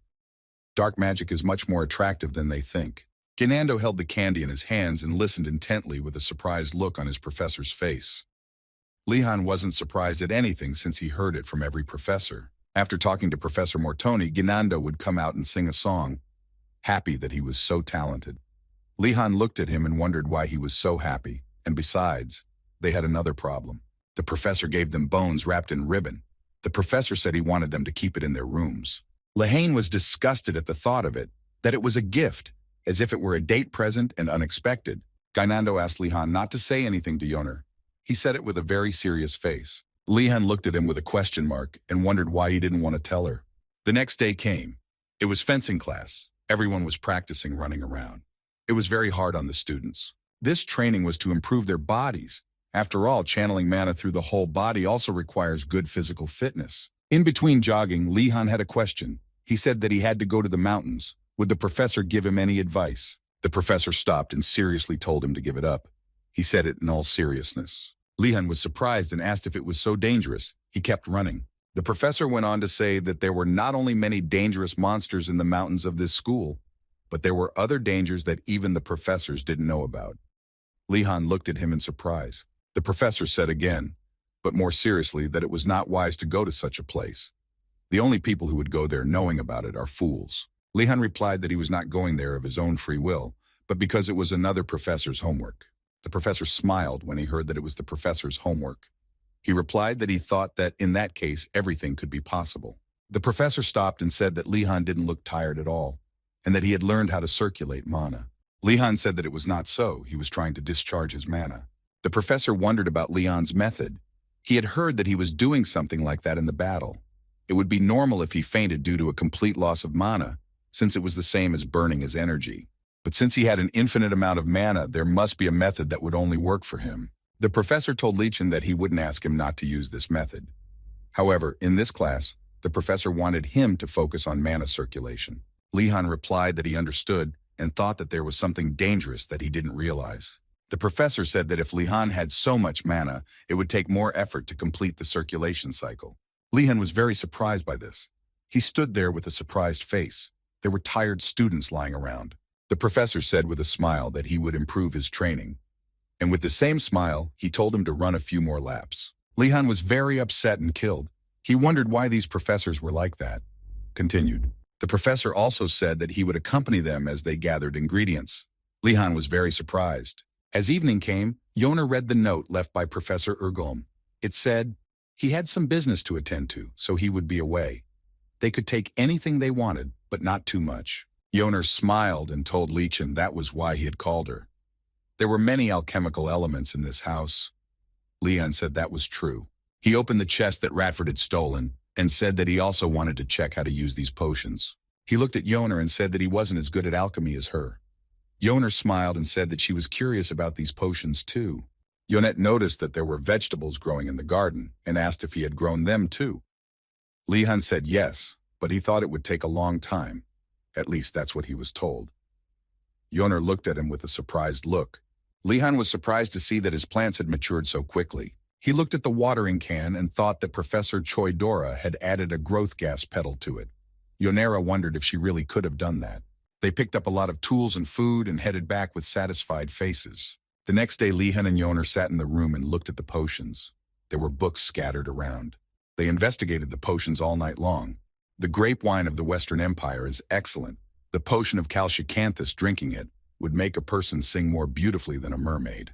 They were only able to determine the properties of 2 drinks. Yoner was upset about it, but Li-Han calmed her down and said that it was an excellent result. At this time, Ashan came in and said with a huge smile that he had finally found them. Tired faces looked at him. He asked if they had prepared themselves to collect the ingredients. Ashan turned to Li-Han and asked if he wanted to go to the black market before collecting the ingredients. Li-Han looked at him with a question mark and didn't know what to say. He didn't know there was such a thing. The market was crowded. It reminded Li-Han of a 5-day village festival. Lots of vendors and merchants. Rathford was in the market and he was offering bets to the students. Whoever guessed where the emperor was would win a prize. Rathford noticed Li-Han and quickly got up at the speed of light and ran to him in admiration. Everyone else was frightened of him and ran away. Li-Han asked him what he was doing. Rathford replied that he was collecting bread, which surprised Li-Han, but Rathford explained that bread was currency. Li-Han looked around and was surprised to see that there were many useful things here. And the most surprising thing to him was that there were many artifacts. Li-Han stood among the artifacts. They all glowed and evoked mixed energies. He thought about how many artifacts were in this space. He tried to notice each artifact. They were rare artifacts that not everyone could see in a lifetime, and everyone wanted to obtain them. But they're in Einrogard, a place full of people with all sorts of talents and who had created useful items, albeit of low quality. Li-Han looked at Retford, thinking that if he were a student of the Black Turtle, it would be much easier for him to communicate with them. As they approached one of the local shops, Retford reported nothing of interest to them there. The young man selling artifacts objected to the neglect of his wares. Li-Han turned his attention to some sort of cloth. The mouse reported that it was a protective cloak. It weighed down on a piece of wood completely white in color. In Retford's recollection, the cloak had barely protected him from a knife wound. The cloak seemed very useful to Li-Chan, which made his companion shudder. Li-Chan was already holding the cloak in his hands and examining it. Retford praised Li-Chan's desire to see the benefit of everything, but the boy asked him to stop flattering him. As he thought about it, Li-Han looked around and realized that there really weren't many useful items. Many artifacts were starting to expire, making Li-Han unable to see the effects of most of them. Many artifacts were starting to lose their mana. That's why the cloak seemed suitable for him. Li-Han wanted to buy a protective cloak to the cheers of the salesman. But as soon as he started to ask about the possibility of taking the item on credit, the young merchant stopped him. Under Retford's questioning gaze, Li-Han announced that he had brought items he was willing to trade for the white cloak. Opening the basket, Li Han thought he had taken too little while the others were in shock at the amount of food. Noticing this scene, the other students surrounded Li Han, asking if he needed anything else. The boy was very uncomfortable with such a crowd. While some hastily advertised their wares to him, the man who sold the protective cloak froze in a bow. The happy young man began to mock the other students who still couldn't sell anything. Leon watched everything with a perplexed expression. The girl with green hair was chasing after the happy student the most, hoping that she would get something too. Still frozen, Leon watched the boy enjoying the food he had gotten. He couldn't believe that these people were so hungry that they would go crazy over a simple potato and bread. Leon asked Yoner for help and asked everyone to disperse. He informed that he was going to start cooking, but it would be free only this time. From this statement, the students froze with shock, later starting to ask if he was joking. Leon thought that the students had really been starving for a long time. This meant that he would be able to increase his customer base. Leon started cooking while the students drooled greedily at his creation. He prepared a flavorful tomato stew. Shivering with anticipation, the hungry students grabbed their portions and then began to eat. The stew turned out to be truly delicious, causing the students to eat even more greedily. Lehan and Yoner confirmed that the students were very hungry. Lehan felt that they had done the right thing. Even though these ingredients were very valuable, after all, it could all help in the future. He was going to set up a good relationship between them to go ingredient shopping together in the future. The students exceeded Leon's expectations by gifting him with various artifacts. He was able to get invisibility boots, smokescreen chalk, and a detection bracelet. The boy was very happy to get them, but wondered why the students had made them. All the items were for the purpose of hiding something. Lehan and his friends noticed that something stirred in the bag received from the students. A huge bone paw was on Lehan's shoulder, causing him to freeze in horror. The paw moved and Retford screamed in horror while Yoner wondered what it was. At Retford's screams, the paw began to move. It snuck under Lehane's clothes, fumbling for a bone with a yellow ribbon on it before uniting with it. A shocked Yoner wondered how many strange objects Lehan carried with him. While he was answering the girl's question, the paw began to emit an eerie aura. The paw started flying straight at Lehan. The skeleton crashed into his reflexively raised hand, letting blood pour from his finger. After the collision, Lehan had a strange sensation as he suddenly realized something. Seeing the paw attacking Lehan, Yoner and Rotford were ready to rush to help at that second, but Lehan stopped them. Raising his hand, blood began to drip from Lehan's finger. Looking at the strange paw, the presence of a wolf was felt. Reaching out towards the paw, the boy felt he could control the paw. Squatting down, he began to try to give commands to the paw, which it successfully did. Yoner and Rothford, who were watching, could not find words to describe their friend's actions. It appeared to be dark magic. Lehan shared that the professor had given him a rather strange bone. Yoner wondered if it would be better to throw it away. But seeing the trembling paw, she took back her words. Leaning over, Rothford reminded Lion that in the mage world, it was not commanded to interact with dark mages, also saying that the bone looked creepy. After thinking about it for a moment, Lehan tilted his head, then said that it was indeed more serious than he thought. At those words, the paw huffed. Yoner wondered what had moved the professor to give such a gift, and Lion wondered why he had given the skeleton in pieces. Rothford suggested that the professor needed to find all the pieces and put them together. But Yoner replied that that was too much. Staring at Yoner, Lihan thought that Rothford's option was realistic. Lihan thought that the professor was different from other people. While a normal person would decide that no one could like a collection of bones, the professor would decide that finding bones was the best thing to do. These thoughts gave Lihan goosebumps running down his back. Lihan decided to leave the bones for now. It didn't look like they could do any harm. As they walked to the center of the clearing, Lihan's team saw that all 4 towers were gathered and the class would begin soon. The instructor informed them that they all needed to memorize each other's faces and to stay together if possible. Lihan decided that he would follow the man's advice. Many were startled by the teacher's warning, but they too decided to stick together. Seeing that everyone was ready, the mentor began to set off. As the students walked, the skeleton of some creature flew behind them. Stopping at a suitable place, the mentor said to gather the necessary materials. Everyone scattered in different directions for the needed items. Watching the work, the mentor thought that everything was going smoothly so far, and all that was left was to keep going until they were off the mountain. Looking around, the mentor saw huge hands flying at him. At the same moment, they slammed down and the mentor disappeared. All that was left of the mentor was a branch, and there was a strange energy flying around the branch. When the student looked back to ask her mentor something, she saw no trace of his presence at the place where he was. The girl realized that the mentor was missing and immediately informed the other students. Elena was very frightened by this. Surrounding the place where the mentor had last been, the students tried to find any trace of him. Lihan thought that this was the situation he was dreading. The students were beginning to panic.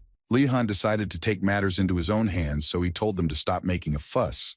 He assumed that the professor was away on business. As the students began to come to their senses, Lihan thought that what he had said couldn't possibly be true, but first he had to calm them down. After all, until the monsters showed up, there was no reason to panic. Their goal was to go back. Suddenly it started to rain abruptly, causing everyone to later have to dry their cloaks that they had gotten from Lihan. The black-haired student approached Vardanaz to thank him for his help. She asked if the other had really made the legendary tomato stew.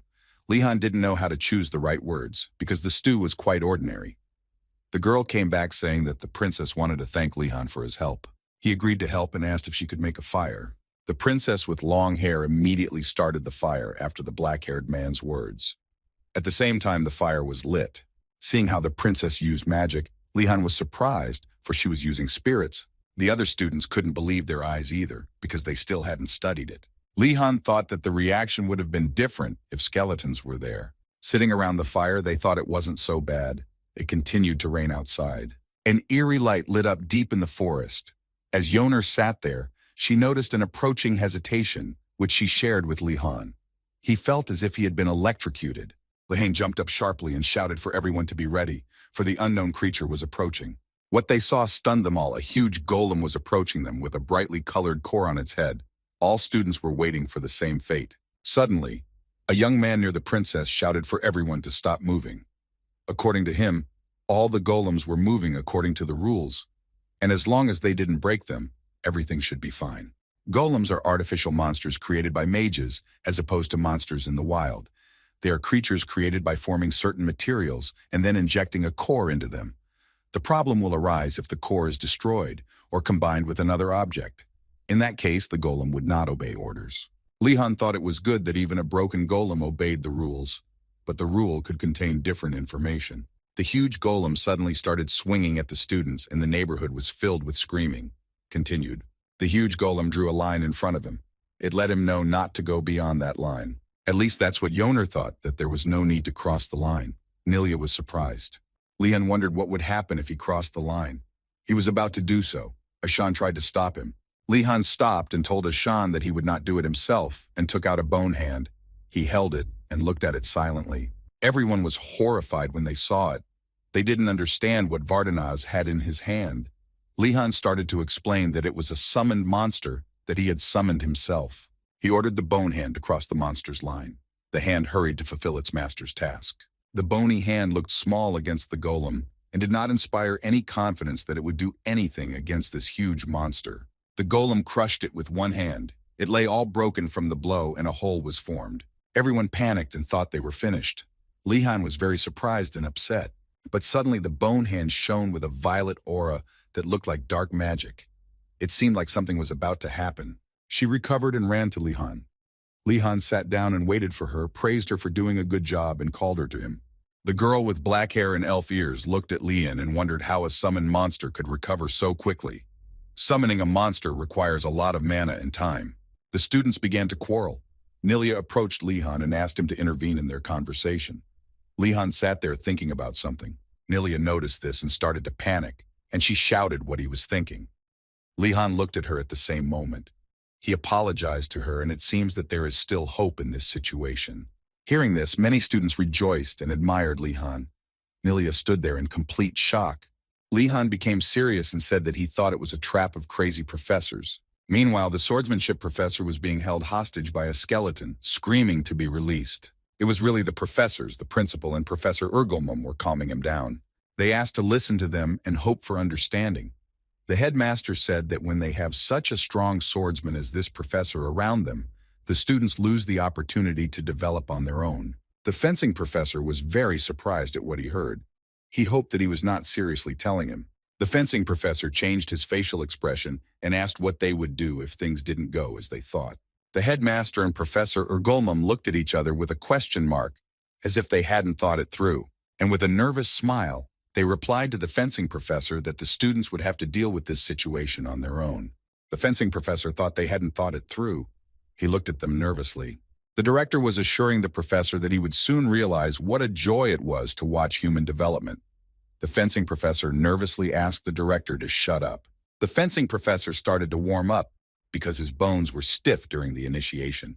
He asked what they had prepared in the forest. The professor carried him a mug of tea and said it was nothing special. And then Professor Ergelmum started laughing and said that it was just a poison-enhanced bull.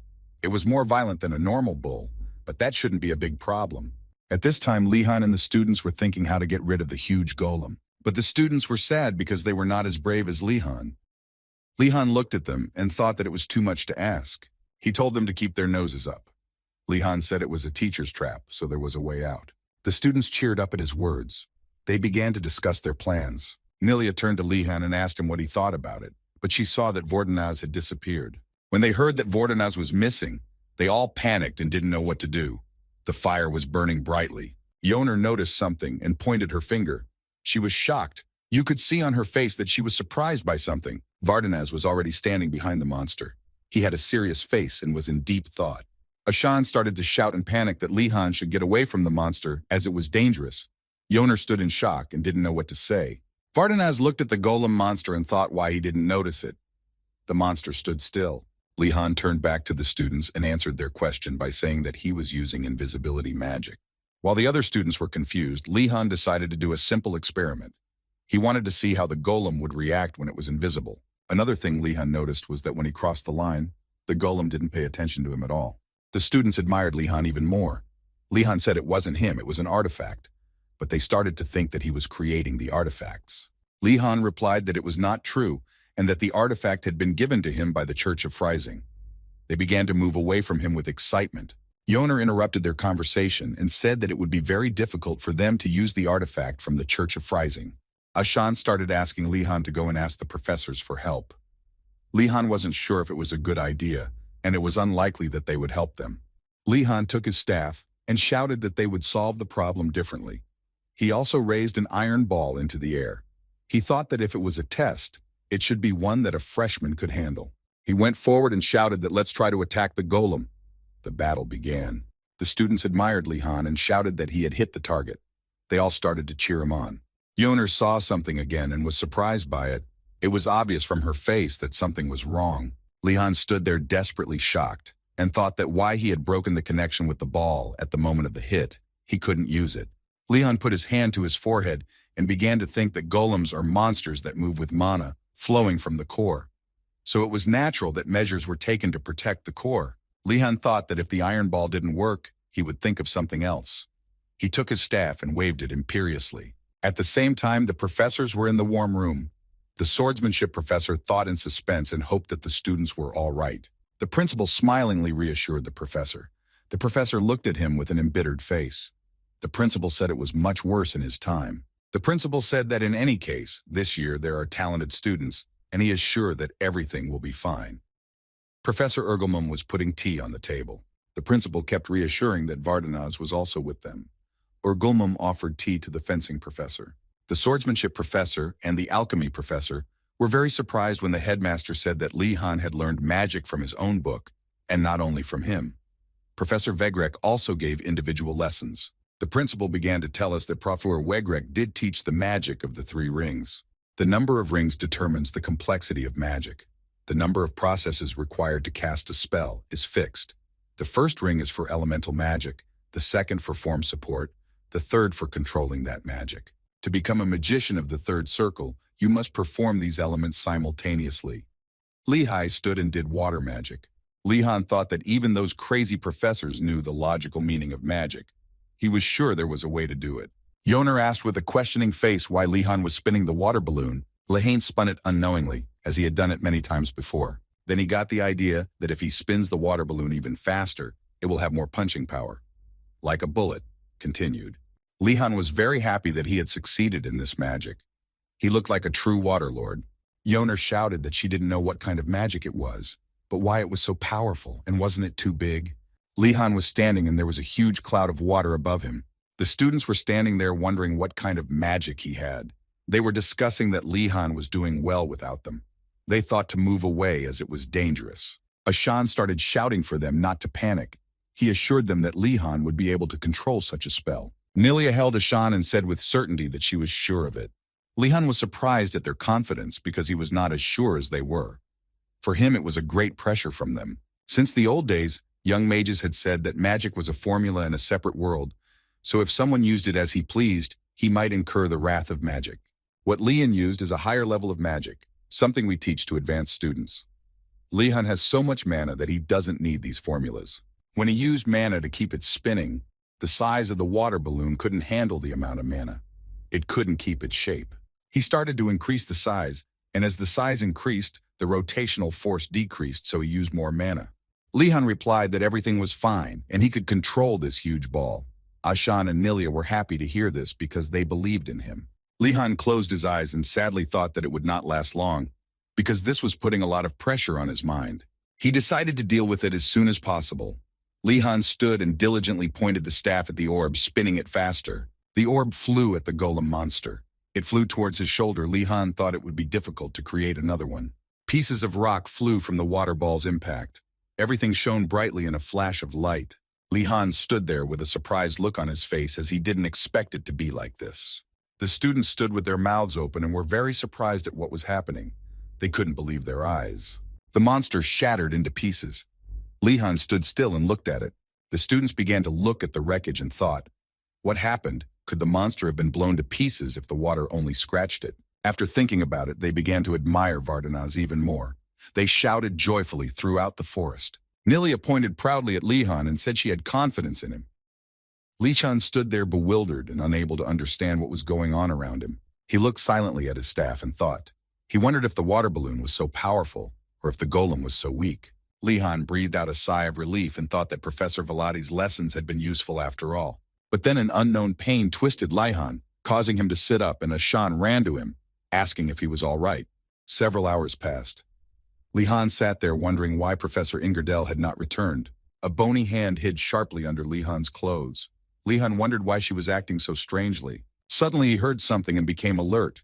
When he looked to the side, he was very surprised. The students were running away from the golem monster and yelling loudly. The golem was completely unharmed. Lihan looked at them nervously and thought how useless the students were. Nilia was shocked. Nilia pulled herself together and shouted that now was not the time to run away. She decided to buy time while they distracted the monster. The girl with black hair asked Lihan if he could use the spell he used to defeat the first golem again. Lihan shouted that it would take him too long to use it, and they should all get out of here. Everyone started to run away.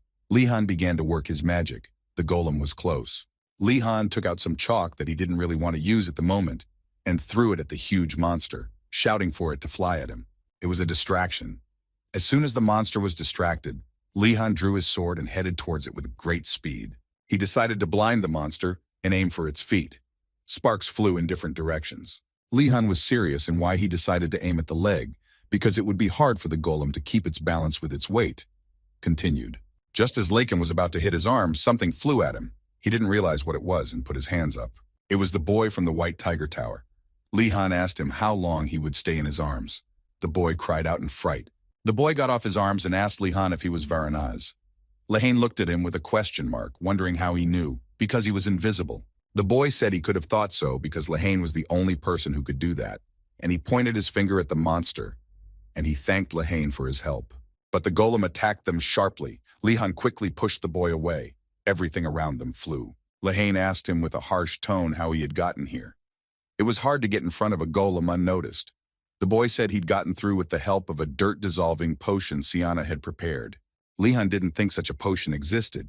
He asked the boy where it was. The boy scratched his head nervously and replied that it was already gone. Lehane thought that the boy was useless. Then Lihan looked at the monster and wondered why it wasn't attacking them. Lihan looked at the monster and wondered why the golem was leaving. He was alarmed. There was a student who was curled up in a ball of fear, crying for help. Looking straight ahead, Lihan thought there was a way to stop this huge monster. He remembered Professor Kim's words that he had a lot of mana and that flame magic could have a devastating effect on him. But Lihan was determined that he needed that mana at this moment. And then fire began to come out of his staff. The fire was devastating, and everything around him burned with bright light. Li-han stood like a true fire lord. He blasted the monster with all the fire. The boy lay on the ground. It seemed unlikely that anyone could survive such a fire. The golem monster was blown to pieces. The frightened students stood in shock and looked at it all. The boy admired Li-han's power and thought that applying heat to the mud would cause it to harden. But if the mud was poorly laid, it could be destroyed. The boy understood why the boys in his tower were afraid of Li-han. Li-chan himself marveled at the power of fire, and he thanked Professor Kim with a smile. He understood what she meant. The students of White Tiger Tower ran up to Li-han and started shouting that he was great. He was a great hero to them. Then they asked who he was. When they realized that he was Vardhanaz, they all bounced away from him, frightened. They began to resent Li-han, shouting that he wanted to surprise them by killing the golem. But the boy stood up to them, telling them not to talk nonsense. Li-han had saved him and the student from the huge monster. One of the students was suddenly afraid that this boy had been hurt. The boy's name was Batrick. Vardhanaz calmly stood aside and watched the whole thing. Vardhanaz turned to Batrick and asked him to help him clean up the place. Batrick, of course, agreed. Li-han approached Yoner and leaned over to ask if they were all right. Yoner said with a smile that the guys from the Phoenix Tower knew how to give first aid. Especially Sienna, she was so good at making pain-killing potions. Li-han stood there and thought about what he had heard, thinking that only he had solved one problem. Another one appeared. Sienna appeared beside him. She stood in front of him holding a box of potions. She offered him these healing potions. Li-han looked at her with apprehension and distrust. It was evident on his face, continued. Just then their conversation was interrupted by Yoner. She was saying that Li-han wasn't hurt, and smiled sweetly. But it was too late. Li-han took the medicine with speed and started to drink it quickly. He drank it down. Yoner looked at him with a surprised look. Li-han said it was the best potion he had ever tasted. He playfully began to praise her potion. With her sucking skills learned in grad school, Sienna looked at him with a confused look. Sienna liked it a lot. She was glad that he appreciated her potion. She smiled and said that he was so kind and that no one had ever praised her like that before. She gave him the whole box. She said he would let her know if he needed more. Li-han exhaled and thought it was all exhausting. Yoner looked at him with a question mark. Morning was coming.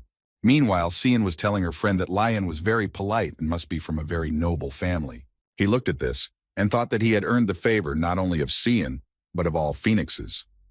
Yon was still looking at him with a questioning look. As the students descended from the mountain, the swordsmanship professor and Professor Urgulmui came to meet them. Urgulmum smiled and said that they had finally arrived. But the swordsmanship professor ran away with fright and asked if they were all right. The students looked at them very angrily. It seemed as if they were about to kill them in a fit of rage and resentment. They began to say that when they became great magicians, they would kill them. The professors were shocked why they were so angry with them. They didn't know what was really going on. Professor Urgulmu smiled and said that everything was so simple in alchemy, and it was a useful lesson for them. The students stood and sadly agreed with him. The swordsmanship professor apologized and began to explain why the situation had happened. Well, the students did not want to listen to him, saying that the professors of this academy are exactly the same. The swordsmanship professor stood in shock. Li-han believed the professor that he really could have been kidnapped by the headmaster, except that even Professor Urgulm was worried about Professor Ingardel. So Li-han turned to Professor Ingardel and said with a smile that he believed him no matter what. Professor Ingardel hugged Li-han and was very grateful to him. Professor Urgulmum stood in indignation at what he had seen. Professor Urgulmum turned to the students and asked how they solved the problem, or rather the test. The students looked at him. Ashan was ready to tell them everything. Ashan excitedly began to tell that Vardhanaz used a water balloon to destroy a golem and set another golem on fire. The professor held his head and stopped their story. The students looked at him with a question mark. The professor, in great surprise and rage, began to say what golems, and what about the bull, where it went. He hadn't prepared anything but the bull. But the students did not believe his words that what bull and golems are not an accident. Professor Urgulmum ran up to Li-han in complete shock and asked him with a crazy look if it was true. Li-han answered that it was, and that something was wrong. But their conversation was interrupted by the swordsmanship professor, who put his hand on his shoulder and told him to wait. The swordsmanship professor, with an intimidating look, asked what he meant by Li-han. Professor Urgulmu began to justify that there had been some misunderstanding and that he had indeed prepared the bull. Professor Urgulmum turned sharply to Li-han and asked who he thought had prepared the golems. When he looked away, Li-han was gone, continued. That same afternoon, students were sitting tired and looking at their textbooks. One of the students started to panic that he didn't know anything from what was written in the book, and why would he know the cost of a magic seal? The only thing that brought them joy was Lihan's automated system for selling food. One of the students asked if the assignment was hard, and then exuberantly, another student began to tell what was really going on.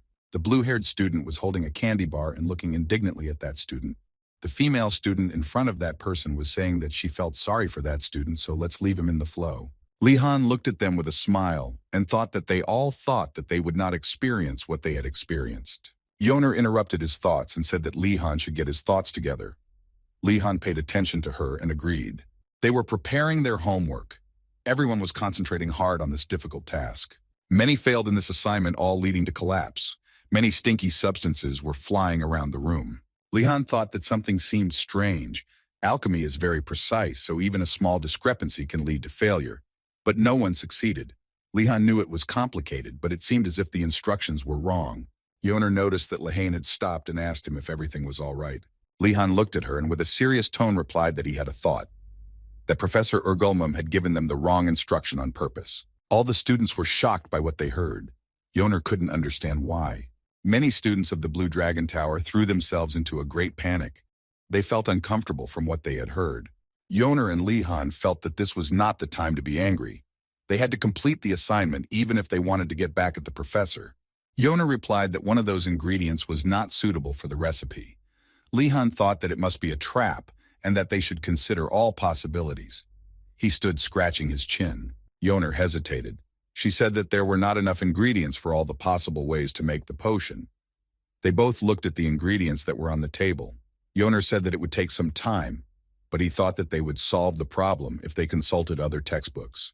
Lihan was angry because he didn't have time for this, because tomorrow he had to use his pass to get out of school. Then he shouted to the entire audience to stop and gather around him. Yoner was startled by Lihan's sudden emotion.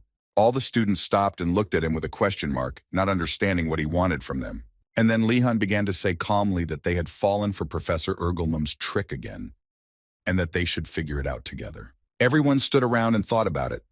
Lihan continued to speak. He suggested that they gather all the ingredients they had and determine the correct recipe. Lihan shouted confidently and furiously that he would go to the other towers to find the ingredient. The students supported his idea. Ashan began to suggest sharing ingredients with each other. Yoner told Ashan that if the students of other towers cooperated, it would be helpful, and they could all share new knowledge with each other. Ashan did not look at her with a trusting face. Lihan walked confidently towards the exit and waved his hand and said that he would be back soon. After all, he must succeed no matter what, for the sake of his precious rest. After that, events unfolded rather quickly. All the students were energized and helped Lihan with his idea. Calculations after calculations were made. Yoner, Cian, and the princess were trying hard to help each other. Ashan, Lihan, and Nilia brought all the ingredients, stacking them on the table. After much brainstorming, they found the right recipe. Yoner and Cian were happy about it. Lihan looked at it all calm and peaceful. Cian, with a happy face, said that all that was left was to cook it according to the recipe. Lian looked at everyone with a smile and said how good they all were. A student from the Blue Dragon Tower said that Lihan should wrap it up because he had plans tomorrow. They asked him what they were. He said that tomorrow Lihan would leave the school with a pass. Vardanaz looked at him with a serious face as if he didn't want him to tell anyone. All the students were shocked by what they heard. Continued. All the students from the other towers were delighted that Lihan had a pass.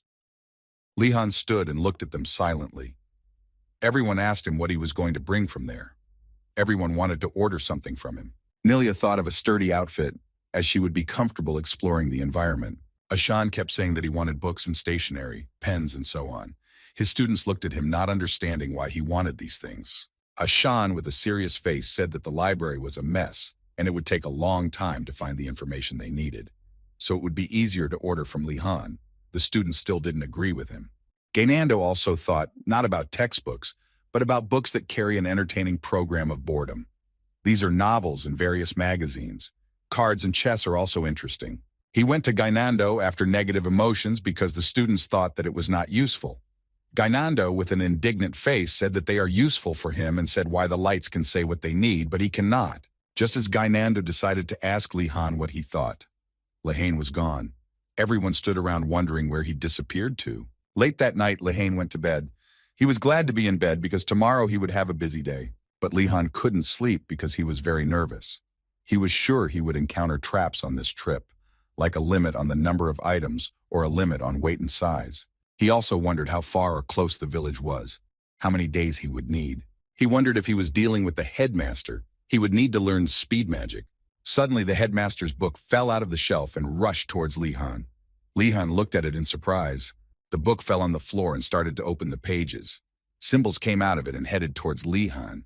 Li Han was very frightened by it. He was in some other dimension, and he was very surprised by everything. A book appeared in front of him. He looked at it and did not understand anything. The spell, Gonadalia's Arrogant Steps, was written there. Li Han had only heard of this magic in theory.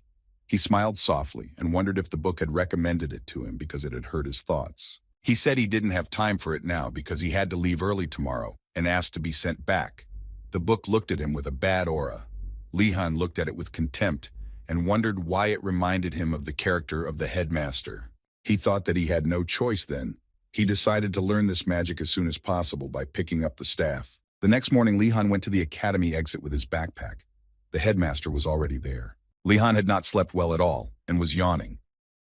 In his mind, he couldn't believe that he was learning new magic in his sleep.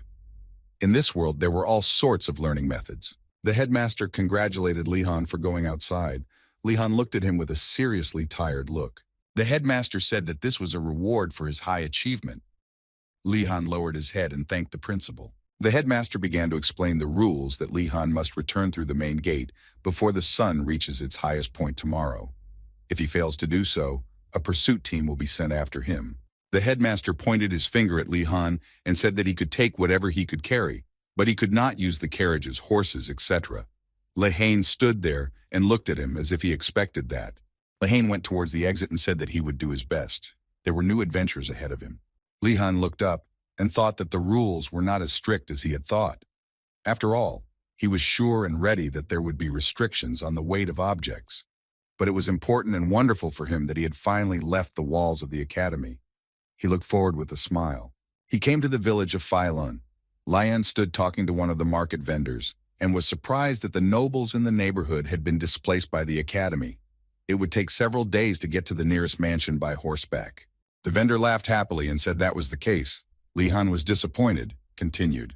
Powerful imperial nobles don't need to borrow money, because there are merchants who offer them their wealth to build business relationships. Those who grew up in such an environment probably don't even know about the borrowing. Li Han sat at the table in front of the nobleman. He decided to ask him to borrow some money. The nobleman's name was Arian. Arian almost choked on his tea and thought, isn't Lian from a rich family? Arian is the branch manager of the Kako Trading Company. He was very surprised. Phylon is a fairly prosperous city for its size. It's all thanks to the School of Magic. Not only is there a huge amount of natural mana in the area itself, the Academy also needs all sorts of ingredients for its items. The Academy offers generous rewards for hiring adventurers to mine the ingredients. And the enthusiastic mages can conduct whatever experiments they want. Then they repeat the cycle. Arian thought that he would benefit from lending Li Han money so he could build a good relationship with his family. But Arian was worried about the amount Lehane had asked for. He wondered if he could afford it for his business venture. He asked how much money Li Han wanted. Lehane was silent. Arian was panicking inside, thinking that Li Han wanted a huge sum of money. Arian was eager to lend it to him. He decided that he was willing to give even his last savings to connect with him and his great family. Li Han held up 2 fingers and said he wanted to borrow 20 silver coins. Arian listened and said yes, he was willing to lend such a large sum. Then he was surprised that it was so little. Arian was embarrassed, closed his eyes, and lowered his head. He thought that he needed the money for food. Arian immediately lent him the money and offered to give him a tour of the city. Then Arian looked around the table and saw that the plates were all empty. Arian didn't see Lehane eating anything. Then he noticed that Li Han had stuffed everything in his pockets. Arian was very surprised. After all, Li Han is a powerful nobleman, and it can't just happen. Arian planned how to deal with the young nobleman. Arian thought that even if Li Han was a student at the School of Magic, he was only a freshman. Now that he had the opportunity to go to the store, he would probably spend a lot of money buying whatever he could. So Arian thought that whenever Li Han wanted to buy something, he would act cool and take the initiative. However, that was not the case. Li Han would buy food that would keep longer, like canned goods. When he was offered clothes, he said he didn't need them. He wanted thick, sturdy cloth. Arian stood looking at him with a surprised look on his face while Lihan looked at the cloth. In terms of books, he was looking for a book of illusions that could fool the professor, asking the girl who sells it to fill it with cheap paper that doesn't tear. Lihan was walking and reading his list in his notebook. Behind him walked Arian and the man they were carrying Lehane the things he bought. Arian was inwardly disappointed that his plan had failed miserably, and that at this rate he would become a porter. Arian looked at him with an admiring gaze and thought that Lihan was really incredible and had good skills in trading. Lihan turned to Arian and said that he seemed to have bought everything he needed. Lihan asked if he knew where the stables were, and Arian reacted with surprise. Arian wondered if Lihan could ride a horse near his academy. Lehane reassured Arian not to worry about that. Lehane replied confidently that it was for another matter, and looked at Arian with a serious face, holding a notebook and a quill. Arian led him to the largest stable in the village. When they entered the stable, a man with a broom stood there and asked with an angry face, "What is a student of the School of Magic looking for here?" It was the owner of the stable. His name was Cupid. Lihan looked thoughtfully at the stable and thought that there were quite a few horses as expected from the biggest stable in the area. Lihan looked at him pointedly and asked if he had people traveling to school from the stable. Cupid was very surprised at this and shouted how he knew. Indeed, they do have traders and adventurers working on the academy contract. Lihan and Aur were sitting on chairs and were having a conversation. Aur asked him with a surprised look on his face why he was interested. Lihan replied that he would give him money if Aur would help him escape from the school on the scheduled date. Lihan meant it. Aur looked at him with incomprehension.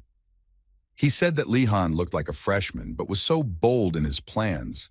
Even among the tribes living in the harshest areas of this empire, there were none as bold as Lihan.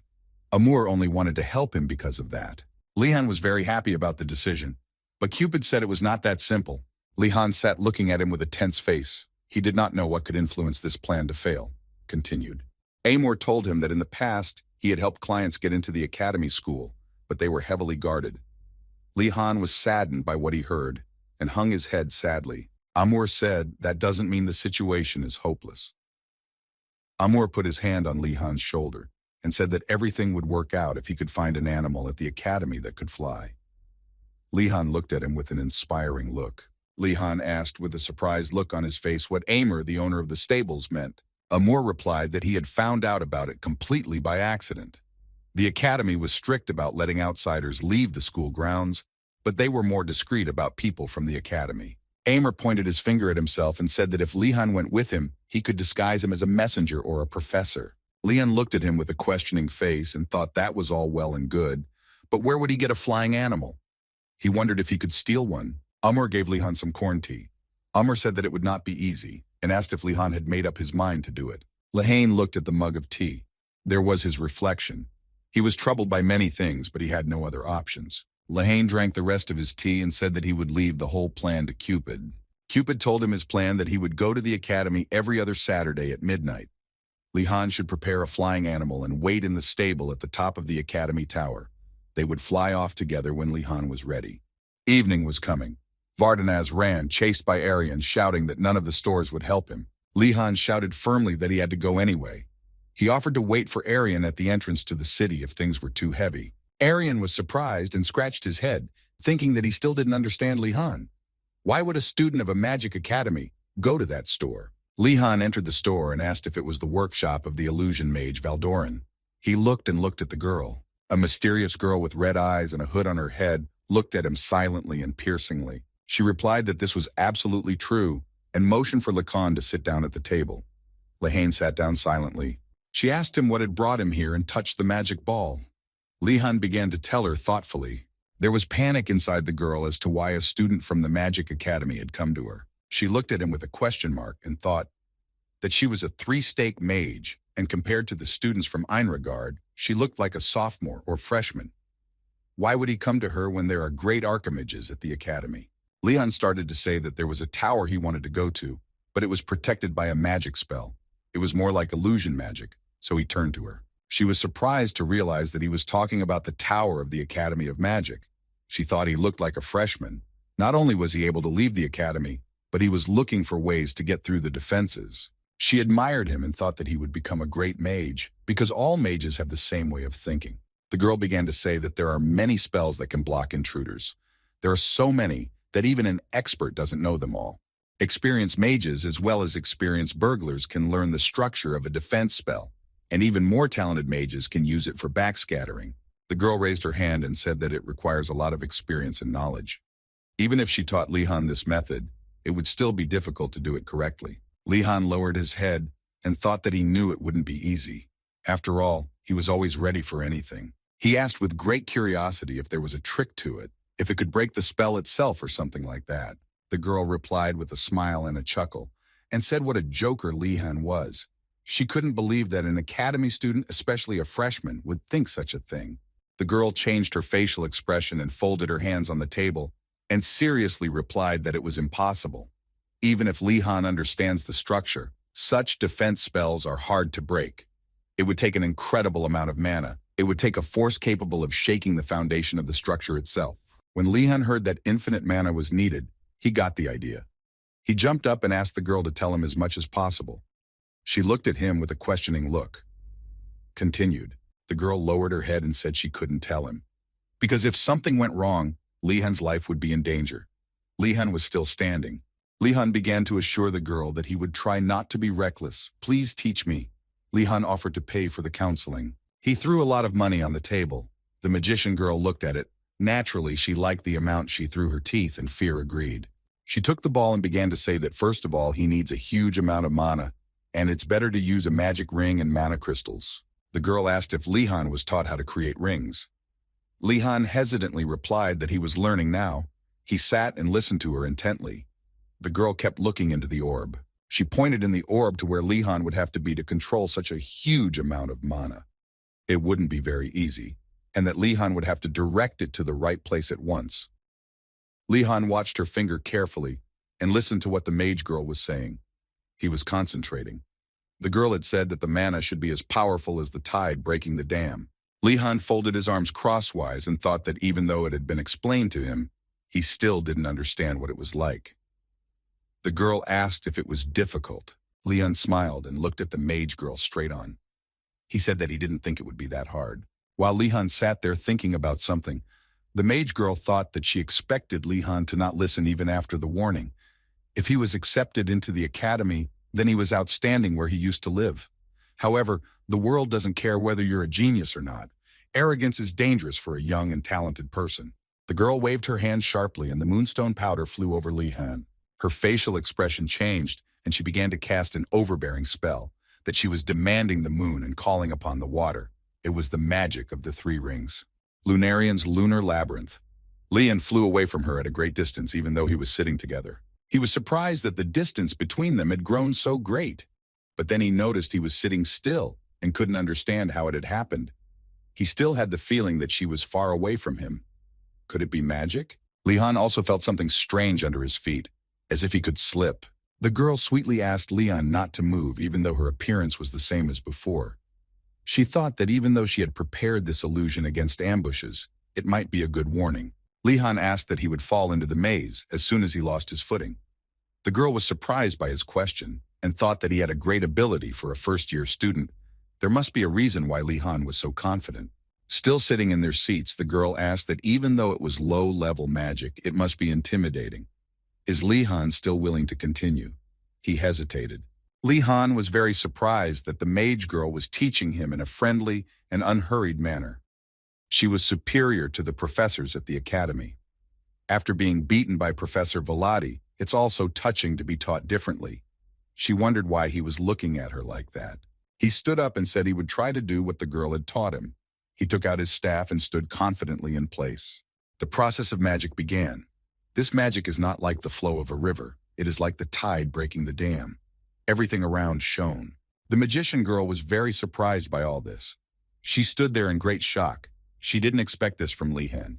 She heard a crackling sound. It was a unique roko that appeared when magic was destroyed. She opened her mouth even more at what she saw. It was night all around. The house from Lihan's magic lit up the entire street. It was eerily beautiful. Inside the house, there was a room with everything lying on the floor. There was a girl mage sitting on the floor and was in great shock. Lihan stood there and looked at it calmly. The mage girl was in a huge shock. She watched and couldn't believe it all and couldn't utter a single word. Lihan leaned over to the girl mage and asked if she was okay. He was worried that he might have hurt her in the flow of magic. She gave him her hand and thought that geniuses really do exist in this world. She slowly rose up. Li-han held her hand tightly. At that time, Professor Kim and the principal were standing at the entrance of the academy. Professor Kim assured the principal that she could handle it on her own, and that she was responsible for everything after all. The principal was adamant that he could not leave. He smiled and said that he would not leave this time when something interesting was about to happen. Professor Kim looked at the principal with a worried face and thought that the principal was hoping that Li-han would be late. Professor Kim said confidently that the principal didn't hope for that, and that Li-han was different from normal students. The principal licked his mouth snidely and said that he was. The principal laughed evilly and said that he hoped the term would expire soon. Professor Kim looked at him with a worried look and told him to keep his thoughts to himself. But suddenly Professor Kim turned her gaze straight ahead and was quite surprised by something. She began to look through her notes and wondered what was that huge figure in the distance. If it was a bicycle or a troll worker, it would be Li-han, who was carrying huge things on his back. He was glad he was safe and had arrived in time. The principal and Professor Kim were surprised at how much stuff he had brought on his own. They certainly didn't expect it. Professor Kim looked at Li-han and thought about how he was using basic control magic to keep the boxes in the air while carrying a mountain of stuff. She thought it must be hard to carry so much stuff. The headmaster was disappointed that he had time, and at the same time thought that Professor Velati had taught him too well. Professor Kim wondered who taught Li-han the physical enhancement magic, because this magic has super side effects, so freshmen shouldn't learn it. The principal stood behind her with his mouth open. Professor Kim started to panic that Li-han had learned it in the library, and she should have warned him about the side effects. But the principal stopped her. The headmaster began to admonish her that mages can't develop well in a limited environment. Professor Kim looked at the principal judgmentally and thought it was because of that crazy skull. Continued. The time when Li-han was learning the spell. Gonadaltez's arrogant steps was a rather unique spell. Physical enhancement magic is usually divided into 4 categories, especially for beginners. But since only the first ring has 4 areas of enhancement, it can't be overlooked that the training is very hard, Li-han thought, and realized why the name of the headmaster was in the name of the spell. Li-han thought that magic shouldn't be named after something that has something to do with its effect. It's so confusing because the names and effects don't match. Li-han threw the book aside and said it was a waste of time. Li-han thought he would try to think of another way to approach the matter. Li-han didn't know it himself, but flexibility and openness of mind were his strengths, which were even rarer than his mana potential. When the headmaster created the spell, what was he thinking about? It was all Li-han was thinking about. Li-han decided to try to create it. The headmaster must have done it when he was young. Madness raged in his eyes. He must have also had a terrible temper, a hostile and ferocious face. He must have liked to fight too, so he had an agile and trained body. While Li-han was thinking and molding in the sand, he came up with the full image he had envisioned of the director when he created this magic. Li-han decided to animate the sand-molded figure for fun. Li-han was surprised when it came to life. He was not prepared for it. Li-han looked at the figure and thought it looked pretty sturdy. Luckily, the figure would not move without Li-han's command. But when Lycan saw the creator of this spell, he began to understand its essence, magic that strengthens the physical strength he had created. Li-han took out his staff and began to cast the spell. Everything around him stirred. He began to feel this magic powerful within him. His whole body felt completely different. Li-han was glad that he had succeeded. The book was happy and congratulated him. When the book decided to turn back, Li-han asked with a surprised look, "Doesn't physical enhancement magic have side effects?" But the book showed nothing, and Li-han woke up abruptly. It was already morning. Li-han was lying in bed with the sun illuminating his room. Li-han walked towards the academy with many bags and thought that he had no choice but to not use this magic. The principal looked at him in great shock. The principal thought that as Li-han used his magic, it would circulate mana throughout his body, and instead, Li-han was discharging mana. Li-han is constantly using basic control. Normally, people would immediately lose consciousness when they run out of mana. That's interesting because he has a huge supply of mana. The headmaster said through gritted teeth that he was very happy to see Li-han return. Li-han looked at him and wondered why the headmaster looked so disappointed. So Li-han had managed to get past his trap. Kim told Li-han to go drink some potion, recover from his fatigue and rest. Professor Kim looked at Li-han pityingly and sympathetically. Li-han looked at Professor Kim and thought that he was prepared for this. But when Professor Kim says that, it really scares him. So he just agreed with Professor Kim. As soon as Leon entered the academy, the headmaster was indignant about where Leon got the money from. That same day in the morning, the students were looking at what Leon had brought from the city. They were fascinated by it all. Vardanaz appeared in the hall. Everyone ran to meet him in full joy. The students started saying that they were worried about him, asking if he was hurt. Leon calmly replied that he was fine and they were not worried about him. Leon adjusted his chair and thought it was strange that he was okay. It made him tense. He sat down on the chair and thought in his mind that he would suffer for 2 days. In fact, he was more worried that Lehane was feeling fine. His thoughts were interrupted by Yoner. She offered him cocoa and said she didn't want anything for it. She was still smiling sweetly as always. Yoner and Lehane sat on a chair together and talked. Yoner said that she was looking after his horse while he slept. Lehane thanked him quietly. Lehane looked at her nervously and asked if everything was all right. After all, the horse is a bit of an oddball. Yoner looked at him with a question mark. Yoner began to say with a smile that Lehan's horse was very docile, even though he remained still when she groomed him. Lion looked nervously at Yoner and thought what an asshole that horse was. It was all too evident on his face. Continued. Yoner pulled up and said that a new week had already started. Lehan was still worried that the horse didn't listen to him, but Yoner did. He was thinking about how to punish him. Yoner turned to Lehan and asked what homework was left. Lehan said that the last homework was left. Steal the flag from the White Tiger Tower. This was one of the assignments that must have been difficult. Lehan turned to everyone and asked if anyone had already tried to steal the flag. The students started to say sadly that they had failed, that they had tried to make them happy with sweets, but it didn't work. Yoner looked as calm as ever. Sneaking in wasn't an option. Bribery didn't work. Disguises didn't work. Lehan looked at Ganando and thought, luckily, they were not idle.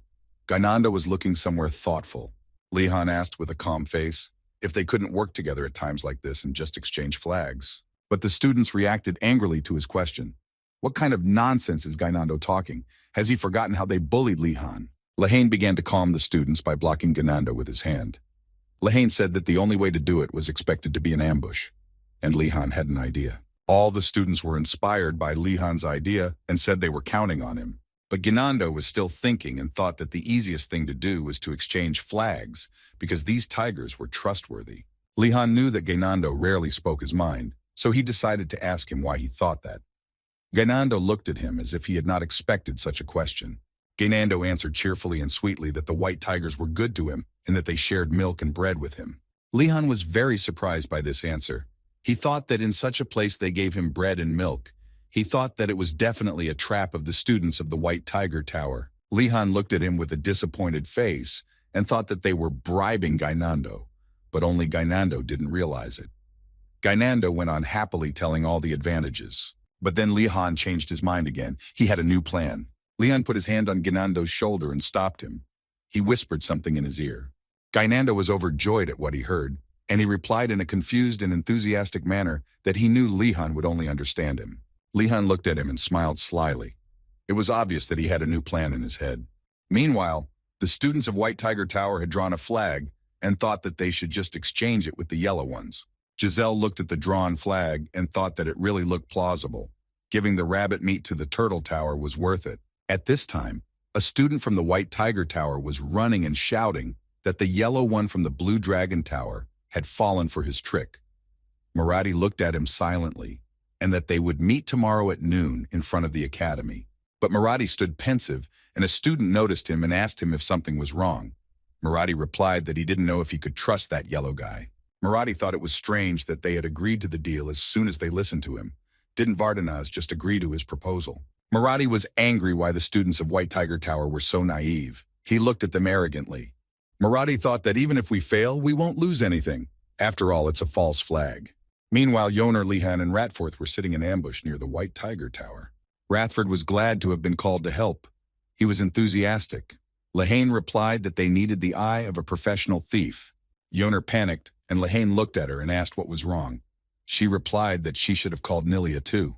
Leon's mind conjured up an image of Nilia, who had heard about it and ran away, thinking that they had betrayed her. He shouted at her to wait. Lehan thought it would cause a lot of trouble. He would explain it to her later. Yoner was also sitting in a panic. Lehane stood up and thought that he had to concentrate on the matter at hand. Yoner looked at him with a question mark. Li-han stood and said to Yonera and Ratford that they all remembered that the White Tiger students had let their guard down thanks to Gainando, and now they would act according to plan. Lehane outlined his plan. Step 1. Lehane and Ratford would enter the tower, and Step 2. The others would stand ready and follow at a signal. Lehane looked at Ratford and said it was time to move out. First, Lethan put his hand on the door to see what magic had been used. Ratford asked if everything was all right, and Lian said it was. Behind him in the bushes were the students of the White Tiger Tower, cheering Lian on and telling him that he would succeed. They believed in him. Lihan took out his staff and said that the only thing that needed to be overcome now was the magic blocking the entrance. The magic began to fill the entire neighborhood, continued. Meanwhile, there were students in the greenhouse. They were looking at the plants and taking notes. There were many different plants. One of the students was falling asleep on the go. He was encouraged by another and told to wake up. He said that if that monster plant escaped, it would be very difficult. The student stepped back, but he still fell asleep. The flask had burst and something dangerous was waiting. It was not a good sign. Back to cracking the magic. Redford watched in shock and thought that even without trying, he could sense a large amount of mana. As expected, Sir Vardnaz was incredible. Redford marveled. Meanwhile, the headmaster was reading something on the sheet and suddenly felt something wrong. He thought that wasn't the White Tiger Tower's defense magic working. He was very confused. The headmaster became angry. He wondered if those anti-magic bastards were back again. He was reassured by a servant that they weren't. He said that the freshmen seemed to have turned it off. The headmaster was relieved and said that they must be doing one of the homework assignments he had given them. The one who could turn off the guard magic, even for a short time, was Lihan. He asked the guard if there was other guard magic, what could have happened to it. The guard replied that most of the defense magic had been suspended. The headmaster was surprised that there was so much of it, and if he had stopped it too. What a horror. How much did he break through that defense magic? At the same time, Lihan shouted for all the students to follow him as fast as possible while the door was open. Lihan was alarmed that the magic regenerates very quickly. Is it really that strong? If it regenerated, one of the students wouldn't get through and would be caught, and it was Gainando. Gainando was grabbed by the White Tiger and dragged away. Aishan and Yoner were scared that Gainando had been stolen. Aishan thought he'd set a trap. Gainando was thrown out of the tower with great speed and flew to the ground from a strong kick. Lihan shouted for everyone to hurry up as the defense magic was regenerating. Everyone hurried after him. Rathford opened the door and shouted that they had succeeded. They entered the recreation room of the White Tiger Tower. The students were wondering what kind of recreation room it was. But Lihan interrupted them and said that they didn't have time for this. He said to collapse and look for the flag. Lihan stood there thinking that luckily there was no one in this room. He breathed a sigh of relief. But then Daruga appeared abruptly. He turned to Lihan what he was doing here. Lehane didn't know how to react. Daruga was very surprised at what Lihan was doing here at this hour. His face was infinitely surprised. Daruga began to resent what they were doing here, how they had gotten in. He was very indignant.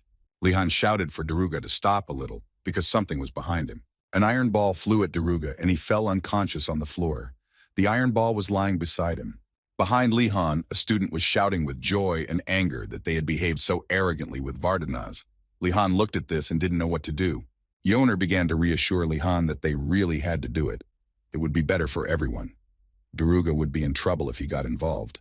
Lihan sat over Daruga and said that if the other tigers saw that he was out, there would be no misunderstandings. There was no reason for him to become an outcast like Nilia. Yoner resented Lihan for comparing him to Nilia. It's not right. He sharply interrupted their conversation. Rathford said he'd found the flag, but there were too many of them. Rathford stood there looking at them in surprise and not understanding. Lehane looked at them and said they were fakes, and it was a pity it was so dark to see them. Lehane said that there was nothing to be done and that he had to take them all. But then the lights came on suddenly. The student and Lihan were shocked. Lihan looked warily to the side when he heard something. It turned out that the White Tiger Tower's defense magic had begun to recover. It began to pull all the outsiders out of the tower and throw them out. Redford shouted that he had all the flags. Lehane praised him for a job well done. Everyone started running away from the White Tigers. Redford held all the flags and panicked. The princess and Lehane ran calmly. Yoner was in a panic. Continued. Meanwhile, 2 students from White Tiger Tower were descending to the bottom. One said he heard something going on downstairs. The other said that it couldn't be. He didn't believe that students from other towers could even come in here. Suddenly they stopped and marveled at what they saw. A crowd of students from the Blue Dragon Tower were running down the corridor. Lihan ran and noticed the two students from the White Tiger Tower and thought what the hell they had noticed them. He didn't really want them to. The knight also noticed his lady princess. He was even more upset about it, how she had agreed to such a venture. He wondered what the hell was going on here. They all managed to escape the magic. Lihan jumped at the last moment and started to fall to the ground. Yoner and Rathford watched Lihan fall, very scared. Lihan sat silently and pondered sadly that they had been spotted. Many students were also lying on the ground like this. Lihan exhaled a sigh of relief and was comforted by the fact that they had succeeded. Rathford was still holding a pile of flags. Yoner was resting on the ground. Many of the students were barely surviving the run, some dizzy, some vomiting. Lihan had already heard the students from the White Tiger Tower waking up. They started to get ready to catch the students from the Blue Dragon Tower. Lihan shouted for everyone to get a grip and leave quickly. After all, the tigers would soon start attacking them. Lihan approached Gainan, who was lying on the ground, and shouted for everyone to run with everyone else. His decisions were confident. Lihan took Gainando on his shoulders and hurried away with him. While doing so, he looked back to see if there were any more students from White Tiger Tower. At this time, the students from White Tiger Tower had already rushed out and were shouting and pointing furiously at them that they were thieves. The students from White Tiger Tower were in a great rage and panic. Lihan thought that they were already here. Ashan was shocked and thought that Lihan was so fast even though he was still carrying the unconscious Gainando on his shoulders. Vardanaz thought that everyone was running as fast as they could, but they didn't know how to get away from them. Then Lihan decided to use a decoy by looking at Gainando. Gainando resented the idea, calling Lihan a bastard. The student from the White Tiger Tower shouted and said that Daruga had trusted him and Lihan had betrayed him. Lihan thought that this was the perfect moment to distract him. Lihan began to say arrogantly that Daruga was just a chess piece to him and that he was a fool for believing him. Lihan abruptly pulled out his staff and summoned a surge. A bright blue color lit up, blinding the surroundings. He shackled the student from the Blue Dragon Tower into the water. His hands and feet were bound by the water. The student from the White Tiger Tower lay chained to the ground and shouted that Lihan was a real monster. His face was sad. The student's name was Anrago. Anrago's friends were shocked and ran to him with panic, wondering what happened. Anrago's friends sat over him and said, how could he defeat him so easily? After all, Anrago is a noble man. Everyone sat saddened over him. Ganando watched and shouted to them, laughing that they would never defeat Lihan. Lihan hurried away and told Gainando not to move. Lihan turned to the students of the White Tiger Tower with a piercingly intimidating look. He told them not to dare chase them, or else he would use this spell on them as long as he wanted. Lihan turned around and wanted to leave. He thought in his mind that he should leave quickly before the others came running. His threats might work now, but if there were more people here, it would be difficult. Anrago shouted for them not to worry about him and hurried to pay for Daruga's betrayal. Lihan stood there in great shock. Everyone was inspired to furiously pay for Daruga's betrayal. They were already determined to attack Lihan. Lihan thought he should have knocked out Anrago. The students from White Tiger Tower surrounded Lihan with sticks in front of them. Lihan stood and held more on Lihan's shoulders. Gainado asked if it was the end of them. Lihan just told him to shut up. Lihan began to plan a plan. He thought to use the orb on the left and block the attacks on the right with his sword. Then he would blind everyone and try to escape. Gainando was lying down and resenting why he was being so mean to him. Suddenly, Gainando started to panic and shouted that something was behind the White Tiger students. Lihan shut Gainando up. The students from the White Tiger Tower chuckled and said that they don't fall for Gainando's childish tricks. After all, they are not that stupid. She tied something around the student and took it with her. The other student was in a panic. Lihan was still holding Gainando in his arms and was surprised. Continued. The alarm in the school's security buzzed all around, that a summoned monster had escaped from the greenhouse. Students from the White Tiger Tower were telling him to shut up and send the monster back. Lihan was still holding Lihan on his shoulders. Lihan, with a calm gaze, watched and thought what a touching conversation between the students and the professors who had failed in their experiments. In the background, his monster was catching the students and they were screaming in panic. Everything was in a huge panic. Lihan thought that this was not the time for emotions. He wondered what to do, because he couldn't fight the monster with Gainando on his shoulders. At that moment, Professor Kim appeared and tried to protect all the students. She looked confident and powerful. Lihan didn't expect to see her and she saved him from the monster's tentacles. His face gave off a boundless range of emotions. Professor Kim shouted furiously for Lihan to hide behind her immediately. Lihan, holding Gainando on his shoulders, hid behind Professor Kim. Professor Kim stood there and said she couldn't believe that another monster had escaped. It was going to be a tough week for the new students. Lihan was surprised that there were already several monsters. But there was no time to think about that now. Professor Garcia began to embody powerful magic to attack. She saved all the students by cutting the tentacles. The professor stood still and sweat from her forehead and sighed in relief. Lihan stood in shock and still held Gainando's upper arms. The rest of the students were lying on the ground, twisted in the monster's tentacles. Lihan approached Professor Kim and asked if he could find out what had happened. Professor Kim looked at him, and it was obvious that she didn't want to tell him what happened. She began to tell him that while the school was almost perfectly protected from outside invaders, it was not the same with what was going on inside. There's not much they can do about the incidents that happened during magic training. That's what happens. Then she laughed nervously and said that such incidents unfortunately happen. Lihan watched and listened to her in silence. He looked at her with a judgmental face and thought that this was not the time to laugh, because the students were attacked by a monster. But he answered through his teeth that he understood, and thanked her for her explanation. Lihan also asked what he had heard about the other monster that had escaped, and whether the problem would be solved soon. Lihan still had Gainando on his shoulders. The professor looked at him tensely when she heard the question. Professor Kim smiled nervously and told them not to worry, and that all the monsters would be fished out within a month. She told Lihan to be careful walking around the academy in the meantime. Lihan thought in a panic, and that's all she can tell them, to be careful. The student asked for help to get him. Professor Kim rushed to help him. The school security started talking and warning that since summoned monsters were moving freely around the academy, students should be extra careful. The students from the Blue Dragon Tower were greatly angered by this. They thought that the professors had released the monsters on purpose again. But most of all, they thought it was the principal. Lihan drank tea and watched them calmly. He thought they were all just lazy.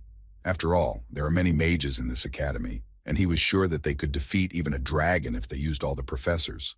Professors are the ones who make their students correct mistakes, and what they do when students make mistakes. Lihan put the mug on the table and said, "Enough talk." He suggested that everyone eat breakfast, and he's going to cook something.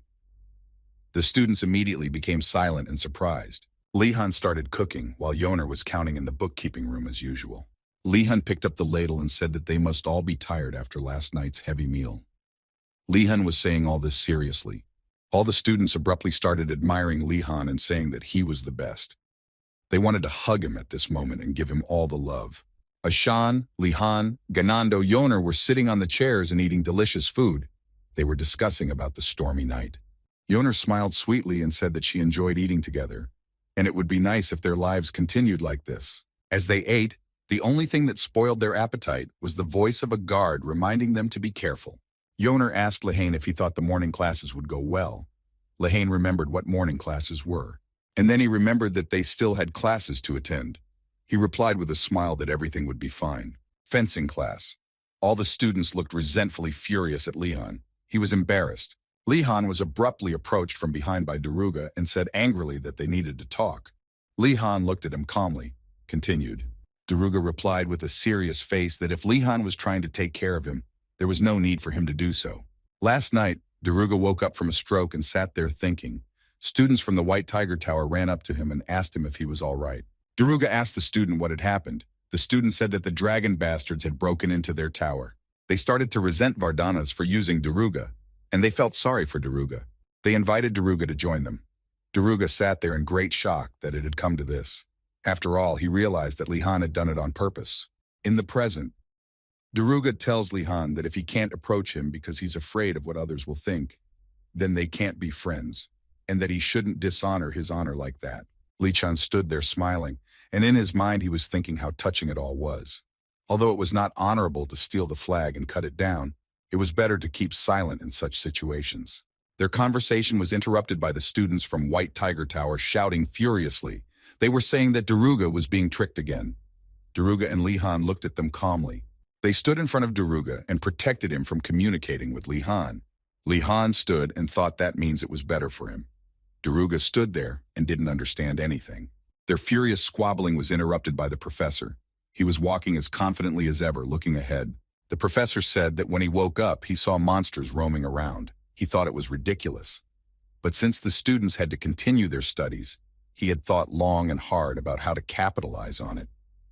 Li-han looked at the professor in silence. Li-han tensed up because he thought it didn't sound good. He didn't like the professor's behavior, so he despised him. The principal, with a smile on his face and a clenched fist, said that the students would fight them for practice. Li-han was very surprised by this. Although he was expecting a catch, he stood there and didn't understand how this could be. He thought that the professor was doing the wrong thing because they should take care that they were not attacked by monsters. But strangely enough, the students supported him. Li-han didn't understand it at all, so he had even more questions for the professor.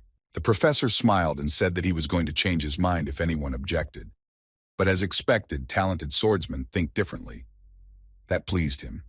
So he asked if Vardanaz thought so. Li-han naively agreed with the professor and thought it was brilliant. He thought what the hell just came out of his mouth. The professor took out a box and said that they would be divided into 3 people. As a result of the draw, people with the same numbers would end up on the same team. It was probably fate that Li-han, Daruga, and Marathi ended up in the same team. The situation was tense. Li-han said that since they were both behaving childishly, how about forgetting about the incident? Marathi turned away and said that was the most ridiculous thing he had ever heard. Daruga looked indignantly at Li-han and asked if he was serious. After all, Daruga knew that he would never forget his resentment because he was also from the north. Daruga went on to say that Marathi would take revenge, so be careful. Li-han stood there thinking that this team was going to be very difficult. The professor asked for everyone's attention and suggested to move on to the next step. Everyone listened attentively. The professor started to say that the team needs a leader, and he prepared something for this choice. The leader will be the person with a red dot in the corner of his lot. The leader will give orders, and the rest of the team will have to follow them and fight the monster. Li-han looked at his lot and thought it had an ominous feeling and tension. Li-han asked Daruga if he had a red dot. Daruga said no, and then they both looked at Marathi. Marathi was excited and said that he was the leader of the team. He was happy about it because he would be in control. Li-han smiled playfully and told Marathi to make his orders clear if he didn't want to get stabbed in the back. Marathi smiled vanilla and said he was looking forward to working with them. Li-han would be his #1 subordinate. They smiled and flattered each other. Daruga felt out of place. The situation made him tense. There is a saying that knights who have witnessed an ice storm in the northern mountains will no longer be afraid of anything. Daruga was one of them. But seeing the 2 warring teammates seriously frightened him. After all, they would have to work together in battle. One of the students asked the professor what kind of beast they would be fighting. This is very important information. The professor replied that he couldn't tell them to learn how to fight unknown summoned monsters in the future, and that it was necessary to learn to fight without training. Marathi and Li-han looked at him with indignant faces. It was obvious that they didn't like this answer, continued.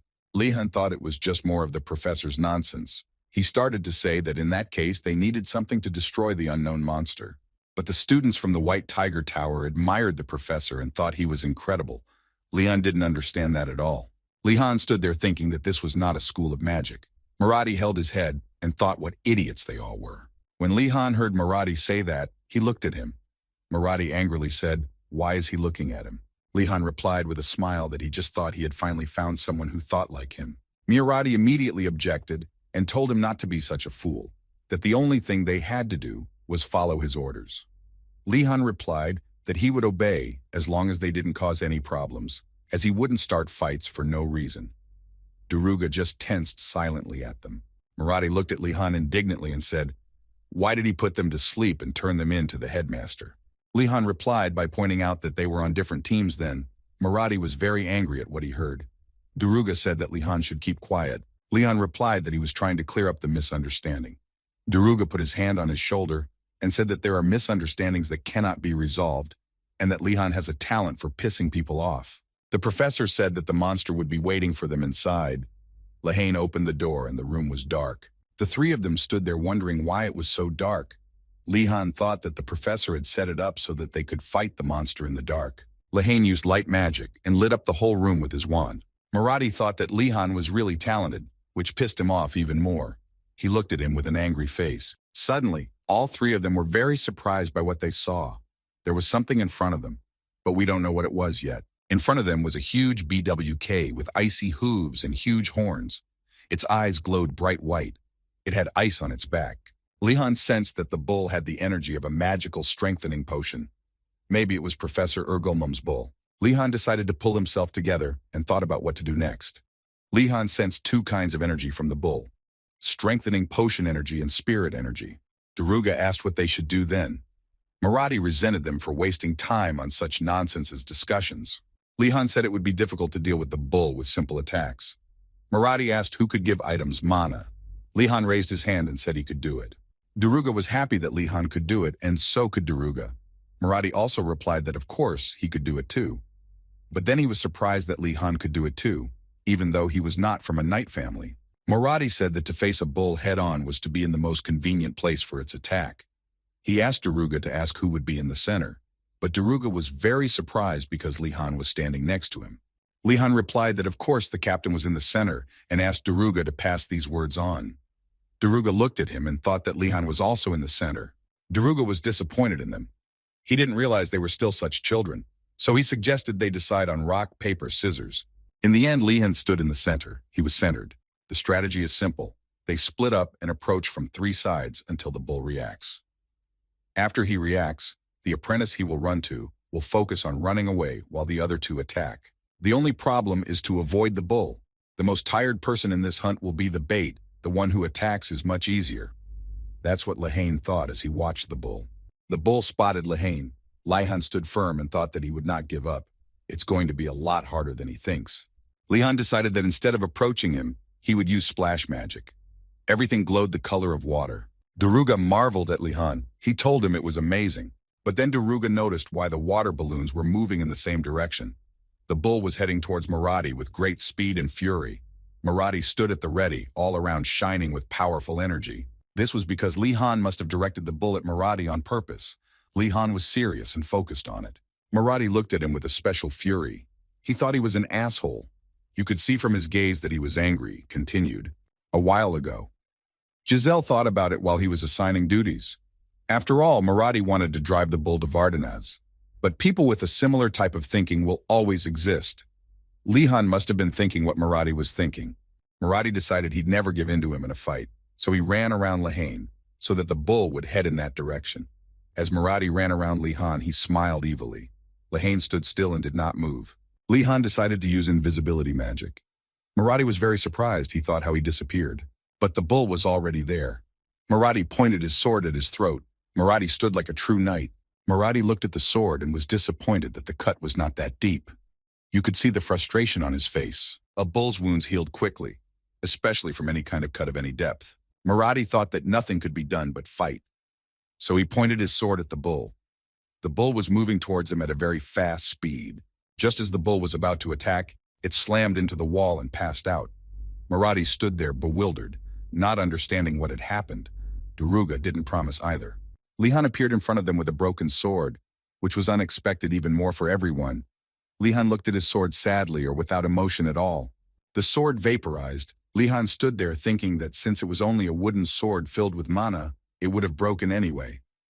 Daruga asked curiously how he had managed to take down the huge bull with one blow. Li-Han looked at the bull and said that the bull would regain consciousness later. The bull started to move.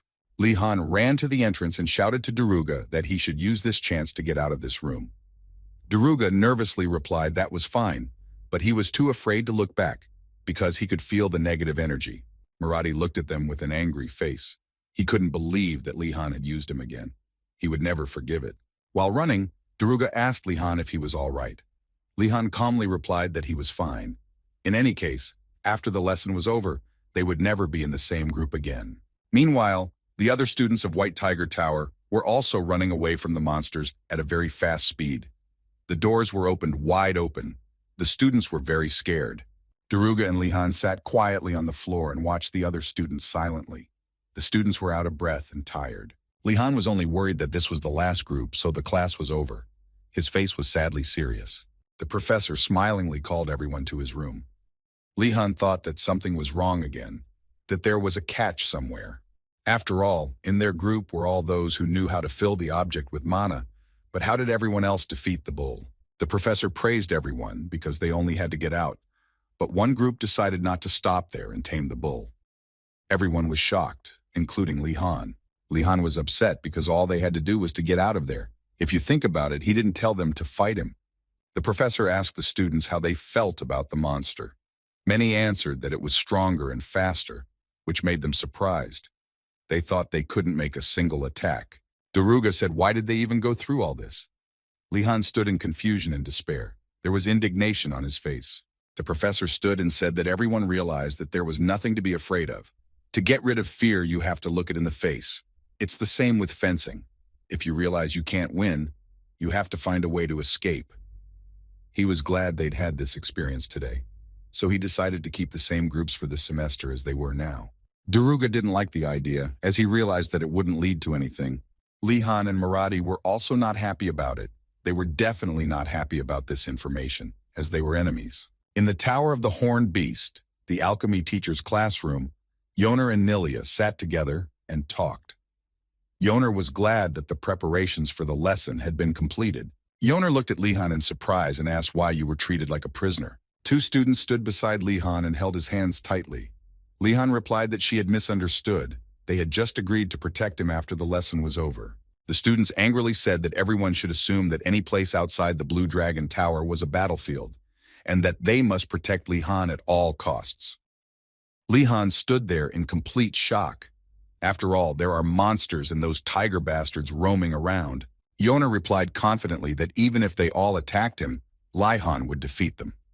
Nilia also agreed with Yoner, but Siana said that the students were right. After all, everyone is in a dangerous situation now.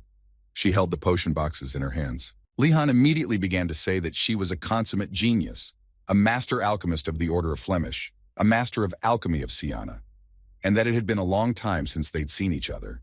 He was as manipulative as ever. Siana stood and listened to him calmly. Siana held out a potion to Lihan with a smile and said that it was a potion made to repel monsters, and that he had tasted it. Lihan replied flatteringly that he was touched that Siana was giving him such an incredible gift. Nilia asked Yoner in a whisper that Lihan owed her a favor. Yoner said she thought so too. Professor Ergelmum entered the classroom and ordered everyone to take their seats. The students hurried to their seats. Professor Ergelmum asked if everyone had had a good weekend and if they had prepared the potion he had assigned as homework. Everyone smiled flatteringly and answered that they had. But they all thought that the weekend had gone terribly thanks to the professor, and thought that someday they would get back at him. Lihan looked at them with a smile and thought that he could hear everyone's thoughts. Ashan just sat in the back. Continued. The professor was surprised and asked if they had done everything correctly. Siana replied briefly and coldly that they had done everything together. The professor expected a different result and said through gritted teeth that they had all done well. The professor was not happy. In front of the professor stood all the students' potions. The professor spread his hands and said that since they had all prepared the lower-level spirit friendship potion, they had already taken the first step on the path of a budding alchemist. The professor opened the bottles of liquid and continued to say that of course the final product was not perfect yet. Professor Gulmum showed that if the potion is weak, the fire will be weak too. He held a branch in his hand and a faint blue fire came out of the branch. The students of the White Tiger Tower were surprised and could not believe that it was fire.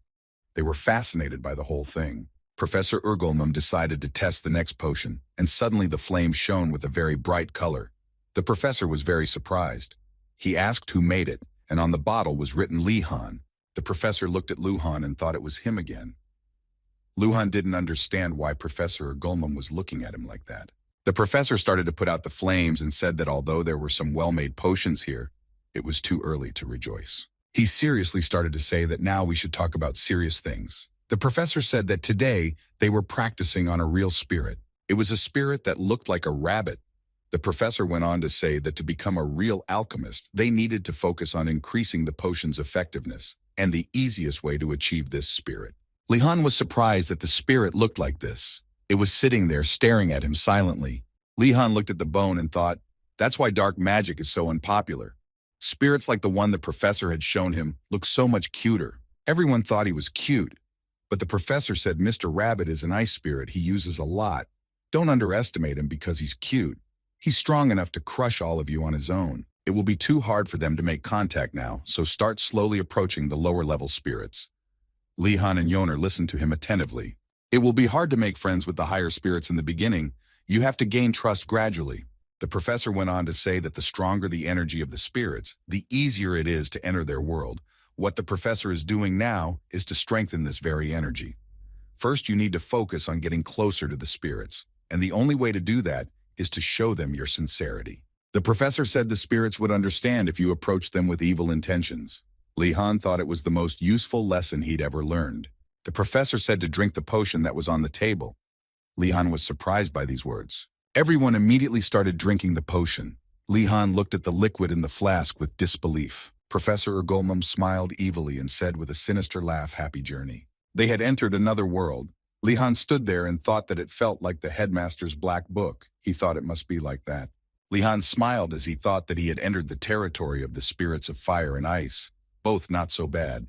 He began to explore his way inside the spirit. He walked as the true owner of this world. Meanwhile, Yoner was over the moon that she was in the spirit world. Ashan, Nilia, and Yoner shared their impressions with each other. Yoner said that she couldn't believe that in reality it had been a few seconds, but in the spirit world she had been there for so long. Ashan said that he had spoken to the spirit of a carp and thought that his feelings had passed through him. Professor Ergomum covered his ears and told them to discuss it in their towers. That surprised them. The professor kept talking. He hoped they realized how difficult it was to connect with the spirit. From now on, he wanted all students to connect with them whenever possible. The class was over. All the students hurried to their towers to tell him their impressions of the lesson. Li Han also hurried to leave with all of them, but the professor stopped him and told him to come to him. Li Han was surprised. Professor Ergolmum asked him how it had gone, but don't tell me that he had already made friends with the spirits.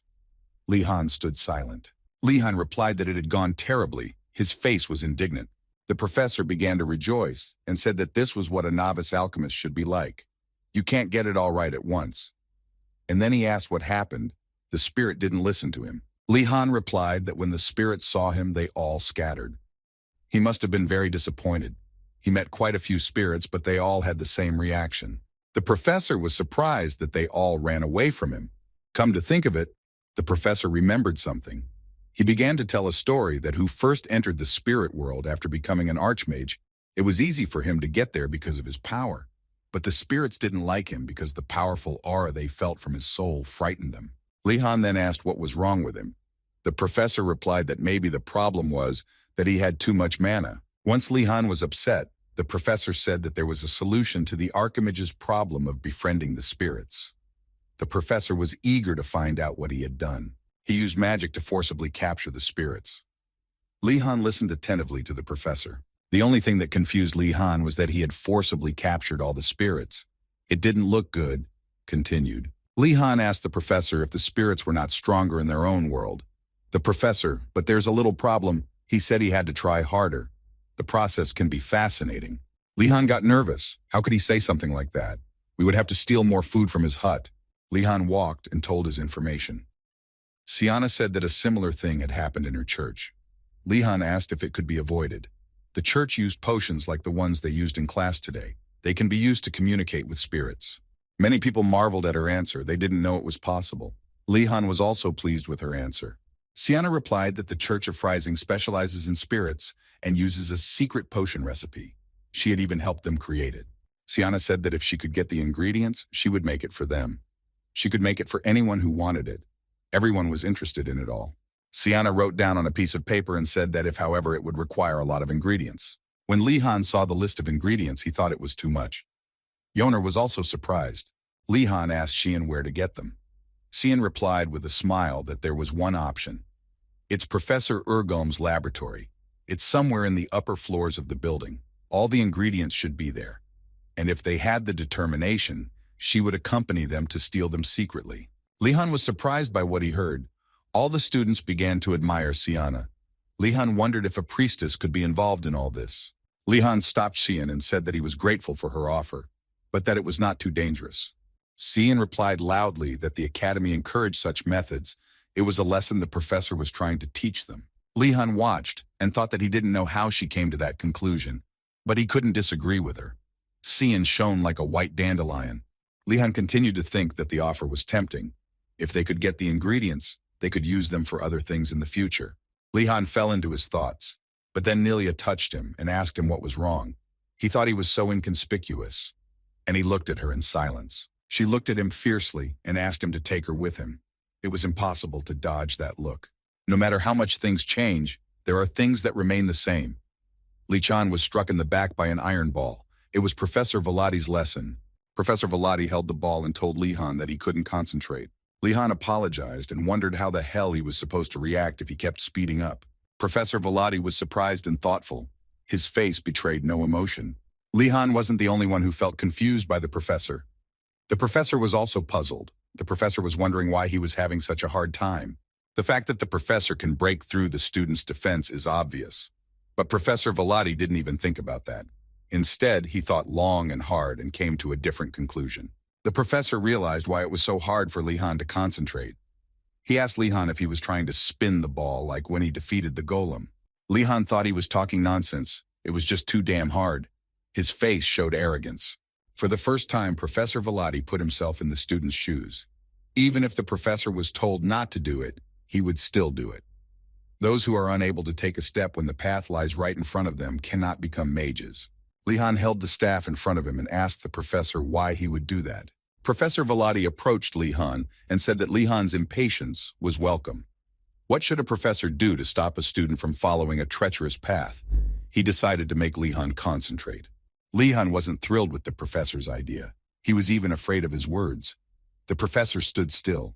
The professor raised the orb and said the answer was simple. They could die. And he threw the balloon at Lehane.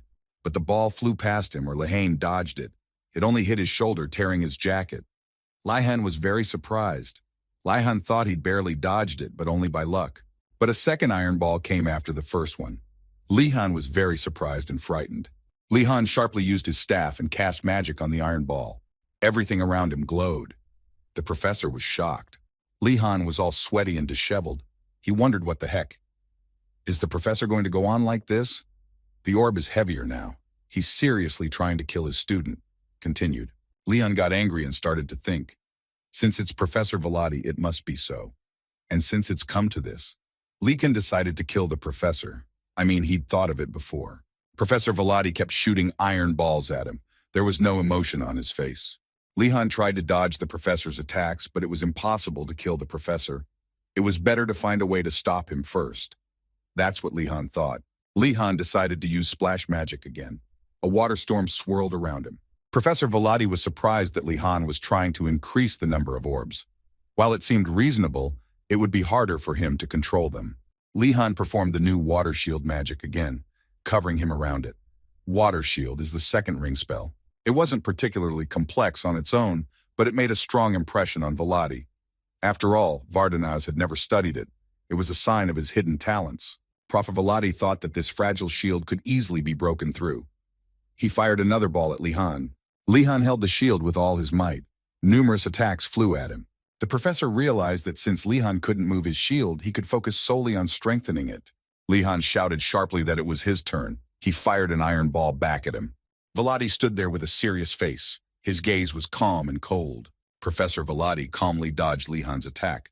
Roughly speaking, he didn't even bother to do so. Lehan was upset that it didn't work, and in the flux of the attack, he pulled out a bone hand. Lehan threw his hand at Professor Velati and shouted that he must win no matter what. The professor stood calmly and with an arrogant grin. Lehan stood with an angry face at Velati. The professor had a trump card and launched the ball sharply at Lehan. Lehan could barely contain the shield in front of him. Professor Velati calmly approached Lehan. Lehan sat tiredly on the floor. Lehan sat resentful and thought how the professor handled him in a split second. He so knew he was trying to kill him. Professor Velati put his hand on Lehan's shoulder and said that it was a good job. Lehane was very surprised by that. He looked at him with a question mark. After a while, after countless questions, Leon finally understood Professor Velati's intentions. He liked the way he fought. Professor Velati said calmly that it was normal that Lehan liked twisting the sphere. In time, Lehan would learn how to do it. Professor Velati told Lehan not to get upset, and that the next lesson would be about what Lehan had demonstrated. Lehan looked at him with a question mark. But suddenly, Lehan fell off the chair at high speed, and it was obvious from the look on his face that it was not very pleasant and painful. Lehan was surprised when the furniture flew. The professor said that from now on they would work on concentration in unpredictable situations. The professor said that Lehan was free to use everything he had, and he did so today. The professor would increase the difficulty as needed. Lehan looked at him and thought that this was all that was needed now. Continued. At that time, Professor Choidora was walking to her vegetable garden. She was humming a happy song. She was surprised to see someone. It was Lehan. He was sluggish and tired. Taking the vegetables with him, he looked pitifully at the professor.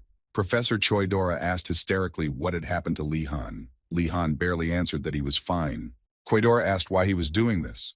Lehane turned to her with the onions and potatoes and asked again. She closed her mouth and said he had forgotten. Li Han asked if a student could get a flying animal. Choidora smiled nervously and imagined a horse in the form of an eagle. She nervously asked why he wanted it. Li Han replied curtly that it was purely a learning interest and nothing more. Choidora thought that Li Han didn't seem to know that the white horse was a Gryphon. She replied that this academy has mountains, lakes, and dungeons. She was sure that Li Han would find flying beasts if he tried hard enough. Li Han immediately asked with interest that if he found one, would Lion be able to train it? Professor Choidora said it would be easy. Even an experienced tamer would have a hard time taming a wild monster. Li Han at the same moment asked with great enthusiasm if he could learn from Professor Choidora, as he would like to succeed in taming it with your help. Professor Choidora had no idea that Li Han was so interested. She looked at him with a surprised look. In the end, Professor Choidora decided to teach Li Han. Li Han was surprised at the answer and pleased. The next day came. Li Han and Yoner walked into the classroom. It was a class called Learning the Fundamentals of Magic. Yoner asked why he didn't get enough sleep. Li Han replied that he had nightmares. Yoner patted Li Han's shoulder and said she understood. Li Han sat holding his head, going over his scary dream. Professor Kim walked into the classroom. She smiled sweetly as always and said hello to the students. Li Han sat looking at the professor and thought that at least she wasn't causing him anxiety. She called the professor over. She said that this week they would be learning new summoning magic from the new professor Mila. Everyone rejoiced that it wasn't dark magic anymore. Many of them were very happy about it. Professor Kim began to say that like dark magic, summoning magic is taught in the second year. But she invited Professor Millet to come here because this magic will be useful for all students. Professor Malaeus asked who was interested in summoning magic. Everyone raised their hands because they all wanted to learn it. Leon looked at everyone thoughtfully and thought that everyone raised their hands, so it must be a really useful subject. He thought that there were many types of this magic. It was so vast that no one had learned it completely. It's even mentioned in fairy tales. Professor Malay replied that she was really glad that everyone was interested, and then she arrogantly said that only a small number of students are really worthy of learning it. The magic of summoning is very difficult. Leon began to admire the professor. Perhaps not everyone realized how beautiful those words were. He thought back to Professor Velati and was horrified. Professor Mila began to say that summoning magic is related to various sciences. In order to summon the desired creature, one must have comprehensive knowledge. Even non-living creatures, which are comparatively easier to summon, remain a difficult task. Many students thought about what she said, but still thought of trying this magic. Professor Kim said that all the students are talented students. Will she give them a chance? Professor Malay gave her an arrogant look. Professor Millet handed out scrolls to everyone. Yoner said with a smile as always that they were quite dense, so they couldn't be torn at once. Lihan, with a serious face, said that the scrolls had a magic circle on them.